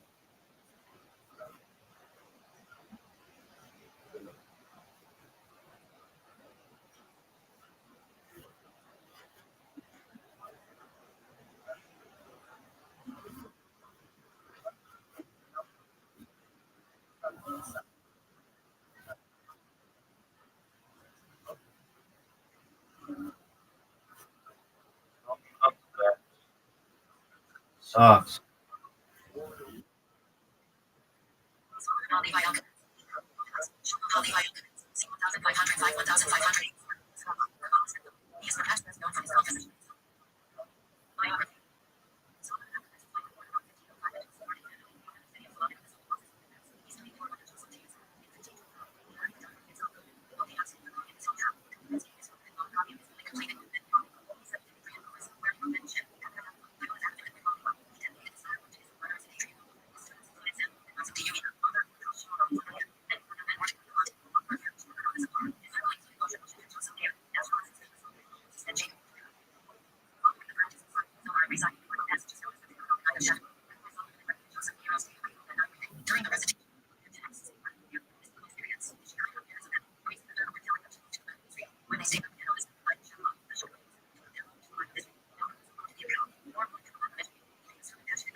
Here we go.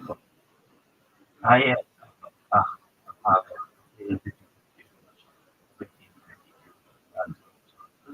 however,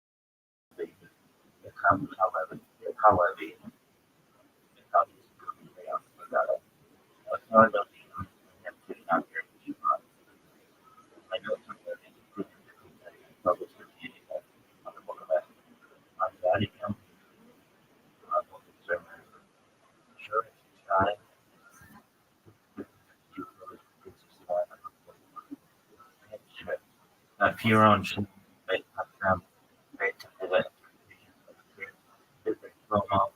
section of scripture known as writing.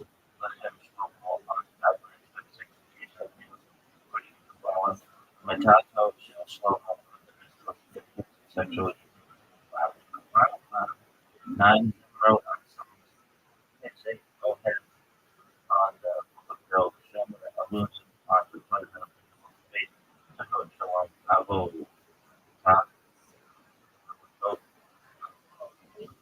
on the soil. You know,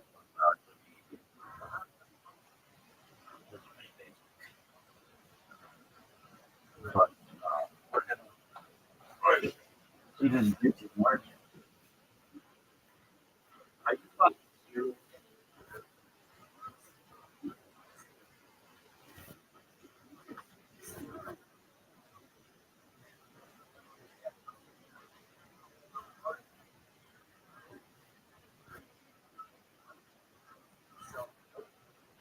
this shit stuff.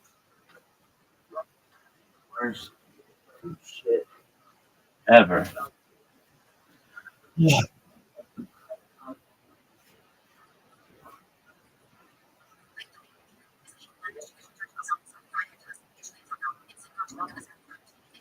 It is part of catalyst.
Why? Because it's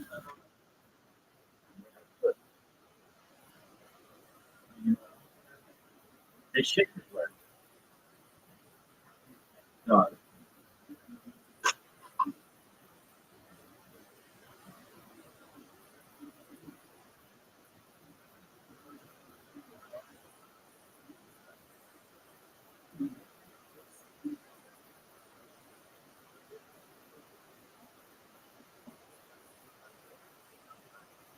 come on, you little bitch.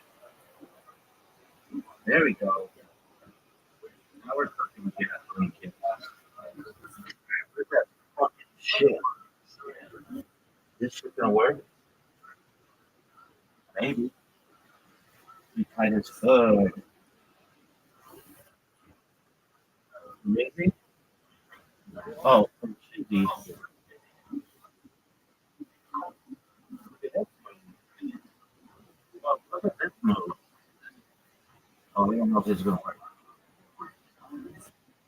Maybe. Look at this athleticism though. Look at this move. Folks, are you see that? See this athleticism? This is some of the most athletic shit we ever witnessed in the history of humankind. This is sick as fuck. Alright, are you done? Oh, we're cooking the fire now. Let's go right over. Let us look on the cooking section. Minutes,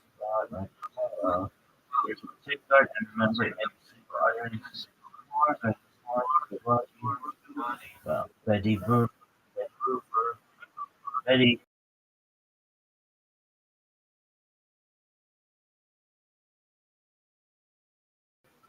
Betty, hard God. God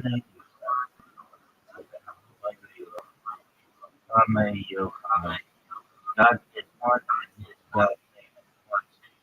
Dude, I can't say, dude. I mean, I guess for education purposes, somebody will say, I don't know, God, you said, God, in fame and splendor and praiseful song, let him be like separate battle. See, verse to read Shabbat, let's go, let's be gone. Quad Shabbat, for she is the wellspring of blessing.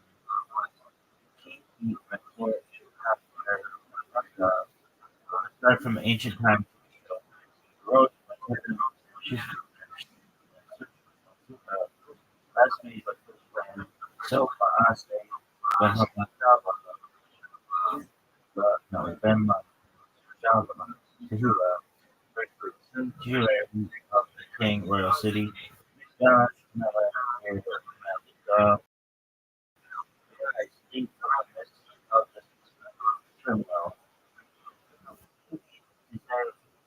Mitchell,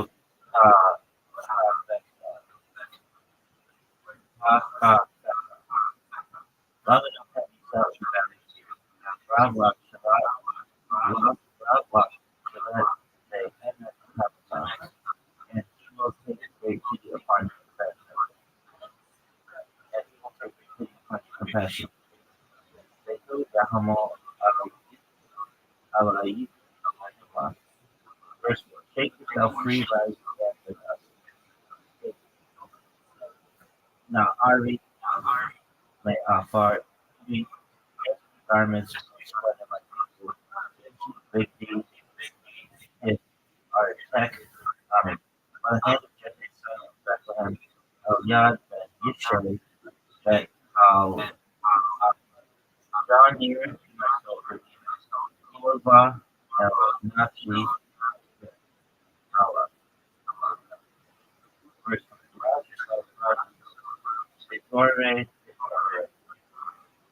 no,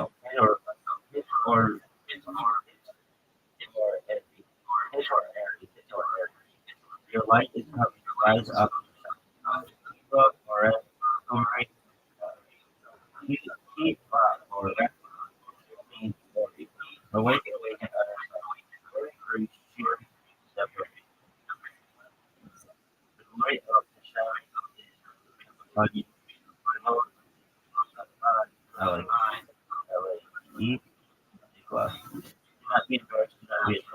Velo, Tivoshi, Velo, up, might be downcast, white, Yohaki, Uma, Hemi. All my foot,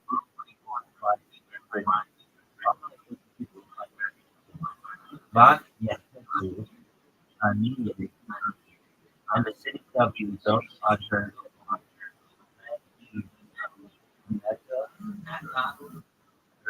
out first spoilers will become royal. They are you, they are so so say shows a far away shall be any value where a conqueror or I your God will address against you lay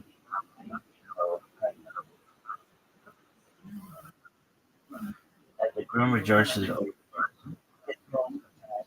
of his right to your right your left will burst forth small tip road and will the egg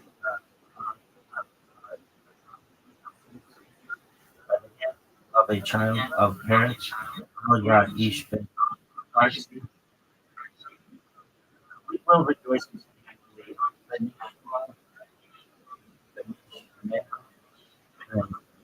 Nadia these crowns of our boy either happiness and introduction Fatima who and that's the faithful of the church spoke the moon say humble brag but you come for eat and provide great by such a verse 9 peace crown of the mission Allah both the tongue and you both the tongue and so amidst the token come over but Kala Shabbat. Okay.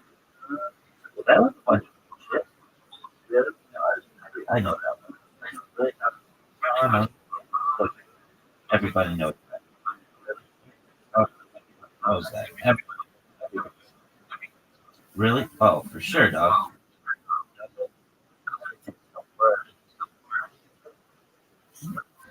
Moshe Osage. Kadosh.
You'll be known as Kadosh and someday. Oh, for sure.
Short Rothschild commentary on 22 quickly different over there near Constantinople, about 15-minute read, 6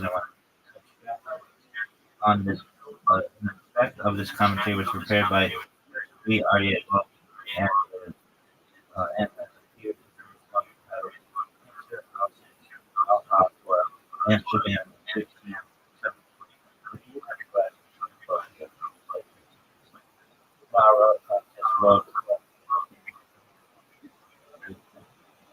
Mara has to start collecting on the prophets and the prophets that is easy and first and plus here are the Tana and commentary and public India but then second today Amsterdam second Roma wrote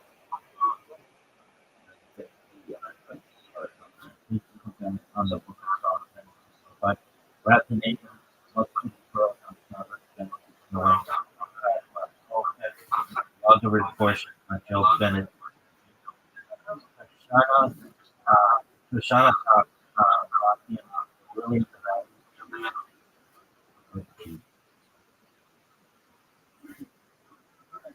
on the song. This commentary was the edited by Alfred Cross. This commentary the song and represent the dialect on the radio version. Also says the root truly from it lesson how to serve God and illustrate the statement throughout his commentary. The bottom green company was their map. The title is not a euphemism for that picture. The author repeatedly attempts to show that there was no cause for the God in Israel and the temple was not departed from the Western United. The Roman word was also completely a king of its people, water without any odor.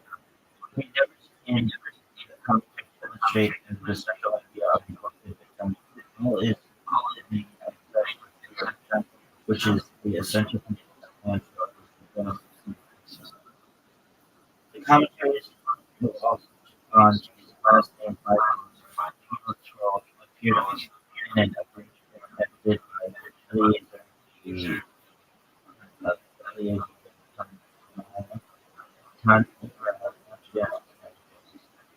Rabbi Saleh around the relationship on the book of David.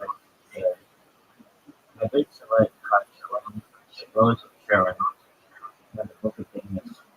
About 1563 and a commentary on the Torah. So the two men gathered was how chiefly to wrote out so big by he and Yaron also is the title of the commentary about gathered from the works of Alfred by for 1764. A commentary of Alfred on Haggadah appears in the edition of Haggadah called Faith, Orion, House, and Freeman.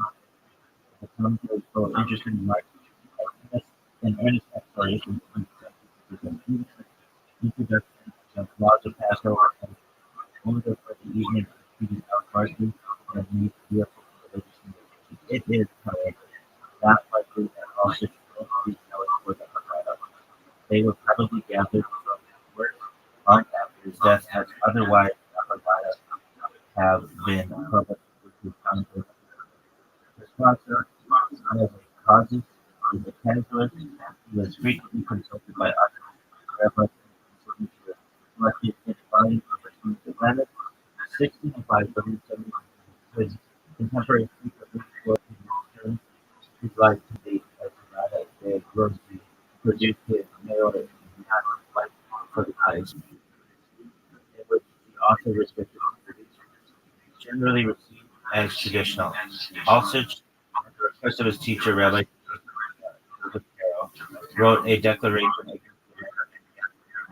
the as pardon, contrary and dangerous to Jewish religion. Uh, 41. Alstich wrote a poem on the exile of on the exile of Israel. In a very simple style, 11 verses, the various early morning rituals such as Shachar, the morning. It is also contained in a collection of various Sha'aret.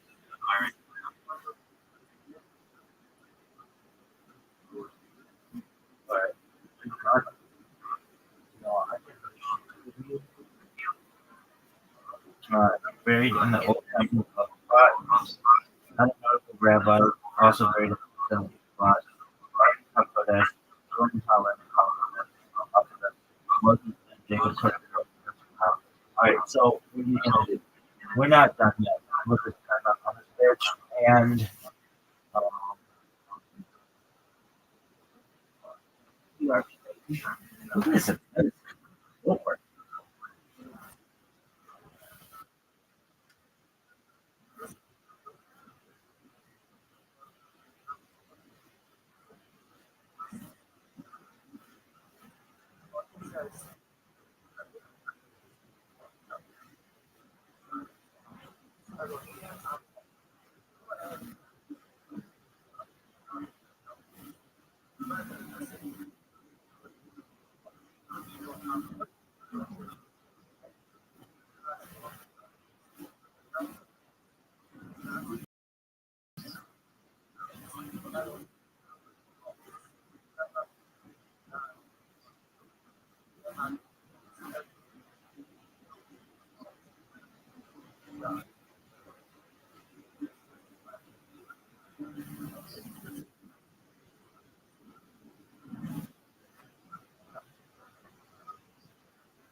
Delicious one.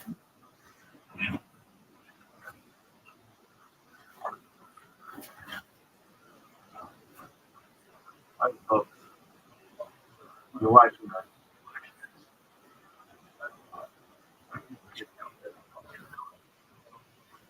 Hungry. Yeah.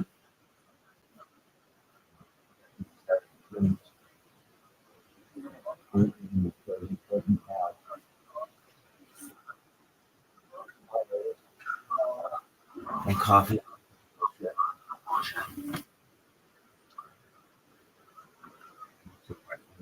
Bars.